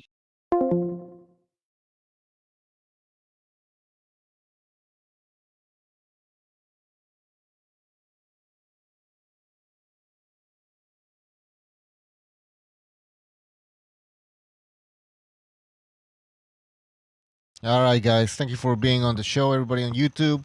Really appreciate it. A little bit chaotic, but that's how Open Lines Friday works. I want to thank everybody who super chatted, and please, if you enjoyed the show, hit the like button. It really helps the show. Hit the like, hit the like, hit the like. And we will see you next time. Have a good night.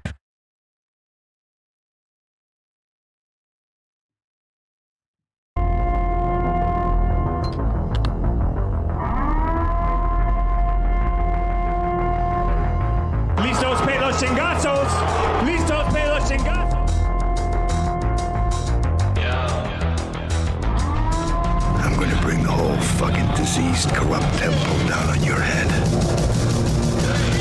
There's got to be better.